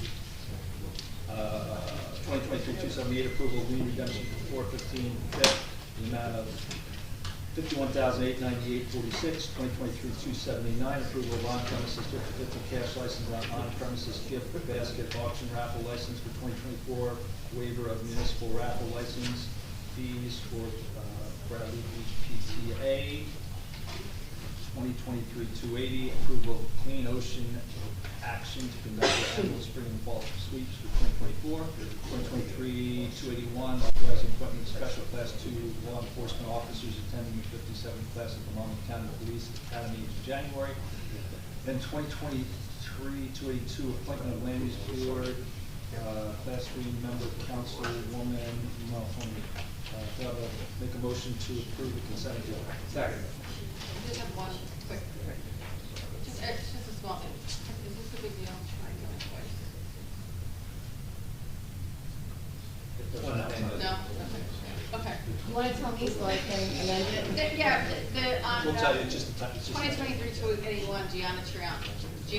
Oh, yeah, you know what, I'm sorry, I forgot to, it was fixed, it was reposted, I forgot to send it to all of you, sorry. All good. Okay, All right. get to the second, John, that was yours? Yes. Okay. Mr. Noble? Yes. Mr. Gubatose? Yes. Ms. Mahoney? Yes. Mr. Weber? Yes. Mayor Fox? Yes. Okay, individual ordinances. We have, I'm sorry, resolutions. I'm sorry. First one is 2023-283, authorizing budget appropriation transfers for December 2023. Make a motion to approve 2023-283. Second. Mr. Noble? Yes. Mr. Gubatose? Yes. Ms. Mahoney? Yes. Mr. Weber? Yes. Mayor Fox? Yes. Bill list for December 6, 2023. Make a motion to approve the bill list for 2023 to 84. Sorry, thank you. Sorry about that. What about Mayor and Bella? So you have a question on 2023-284? Well, do we have, we discussed that, right, the Mayor and Bella invoice? Yeah, I mean, my request is that what goes in the bill list actually reflects the time that she, it could just say first quarter or something like that, that's all I ask for. We could reflect that in minutes.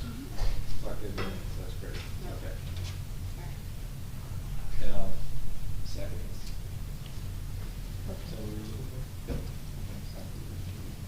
Mr. Noble? Yes. Mr. Gubatose? Yes. Ms. Mahoney? Yes. Mr. Weber? Yes. Mayor Fox? Yes. 2023-285, a resolution canceling a certain funded appropriation balance as previously adopted by the Borough of Bradley Beach for general capital projects in the amount of $314,826.15. Make a motion to approve 2023-285. Second. Mr. Noble? Yes. Mr. Gubatose? One comment I want to make here is, somebody, I presume it was led by our acting VA, Mr. Marco, but somebody went back to at least 2008. 1990. Yeah, so people have gone back. I'm sure Mr. Marco is appropriate to give you credit. As long with the HFA and many different Excel team work here. Okay, great, thank you. Just want to make sure people appreciate that not only is this $314,000 of a correction and bringing our accounting up to speed, but apparently it took 25 years to get this done. So my appreciation to you, Mr. Marco, and the folks who work with you, and I vote yes. Okay, Ms. Mahoney? Yes. Mr. Weber? Yes. Mayor Fox? Yes. Early. 2023, haven't heard that word in a long time. 2023-287, approval of the Shore Athletic Club to conduct their annual polar bear race on Saturday, December 30th, 2023. It's a pass-through only. I guess they're going to swim by. Wait, you missed Next one, 286. I told you I'm losing it. 2023-286, resolution amending prior permission granted to the Bradley Beach Fire Department, aka United Engine and Truck Company, to erect an electronic sign upon real property located at 905, known more specifically as Block 32, Lot 14. Thank you for getting that, because Mr. Napoli would have kicked me in the ankle if I didn't approve. So I could have a second for 2023-286. Mr. Noble? Yes. Mr. Gubatose? Yes. Ms. Mahoney? Yes. Mr. Weber? I just want to say, when the fire department came in here and made its presentation, when they were done, I was like, great, don't we have to do something, don't we have to prove it? Everybody said no. And here we are approving it, I vote yes. Mayor Fox? Yes. 2023-287, approval of Shore Athletic Club at Polar Bear at Brewery Station. So a second to that. Second. Mr. Noble? Yes. Mr. Gubertozzi? Erica, my question on this, and probably is the question I got from most events, is this, the Polar Bear race in this instance, they submit a permit, right, and they say. An application, correct. An application. Okay, so they don't actually complete the little, there's like a permit request form that says our borough resources needed. That's part of the application. Oh, it's part of the application. Part of the application, Yeah. okay. So, and in that they indicated no borough resources are needed. I checked with them twice. Thank you, you're very good, thank you. You're welcome. I will vote yes. Thank you. Ms. Mahoney? Yes. Mr. Weber? Yes. Mayor Fox? Yes. 2023-288, approval of 2024 SCAT agreement with the county. Make a motion to approve 2023-288. Second. Mr. Noble? Yes. Mr. Gubertozzi? Yes. Ms. Mahoney? Yes. Mr. Weber? Yes. Mayor Fox? Yes, 2023-289, approval of workshop report out, council business meeting dates for calendar year 2024. Make a motion to approve 2023-289. Can I have a pen on the table? Can I have a pen on the table with this one, please? Oh. She wants to have the table. You can start, go ahead. So what this is all about, ladies and gentlemen, is setting out our calendar for next year. And I applaud the mayor for, trying to do something a little different, trying to be creative. He did bounce this idea off me a week or so ago. And the idea is to have one business meeting, a month, thank you. But have two meetings, one be a business meeting and one be like a workshop meeting. Workshop and report out. Workshop and report out. And so at a minimum, it has been brought to my attention that this is not aligned with our ordinances. Our ordinances require two meetings, not only general meetings, i.e. business meetings, but they actually require two meetings per month for all 12 months, which we just, as a practice, usually have 3 months. It's August, I believe, as well as November, December. So before I'm personally going to be able to approve any kind of change in this, I'm going to have to understand. I'm not going to vote against our law. The ordinance says what it says, unless somebody, Mr. Cannon or others, can convince me. That is going to be a concern I have, because there is a reality, as evidenced by the time that we're still going strong tonight.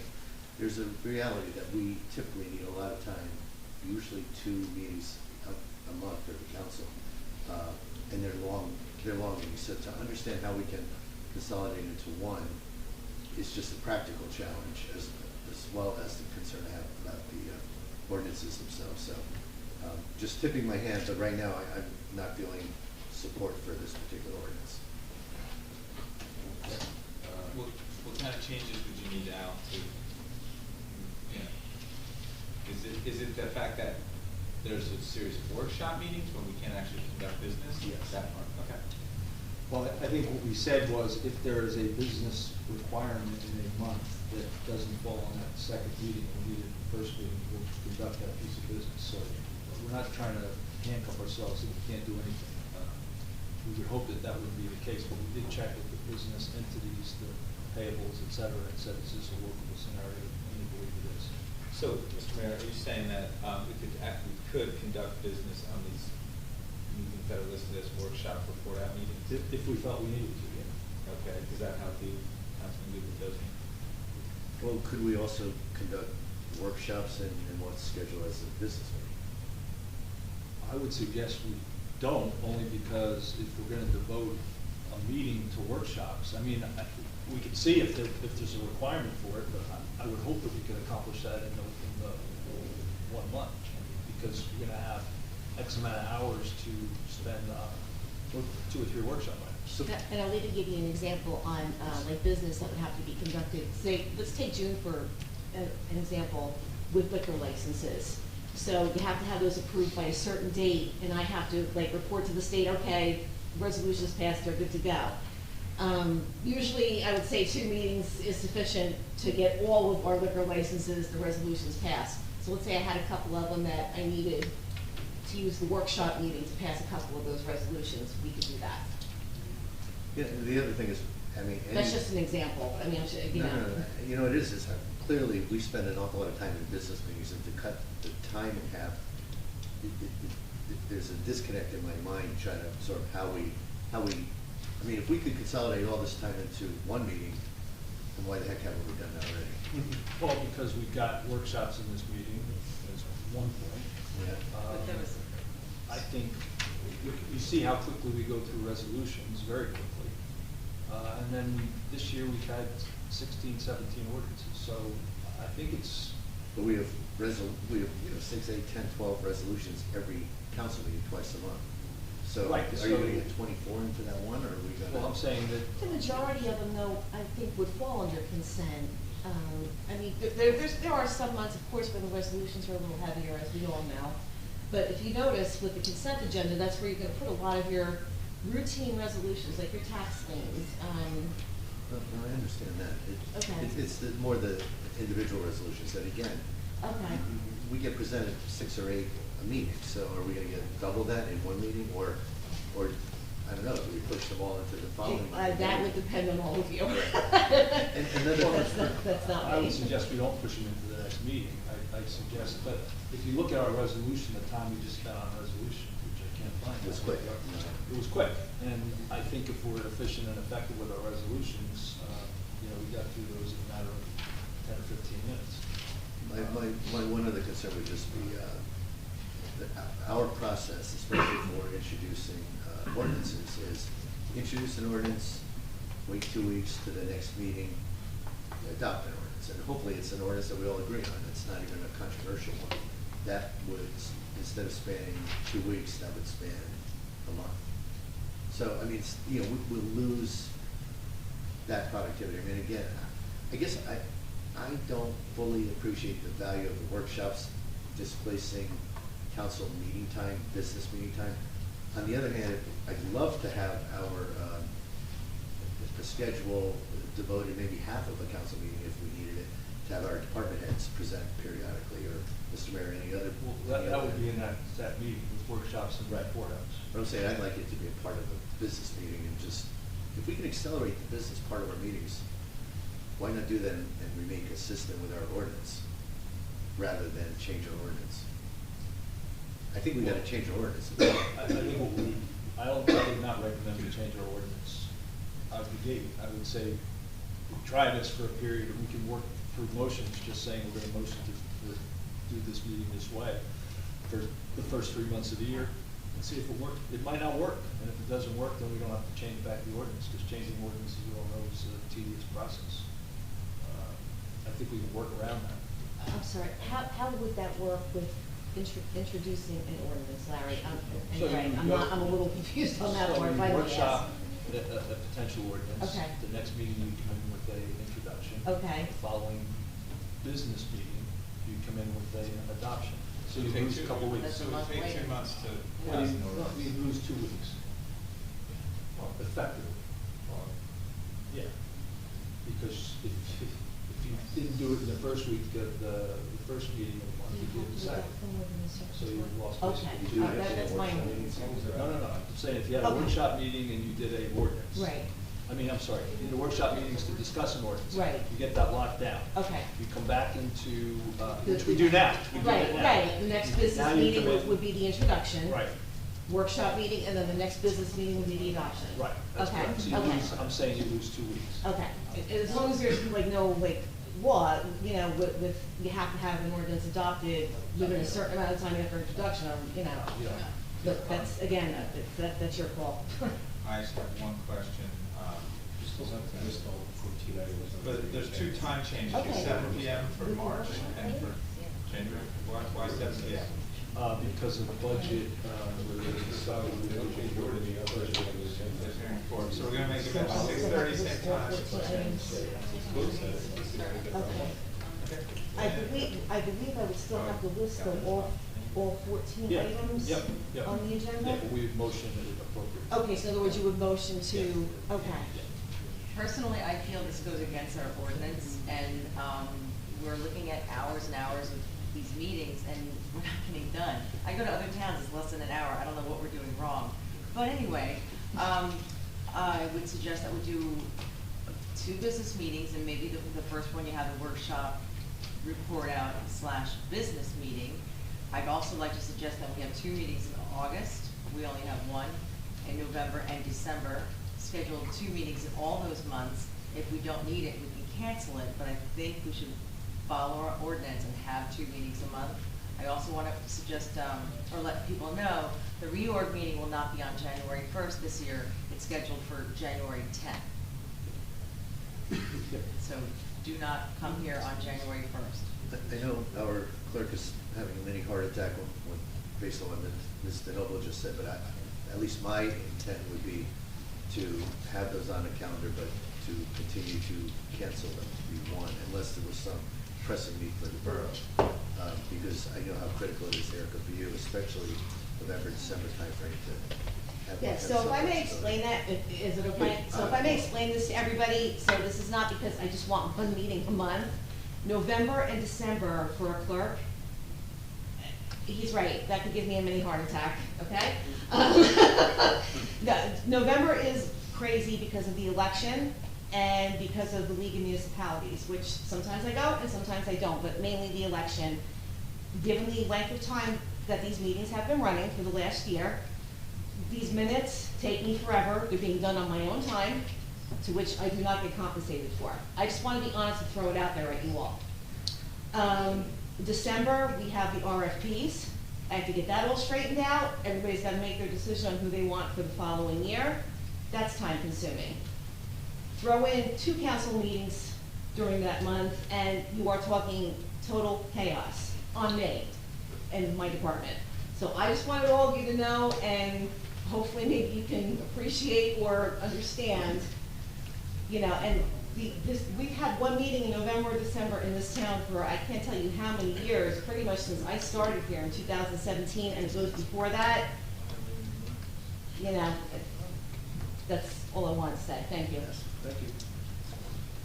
So, yeah, I would say, I agree with Councilwoman DeNoble that we should have 2 meetings in August. There's no reason to change that part. But just made a really good case for just 1 meeting in November and December, but, for August, other than the fact that it's August, you know, I mean, I would love to adopt this. I think it's worth giving this a try, but I would like to make the change that we add August 14th as a, well, I guess that would maybe be a workshop meeting.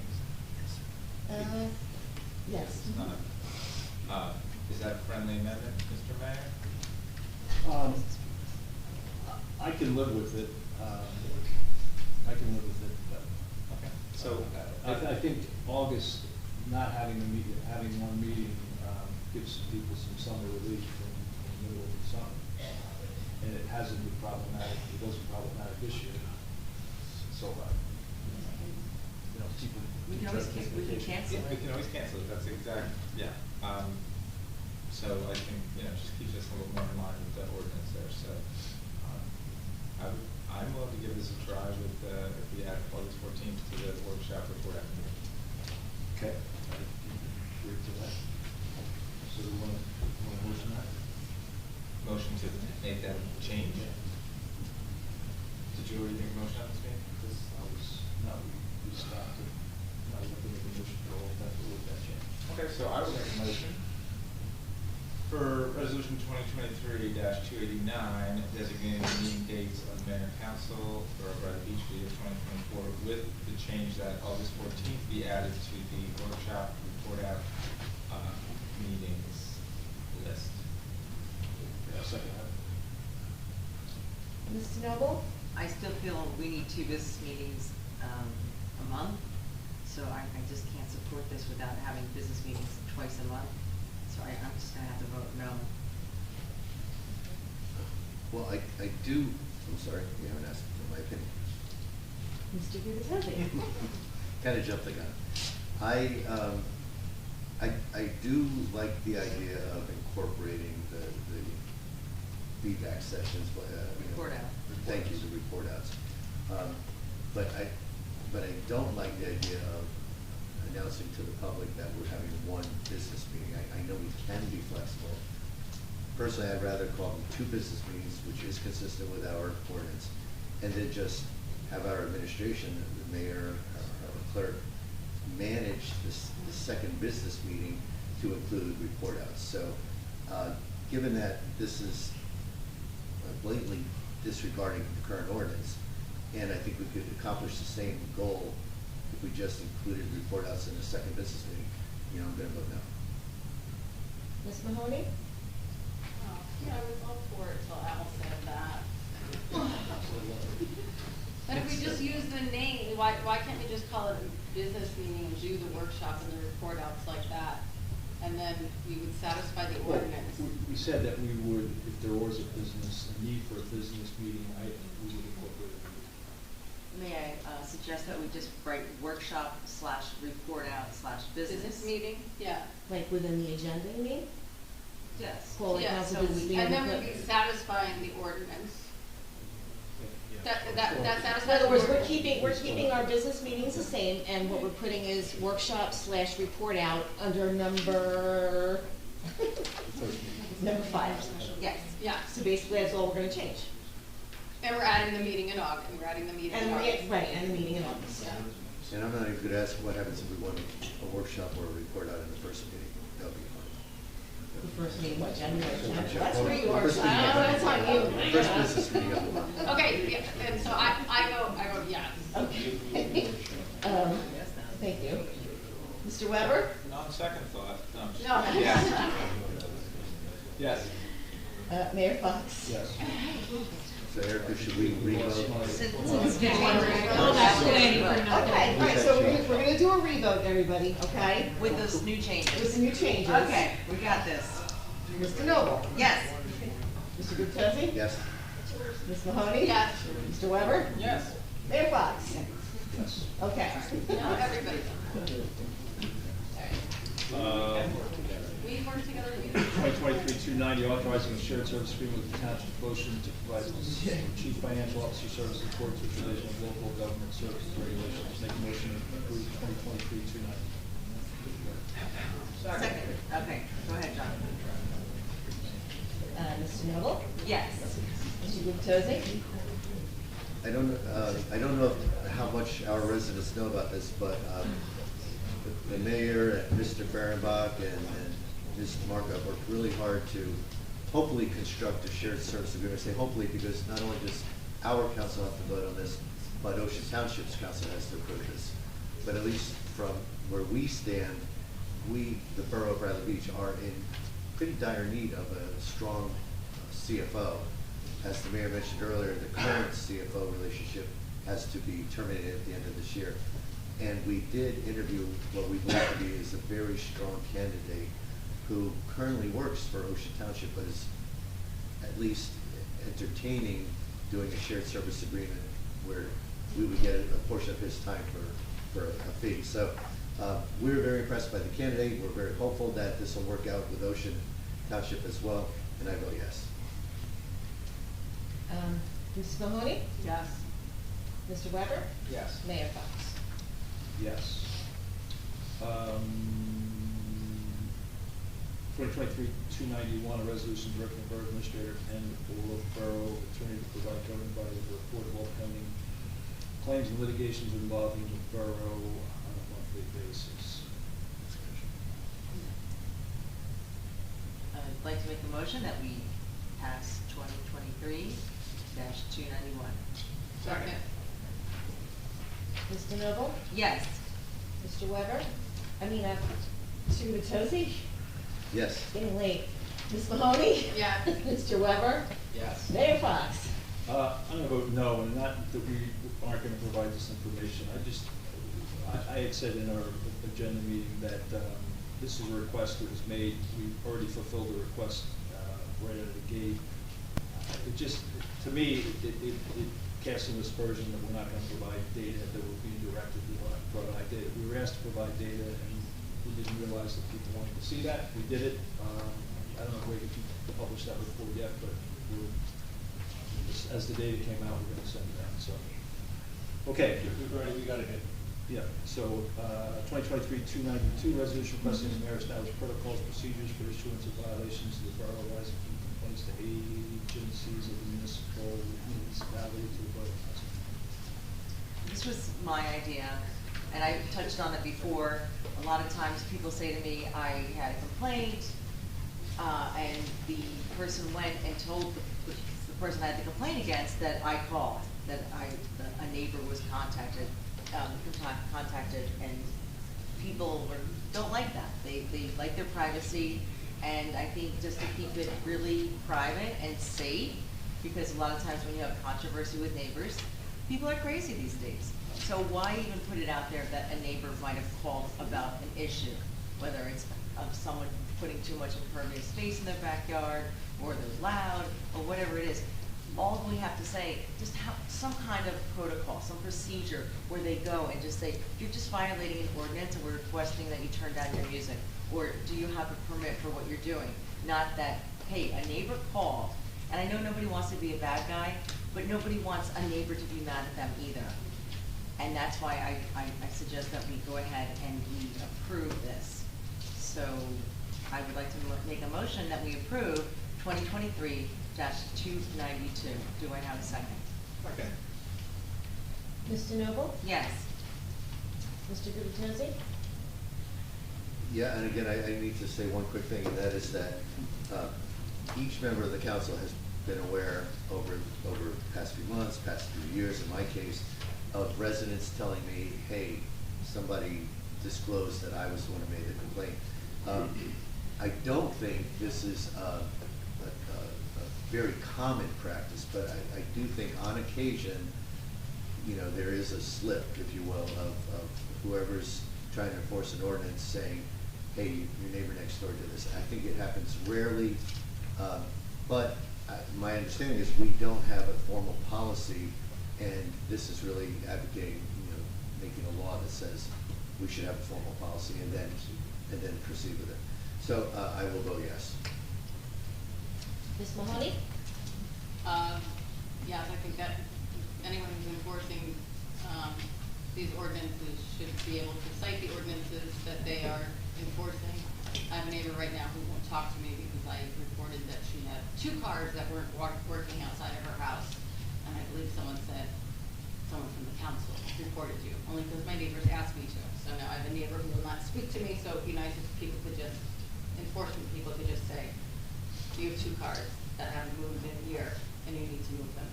But anyway, so I vote yes, emphatically. Mr. Weber? I'm also voting yes, but I want to say this is going to require some follow-up, so I'm going to be happy to work with you, Council President Noble, and get that policy actually written and implemented. Thank you, Councilman. Mayor? Well, I'm gonna vote no, because the resolution requests that I establish protocols and procedures, so I'll vote no. Okay. Somebody else wants to do it? That's fine. Okay, we have no announcements, I don't believe. So let's go to mayor and council reports. 10:45. First, I hope everyone had a wonderful Thanksgiving holiday. We had a lot to be thankful for in Bradley Beach. The Friday post-Thanksgiving bonfire went pretty well. Great fun after postponing the tree lighting. Holiday celebration, we were able to hold that last Saturday. It was a very successful event for residents. This Saturday, the 3rd night of Hanukkah, there'll be a nice carving menorah lighting that will take place at Riley Park. Please join the ceremonies. 5:45 start. Please participate a lot.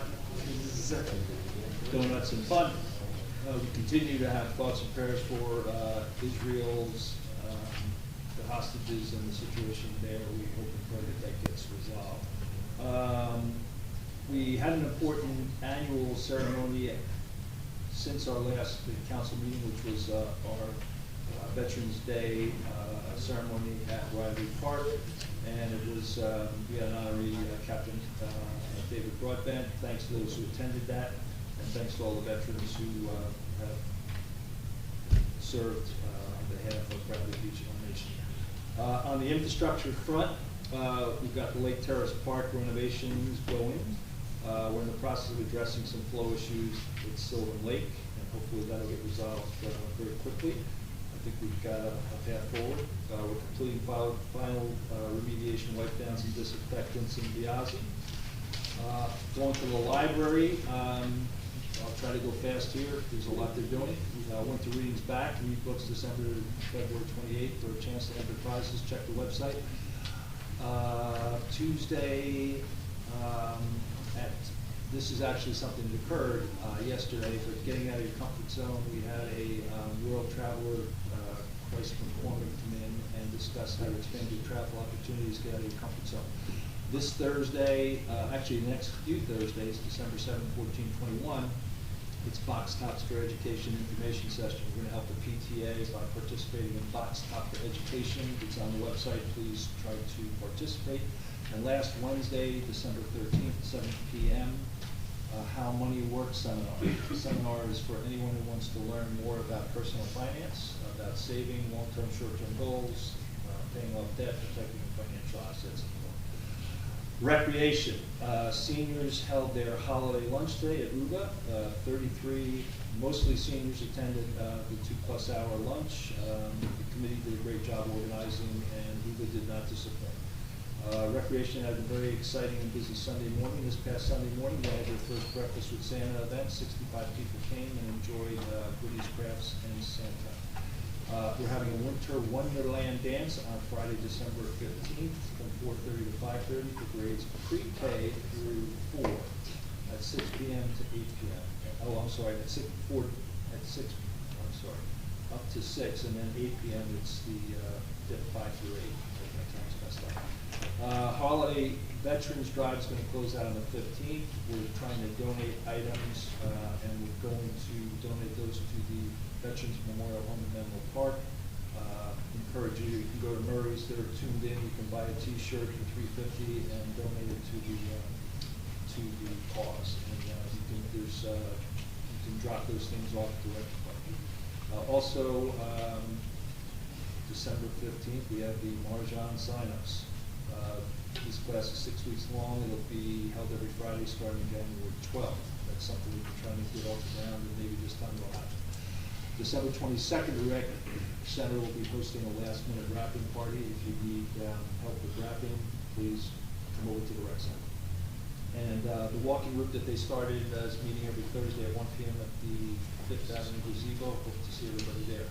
I did not get a fire first aid report, so I'll have to just get that into the minutes, and I will now turn it over to Councilwoman Mahoney.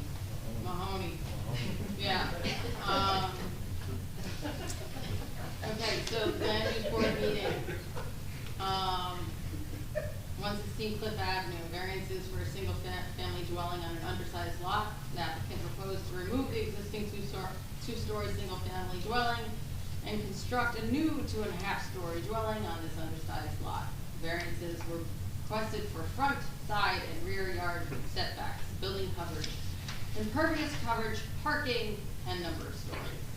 The application was denied by the board in a 3-3 vote. 304th Avenue, variance for front yard setback to propose enclosed porch to be utilized as a living space and proposed new covered porch. The applicant proposed to convert the existing covered porch to a finished room and construct a new covered porch along 4th Avenue. It was 2 variances requested. The application was approved and a unanimous vote of the land use board. And I think it's going to be a really nice porch and streetscape.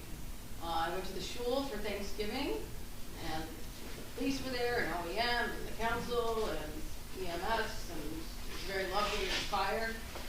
And I went to the tree lighting and had a lovely time and drank hot chocolate and ate too many cookies. And it was lovely there, and everyone from the police and fire and EMS and OEM was there too, so it was lovely. And I hope everyone has a merry, a happy, and a healthy Kwanzaa, Christmas, Hanukkah festivus. And we'll see you all soon. Sure, thanks. I also want to thank Rabbi Kalman because it was really the post-Thanksgiving dinner, but it was really great at the Temple on the Cape. And yeah, it was really a town thing with all the first responders and the police, and the entire council was there, which was actually pretty cool. So thanks for that. It's late. I went to the League of Municipalities. I'll tell you about it next month. I still want us to get rid of curbside pickup on plastic film. We'll tell you about that next month. We're still working on energy aggregation. I'll tell you about that next month. I went to a regional shade tree gathering. I'll tell you about that next month. And Shade Tree Commission meets tomorrow, but I bet you Jane's going to tell you about it anyway, so that's not important. That's it, Mr. Mayor. Thank you. Councilman Gubitosi. Thank you, sir. What? I can't say thank you, sir, any quicker than that. She might hear the report. I understand. Oh, my God. I know. I have a police report for everyone. I'll try to read this very fast. A subject was arrested for driving while intoxicated after striking 2 parked cars on Main Street. All vehicles suffered significant damage, and the suspect was treated for minor injuries at the hospital. Another subject was arrested for driving while intoxicated after he was witnessed striking a street sign, then leaving the scene. Patrols immediately located and stopped him a few blocks from the incident. A local subject was arrested for failing to re-register under Megan's law. A local resident was charged with false public alarm after she pulled the fire alarm at her apartment complex when there was no fire nor emergency. The police department would like to remind all residents to be vigilant during the upcoming holiday season. Please remember to lock your vehicles and never leave them running and unattended. Also make sure to remove all valuables from your car and never leave purses or gifts in plain view. Report any package thefts or suspicious incidents immediately to the police department, and be aware of your surroundings while shopping and utilizing local businesses. I want to thank Detective Lieutenant Terry Browning for that report, and I also want to thank Rabbi Mori Collin for the invite to the temple. I'm just echoing what others said, but it was great having not only the council there, but many of our first responders represented, and it was a very lovely evening sponsored by the rabbi. Finally, I just want to wish everyone a very wonderful holiday season, very safe holidays, safe travel, and hopefully we will see you all next year. Thank you. Council President. Thank you. I would like, I'm going to make it as fast as possible, but I have something very important I have to do first that I would like to make a motion. That we send correspondence to Governor Murphy as well as our state Senate and Assembly representatives Vin Gopal, Maggie Donlin, and Luann Peterpaul, and let them know the adverse effects that Bill S-3605 will have on overdevelopment in the state, and specifically Bradley Beach and the other shore towns. We already have a severe parking deficit, and this bill will worsen this condition. The current residential site improvement standards were designated and time tested by engineers and have worked properly in Bradley Beach. A proposed 50% reduction in required parking for new developments will have a devastating effect on the quality of our life here in our wonderful community. Bradley Beach must be protected from this legislation, and our elected state officials must know we object to Bill S-3605. I think we should also contact and notify other Monmouth County shore communities of our action. Do I have a second? Yes. Mr. Noble? Yes. Mr. Gubitosi? Well, and just to be clear for the public's benefit, Bradley Beach, if my understanding is correct, would our RESA standards for parking would be cut in half, basically. Yes, 50% reduction. So what that means to everybody is if you're building a 30 apartment building like we had at 301 Main, give or take 30 apartments, and if the requirements for that building would be say rounded to 60 parking spaces, that same building with that same activity and same number of residents living there would only be required to provide 30 parking spaces as opposed to the 60 today. So it basically, my understanding, I'm not at all an expert, but I did read through this. My understanding is for Bradley Beach and for other shore communities that are within like 0.2 of a mile of mass transit would have these standards reduced, and that would only serve to create greater congestion, greater parking challenges. So based on my understanding of that, I vote yes that we should communicate our concerns to our legislative leaders. Do you second this? She made, Oh, I she made second the it. motion, okay. And then I'll vote the same way when you ask me. Okay, so you made the motion, Councilman Gupta It was on- seconded no, it. I seconded it. Yeah, it was- Oh, I'm sorry. That's okay. I'm sorry. I'm telling you that. Actually, I thought her request was rhetorical. We were all like. Okay, so, Ms. Noble said yes, Councilman Gupta says yes. Ms. Mahoney? Yes. Mr. Weber? Yes, but I will say that the two assembly folks elect that you mentioned, they're not our assembly people yet, so there's two different sitting assembly people, so they're the ones to contact Okay, thank you. until January 23rd. So with that, yeah. Mayor Fox? So a clarifying question, so we're voting to have someone write this to, oh, My I guess understanding writing is and just opposing, just a writing. resolution. it's a resolution to get it on the record? Correct. Got it, And to got it, send to okay, these folks. got it, okay, I thought Thank it you. was simply right. Greg, can you help me with that one? Okay. Thank you. Mayor Fox? Thank you. Thank you. Okay, we'll move now. Wait, I'm sorry, you got I have more, I'm but sorry, that's I'm the sorry. beginning, but I'll be quick. Okay, yes, Councilman Weber and I attended the New Jersey League of Municipality Conference, and we got some new insights that enable us to more efficiently operate the borough, and some state credits as well. And then with tourism, they had the tree lighting on December 2nd. It was a great success. They had over 300 visitors. The Tourism Commission provided live music, as well as a horse-drawn carriage rides around the park. The Girl Scout Troop 902 of Neptune City was there for the third year in a row, and they handed out hot chocolate, cookies, and jingle bells for the kids. They also collected over 100 pairs of socks that will be donated to a local charity. The Tourism Commission would like to specifically thank Michelle Willie, who made sure everything ran smoothly the day of, and as well as the Recreation, DPW, Fire, First Aid, and Police Department for all their help in creating a successful, fun, and organized event. Shade Tree has a meeting tomorrow at 7 p.m. The tree of the month is a Norway spruce. It's Dennis Meyer's house at 312 2nd Avenue. I definitely recommend strolling by and taking a look at that beauty. Also, the Bradley Beach Board of Ed had a meeting that I attended on November 21st. Congratulations to Liza Flynn, Noah Weinberg, and Roseanne Caruso Walker as they were elected to the Board of Ed. Also, the boys, girls, and soccer teams were awarded, a certificate of appreciation, and all the children attended. They got up on the stage. It was wonderful, and the coaches said they worked together. They didn't have a great year, but they improved, and they had fun, and that's what counts. And the board also approved a new club for the 3rd and 4th graders. It starts in December. It was funded from the Beyond the School Day grant. They're gonna have 3 clubs: Sports and Activities Club, Arts and Crafts Club, and also a Lego club. But they're looking to do a Lego drive, so if you have some, save them. And I also would like to thank Rabbi Maury Kelman and the congregation of Agudath Achim for getting us together and having a wonderful meal with the fire, the police. OEM was there, and the council. It was a wonderful event, and we have a wonderful town, and I want to thank you again for everybody being here, everybody tuning in. It's a beautiful place to be, and we're so blessed. And I want to wish everyone a very Merry Christmas, Happy Hanukkah, Happy Kwanzaa, Festivus for the rest of us, and a happy and very healthy New Year. And girls' basketball is undefeated. Oh, okay, this is amazing. Wow. That's great stuff. Thank you, guys. Okay, we now have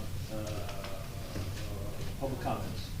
5-minute limit, single instance, per participant. Any public comments? Yes. Hello, good evening. Beth Kepler, 504 Central Avenue here in Brighton Beach. As you know, we live in a very small town, 1 square mile. Neighbors talk, rumors fly. And I'm here seeking clarification what the current status is of our chief of police. Mayor? That's a personnel matter that we do not discuss until it is resolved. So there is a personal matter going on? There is a personnel matter being looked at, correct? Is the chief currently working? The public has a right to know that.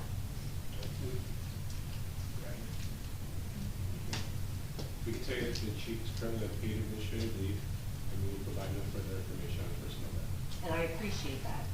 My issue here is that that statement that was just given by Mr. Cannon so gracefully was something that should have come from this legislative body in order to get ahead of the situation so that rumors didn't fly and that the stories weren't getting distorted. And I'd like to know why the statement that Mr. Cannon was just able to give now on the record was not able to be issued weeks ago, Mayor. Well, we chose not to. Who chose? We really don't want to comment on personal matters. This is a personal matter. And we But just, you're the strong mayor. Could you please explain to me why? I'm I'm not just asking not you the for strong anything mayor. about, I'm not asking you about the employee. I'm asking about, as a resident and you and a got, community, you've got me. why the statement that was issued right here, right now, was not able to be released in a proper time frame, in an appropriate manner, in a That's your- professional way. That's your opinion, and I appreciate your opinion. Okay. I'd like to know, was the mayor, as the mayor, did you make the council aware of this situation? Was it a unilateral decision by The you, council or made- was it the council? The council was made aware. So the council agreed not to to disclose the information that Mr. Cannon just gave to the community? I'm sorry, We were Mr. asked Mayor. not to. Yeah, we were asked not to disclose. We did not agree or disagree. And just to be fair, if there's, regardless of who it is, it's not like we tell everybody whenever there's a personnel matter, that's not what the town does. It's not a personnel matter, it's our chief of police, we pay a salary, and if there's a Yeah, different, but if there's. a secretary and the same thing happened, and they're on administrative leave, it's not like we come out here and tell it. Just to be fair, it's that same way across the board. Under the circumstances of the situation, the council should have done the right thing, and I have to let you know, it is my opinion to let you know that I'm disappointed in each and every one of you that you didn't say what was apparently allowed to be said tonight by Mr. Cannon on the record. That information, nothing more needed to be said than what Mr. Cannon just said. Nothing more. A simple statement. We deserve that. And this is the kind of thing that breeds discontent, rumors, false information to be spread. And had it been just put on the table, because it's a lot different than having an administrative position, someone in the background who is not a public prominent face, who has a very, very powerful role in this community, to not be addressed to the public in the way that Mr. Cannon just so eloquently and simply put it. We deserve that. And I just wanted to be on the record that I'm disappointed with each and every one of you that that information had to be relayed through Mr. Cannon. And you had the opportunity amongst yourselves to discuss it and to make a decision about whether or not to make that statement. And for whatever reason, you guys chose not to. And it's just, it's not a good look. We did not have that decision. We could not make that decision. We were told not to say. But Mr. Cannon just did. I'm not aware. I'm a lawyer. That's a standard. They were told not to say But anything. why were you allowed to just say what you It's the just same said, but thing. the It's mayor the- wasn't it's the allowed, same and the thing. council wasn't allowed to make the statement that you just made? Because I'm a trained expert in what can be said and what can't be said. With all due respect, people are very intelligent, they're all duly elected, but they're not lawyers, they're not practicing lawyers. And so the general rule is when we have a person on there like this, the lawyers tell them not to say anything, and they usually listen to us. Did they seek your counsel and seek to ask whether or not it was something, what you just said, could have been released? Or is this the first time that this conversation is going on where? So just like I told the lady before, I can't tell you what I talk about with my clients, but I can tell you that, I understand your anger and your frustration. I'm not angry, I'm disappointed. disappointed, I'm very disappointed. Disappointed, but to get, look, we told them not to say anything, so at the end of the day, if you want to get mad, you get mad at the lawyers, or be disappointed in the lawyers, but, they're trying to protect the borough. Saying something could be far worse than having you angry with them. So that's, There was, can someone tell me who controls the social media posts for the first aid and the fire department? The public Facebook page for the first aid and the fire department?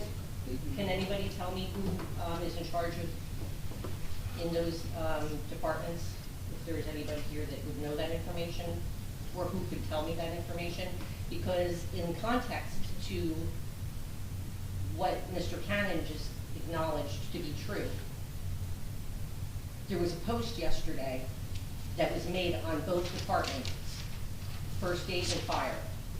And it was clearly a quote of both departments making a statement, and I have screenshots of it. And it was by a self-described quote-unquote wizard. And the wizard, in context to hearing that the chief is currently on administrative leave,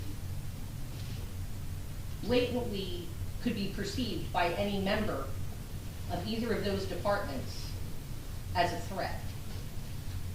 That loyalty, I'll actually read it to you. I'd like to read it to you because I think this is important to get on the record. Ms. Kepler? Yeah. Did you maybe want to send that to me, because you're almost at 5 minutes? It's very short. It's just one sentence. It's one sentence. The statement says, "The wizard has spoken. Trust is earned, respect is given, and loyalty is demonstrated. Betrayal of any one of those is to lose all three." I stand here speaking as someone who once was on the Bradley Beach First Aid Squad. And I appreciate my firemen, my first aid, and my police officers, and they show up for me and my family and my neighbors when there's a problem. And they're in a position where clearly that, if you were an officer in either of those departments, that statement had nothing to do with fire or first aid. And it was made simultaneously, the timing of that post was made at the same time. So it was a coordinated and directed effort. And if I was sitting as an officer on either of those departments and I read that, given what's going on in context to the chief being on leave, I would perceive that to be a veiled threat. And I'd like that to be on the record. Okay, thank you. I'm not done, my bell hasn't rung. I unfortunately. Oh, the bell's broken? All right. Sorry, thank you. I made my point. Yes. I do actually, but if it sticks, so like. I just have a question, to 218 Fort Avenue. I know the pantry, I've volunteered at the pantry, so I know that they've been continually looking for alternative spaces and whatnot. And I know the discussion came out about the possibility of perhaps the greenhouse being perhaps used or whatnot. And my question is would that indeed actually be something that's viable, or wouldn't that be a conflict for us, being that that's our township property, and isn't that Green Acres, that aren't we trying to do something perhaps for that to be a dog park or something of that nature, as opposed to, I wouldn't think we could give it to someone. I mean, I understand that the pantry's now their own 501c, so to me that'd be like giving it to a business. So I'm just wondering, where that stands or The what. pantry's looking at a lot of options. They've approached us on a couple of things. and Right. We're just looking at those things, so we Okay. don't really have any strong answers on anything. Okay, so perhaps maybe next year you guys can, you know, kind of look at that space again for perhaps more green space or something for folks that, you know, dogs or whatnot, that would be great. I love your idea. I think that ties right into recreation, is Oh. that dog park, so. Thank you. Yes.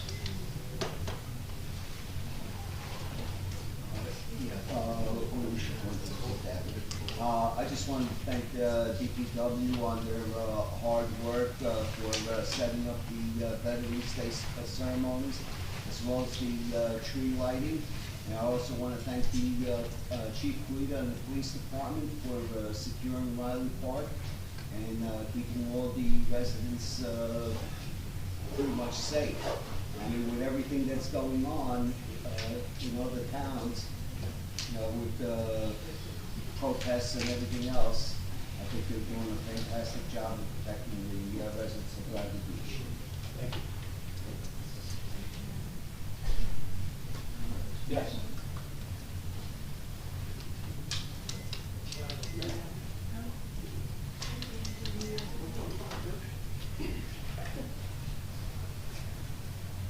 Nancy Meadow, Ocean Park condominiums. I took a half day out of being until 10:30, so I could say things tonight. I don't have to push them to the next meeting. Like where to begin? I'm gonna begin with this. Left the last meeting. I was told at 2 hours and 10 minutes into the meeting, the beef badges would be sold the Monday after Thanksgiving. That was also published in the CoStar. I went, they weren't. Just an example as to why I get exasperated with whoever it is that runs Borough Hall. Then though, the nice thing was when I went back this week, I did get my badge, and as I turned around to leave, I noticed that code seems to be moved into that building again, like the old days. I was so delighted. It's really where they belong, out of the senior center. However, the exterior window was framed with distasteful tape, and I'm appalled that who's ever running Borough Hall would allow such a thing. It doesn't say much about our town. It's not a good impression to visitors, let alone anybody who might choose to conduct business with us. I will also say that the person who I did engage a conversation with was not overly warm and fuzzy, and I left there very confused. Because we don't have a portal anymore, so I could not get my information that I requested out of the portal, and I've never done it over in my life. I'm getting too old to learn new things. Imagine my shock. You know, the FBI has made it clear, don't open emails unless you know who the sender is. So I know who sends me emails, and barely look. And I got one that said administrator.business. I don't know what Tom, Dick, or Harry that could be. I hesitated to open it.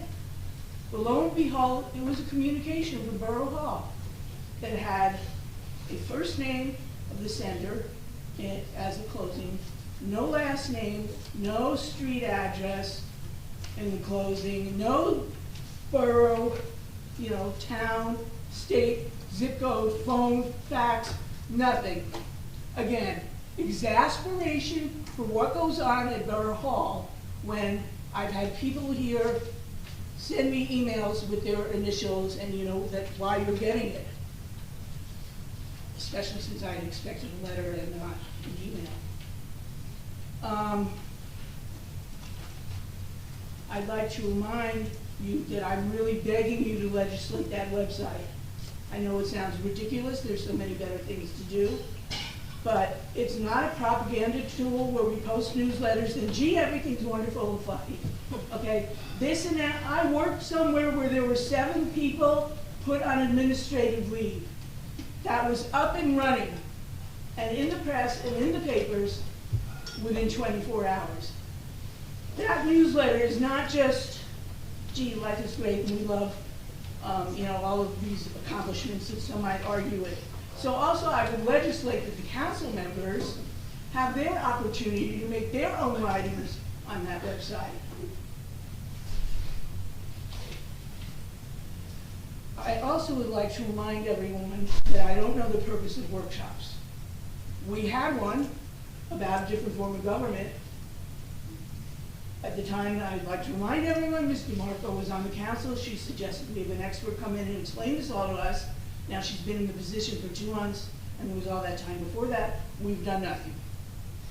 And may I say that your order... And that's the business administrator's issue. That we've done nothing?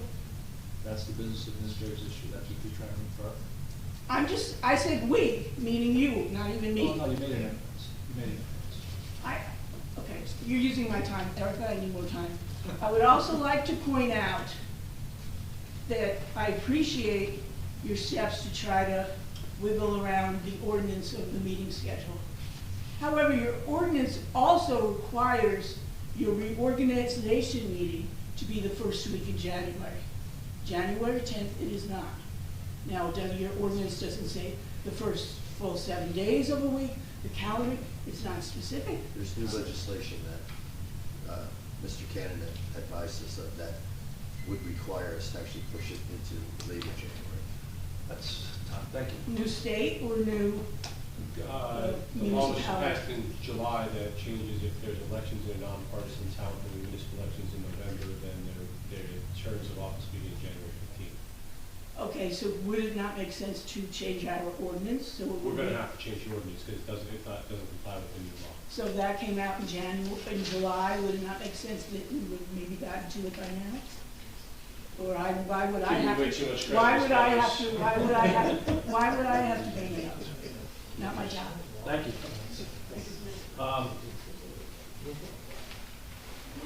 I'd just like to make a comment that our administrative staff in the office is doing a great job for us, and contrary to maybe some other comments, they've done a good job for us and they'll continue to do a good job for us.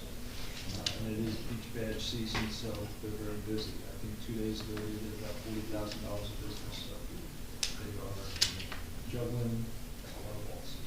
I do appreciate all their hard work. We have one of them in the back. I just want to say one thing. Just what, when Yeah, we hear yeah, people. if you have a comment. Just come on, I'm sorry. it's okay. Just one thing, that when we hear people in the public be disrespectful to anybody in the council or any one of us, I wish there would be some type of reprimand or some type of something to stop it. It's embarrassing, and it does not reflect well on our town and the residents. You give a spiel, Mayor, you give a dissertation at the beginning of every meeting. 2 times today, we heard residents be disrespectful to a council person, and nothing was done about it. It's wrong. If we can have difference of opinion, but we still have to be respectful to one another. And calling names and being disrespectful is terrible, and it's a terrible reflection on us, and we should not permit it in this hall. I would agree with you. Thank you. Well, please do something about it when you hear it.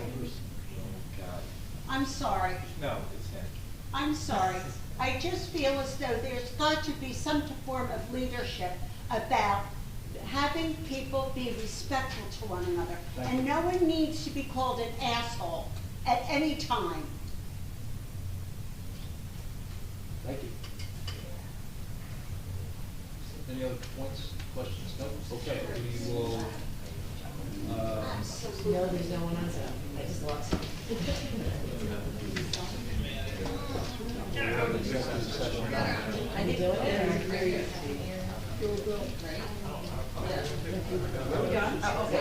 think I just gotta go back there for some of it. And then what's your name? Okay, so that thing was, no, I didn't hear that. Yeah. I did. We're not done yet.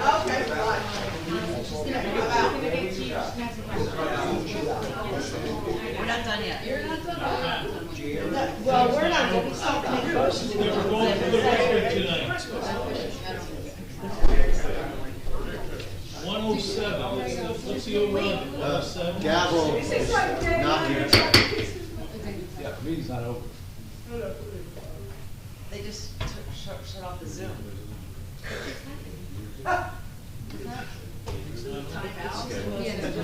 The meeting continues. The meeting continues. Turn the Zoom back on. All right, we'll just take a, why don't we take a 3-minute recess, 5-minute recess, till we get the Zoom going back?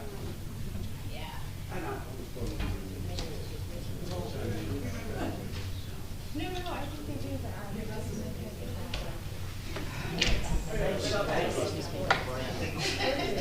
Oh, did you fix all the bolts that are out though? Good job.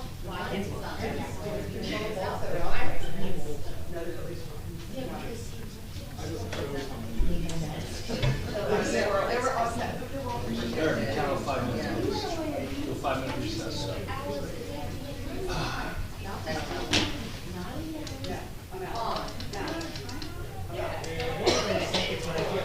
Does that thing work or what? Yeah, it does. It's just very low and it's very, I have to get a new one.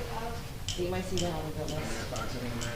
Just saying. Yeah, how come they doesn't go just beeps? Right actually got me a really good one, an old fashioned one. Yeah, It's- right, I like that. I have it, I just, I'm hearing it use it only because I'm complaining, it's loud. I did see it. but- And when it ends, you. Yeah, it goes, it's Yeah. like one of those little laptops, you know, Right. like the, I love those. There's no way to discuss that without. No, I. It's a quite killing answer. He's not employed. I wasn't worried about this. You know, some people complain all the time that we don't have it. You know why? I gotta make a point here. That's why I was so worried about the discussion started. There's no way to talk about it. You guys really like it. I know what it feels like to share. Gary, thank you for allowing me to Which is speak good. regarding the resolution. Apology for doing it, thank you. Yeah, I didn't want to get here in the Good. Nip that one in the bud. Yeah. I would rather be honest than just say Yeah. everything.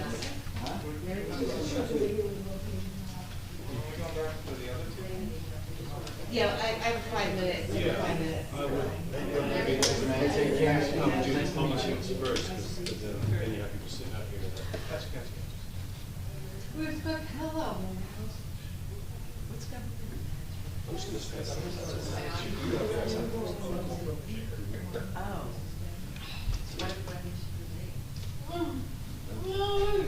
These were talking. Actually, it's not true. Allentown has chairs. Do they? Oh, yeah. Really?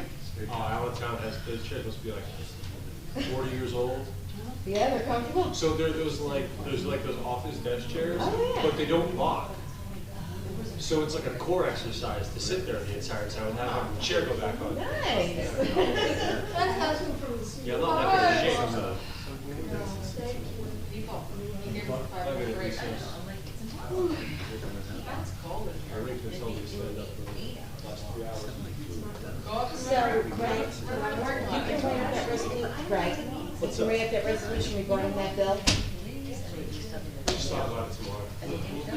Yes, I'll do it. I'll do whatever you want. Yeah, no, I need the resolution, as long as you just get that to me, and then will we do that on the next council meeting?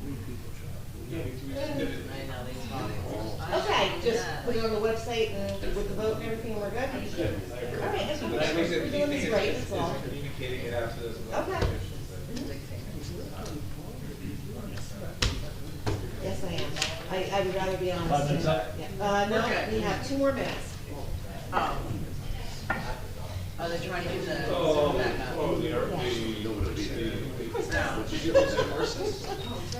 It's okay if it doesn't go back up. I just would rather. No, we have it up in there, we should log out, Okay. That's okay. You still do a great job. No, I can't say that. I'd be lying. Yeah, but technically, the piece law is the ordinance or leases is you apply for restricted standards. Did she start it back up? Yeah, do I join with computer on you? Is that what you do? Oh, sorry. No, that's all right. I've never done it from this angle. Most of the towns that I work in, This is new to me, leases so. requires more parking spaces, or the ordinance requires more parking spaces. You have to provide- We have some, okay, all right. It's We not want to make our favorable. motion? It's still not a good idea, because we use leases to knock up all the ordinances. That's what the ordinances are.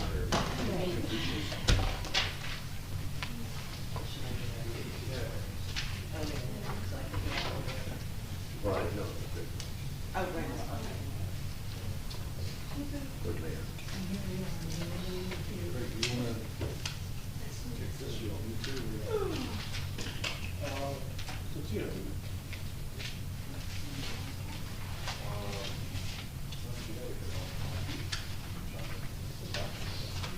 For the public's benefit, the executive session today has 4 topics.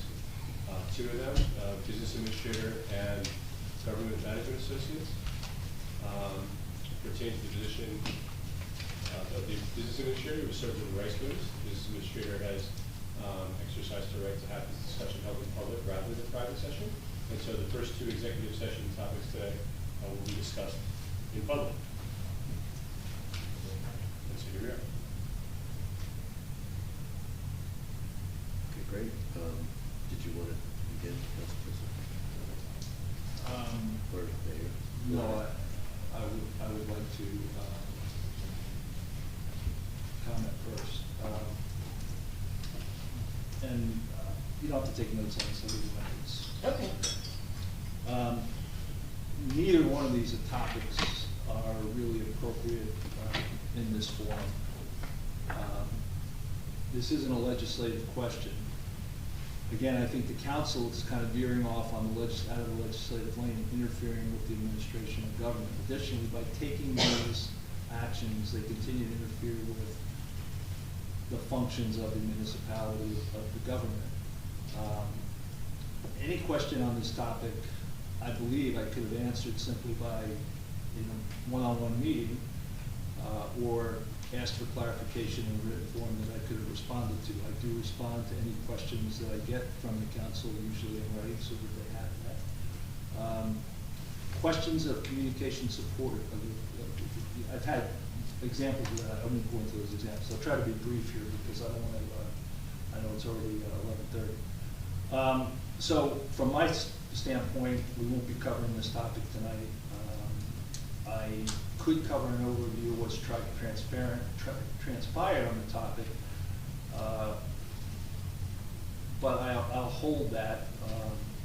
But I do believe that this is not an appropriate topic to be held by the legislative government body. And I would then, I don't know,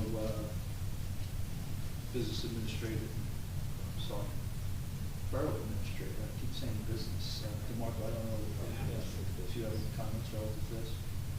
On advice of my legal counsel, I'm not answering any questions. Okay. All right, so I'll start, although, I mean, this started out, and will continue just until Mr. Gannon tells me otherwise. This started out to be a council request of the mayor to understand when the transition period will end for Mr. Fehrenbach, who is, I'll say, graciously volunteering his time. The council anticipated he would have a 2-week transition. We anticipated that's what we were paying him for, and we thought he might, terminate after those 2 weeks. And he graciously has apparently volunteered to work for free. Well, that's not really volunteering. No, that's not really the facts. The facts are that the council said that they would not pay for any transition time. Correct. Well, that is correct, and that's none. That's Would not not pay for. No, that's not true. The council said they would not pay for any transition time. Mr. Fehrenbach then said, that's not a problem, I'll volunteer. So rather than work 2 weeks in a row over basically 10 days, there's been 2 minor projects, not minor, 2 projects he's worked on that he's completing. So, oh my God. So let's get back to reality. There are major projects that he's involved with. If you don't call union negotiations. I said 2 projects, I'm sorry. Minor. You said I said, and I corrected myself. Please focus. So the point is, I'm trying to speak, Mr. Mayor, and I'd appreciate being allowed to continue.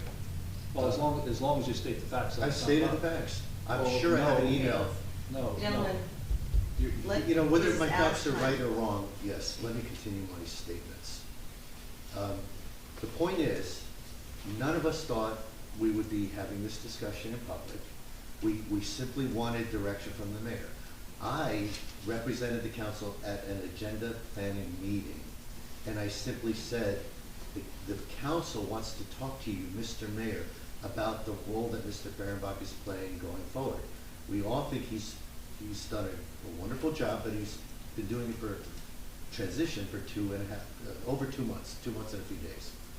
Mr. Noble had raised questions with our risk manager, saying, how long can we have an employee, a resident volunteering and having access to personnel files, having access to leading union negotiations? Doesn't have access to personnel files, and he's not leading any negotiations. He was sharing, this is what we were supposed to talk about privately, but as an example, Mr. Fehrenbach was sharing the business administrator's email address. And I personally wrote Ms. DeMarco, and this is not a reflection on Ms. DeMarco. I very specifically am questioning Mr. Fehrenbach's role. But Ms. DeMarco did send an example, an email, from the business administrator's address.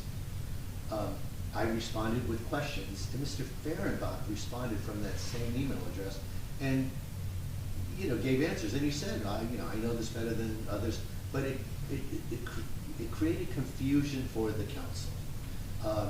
Ms. Mahoney referenced it, saying, well, what's going on? Whose email address is this? All we wanted to do was have an executive session with the mayor, and the mayor said, we don't need this. It's a waste of my time. And I said, Mr. Mayor, we just want to talk about it. Mr. Mayor says I can write a memo. I said, please do. I didn't say it was a waste of my time. I said that was a quote. No, I'm sorry, it wasn't. I said I was time constrained. That's what I said. God bless you. I don't know if the Zoom meeting was recorded or not, but that absolutely was a quote. So regardless, the mayor never wrote the memo. I invited him to. I said, you will save us a lot of time if you answer questions, but we still want to ask you questions. We still need an executive session. The executive session topic was Mr. Fehrenbach's transition. However, and very appropriately, Mr. Cannon mentioned, there's a decent chance you're at least going to touch on Ms. DeMarco's performance. And if you just touch on it, you really, in fairness to the employee, need to give that employee a rights notice, saying we might, or may or might, or whatever the wording is, talk about your performance.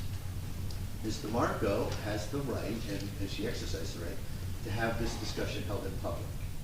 So, and I have no qualms with that whatsoever. The only issue I want the residents to know is, as I said earlier, this is honestly, in my opinion, nothing about Ms. DeMarco's performance. It's, in my opinion, it's everything about the role that Mr. Fehrenbach is playing now that he's 2 months removed from Ms. DeMarco's start date. And one of the things that I was going to talk about is it's been 2 months. As of this point in time, and the mayor's known this question for a week, he still has not delivered a memo that would tell us what his plan is. I don't recall you asking for that memo. I'm sorry. I said it would save us time in executive session if you still want to deliver the memo. Okay, perhaps you could make. All right. Well, maybe, Mr. Mayor, there's a recording. So if you want to keep going this path, maybe a recording. Yeah, what path? This path of denying things you said. I don't believe I said that. I'm not denying. I'm just saying I don't believe I said it. Well, maybe there's a recording. Does anyone else want to say There this? is no recording. We don't record the agenda review meetings. Okay, well, Sorry. unless anyone else recorded But it. do you recall that? No. I don't recall I that. never know. Did you record it, Mr. Rubentosi? I'm Is that just what saying, you were I don't saying? know. What does that have to do with anything? Oh, I was just wondering My point is I'd like to because- hold people accountable for what they say. And the Mr. actions- Fehrenbach, Mr. Cannon, you're the very independent person in this discussion. Do you recall that part of the discussion, or you do not? I honestly do.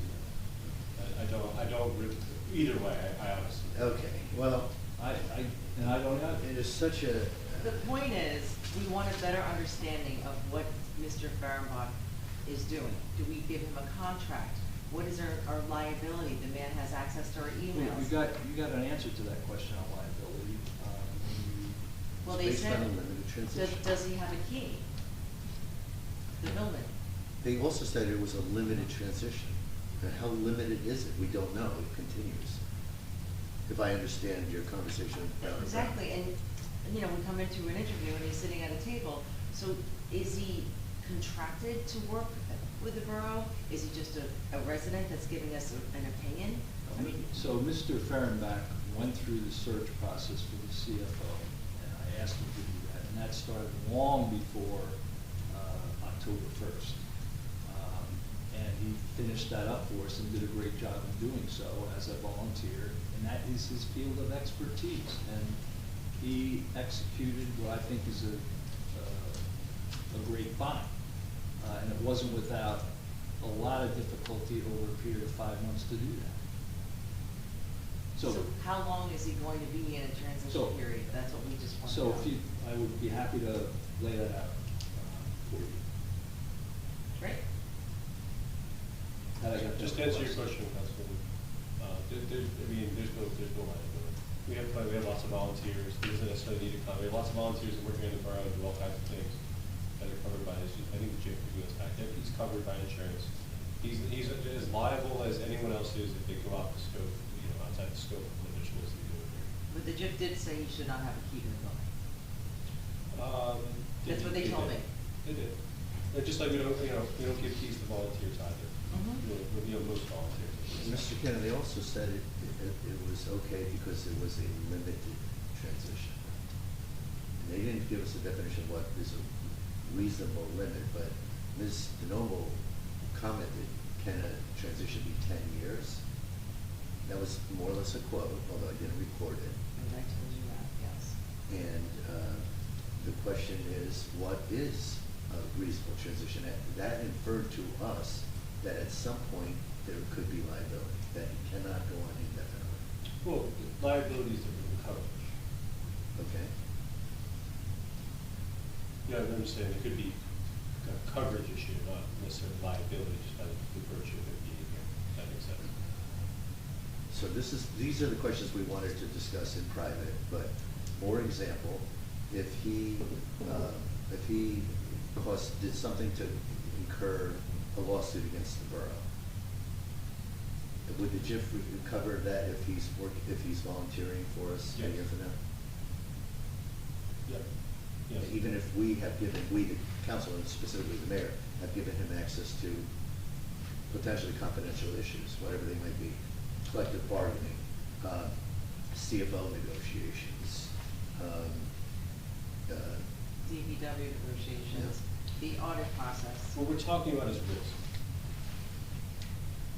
Right. So look, whether it's a good idea, a bad idea to have a transition, someone here, otherwise not, that's a policy matter. That's up to you guys. Yeah, and frankly, it's up to the mayor. Yeah, and I'd like to just in make terms of risks, guy's an expert in his field.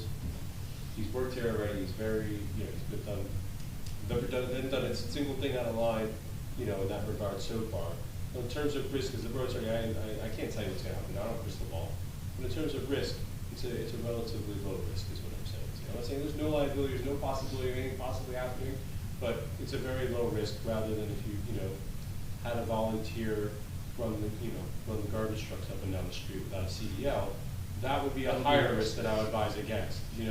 That's how I look at it. Just to explain to you how I'm looking at it, is risk, not necessarily black and white. Yeah, and whether it's a good idea or not, it's your job to determine. The other side of risk is benefit. I've worked for a few years for a reasonable company, and you always strived and tried to attain good transition processes as you move people around or you brought people in an organization. Your ability to do that was often hampered by the person transferred to another place. The person's boss limited the transition. It was just an impossibility. And some of the worst outcomes relative to somebody in a new job in terms of learning curve and just experience curve and the curve of what's going on in this municipality is hampered by that. We So we looked at a transition and we recommended a transition that was, my view of that was we would pay Mr. Fehrenbach for X amount of weeks, a couple of weeks, to do a transition, which I think is appropriate. I think it's the right thing to do. He chose, when that was rejected,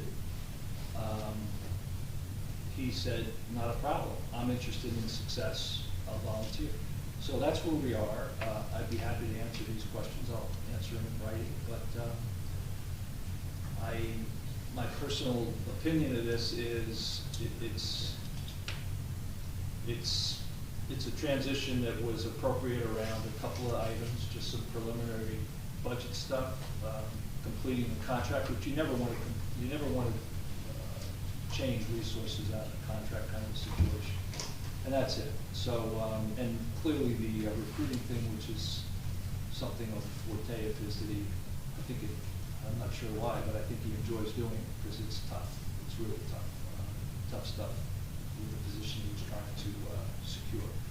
But he's been very quickly devoted to this town. And I very much appreciate what he has done in transition, as I'm sure our borough administrator has. And that's it. So is he going to be working on the budget for next year as well? As I said, I will outline all those things for you. He has sat in on preliminary budget reviews, but as has the borough administrator. So, When will you outline this for us, Mr. Mayor? very soon. So we don't know how long the transition is gonna be then? I said I will. You will let us know. So it was 2 weeks, but now you'll let us know. Well, And I don't remember it was- rejecting anything that we wouldn't pay him for 2 weeks. well, I can get you the documentation on that. We will not pay overlapping salaries. I can get you the email. Please do. Please do. I'd be happy to. I don't remember. Be happy to. So you'll let us know. All right, thank you. I'm sorry. Let's go. We have to close this out. No, we don't have to close out, we have to do the resolution with just the one item on it.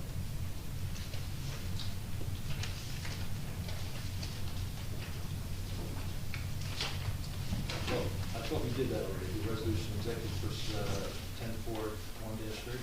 We did not make that motion? No. Yes, sir. Well, I thought we did. I'm No, sorry. no, it's okay. It's okay. I mean, I'll make that technically, motion. this is to go into that back room, so Should I have you? Yeah. How much time would you put in? 40 minutes? I think you can amend that to 20? Oh, absolutely, yeah. For the public's benefit, the executive session resolution said 40 minutes for 3 topics, so now it'll be 24 minutes. Okay. Do I have a second, or first and second? First and second. First. Motion. Do I have a second? Second. Mr. Noble? Yes. Mr. Ubatozzi? Yes. Ms. Mahoney? Yes. Mr. Weber? Yes. Mayor Fox? Thank you very much.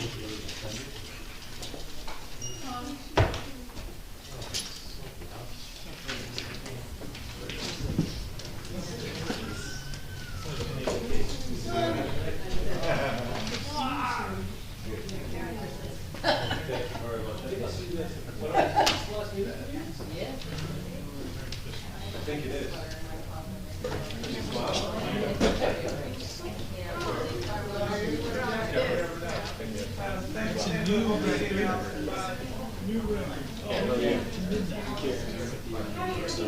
Oh, God bless you. Plenty of headlines here.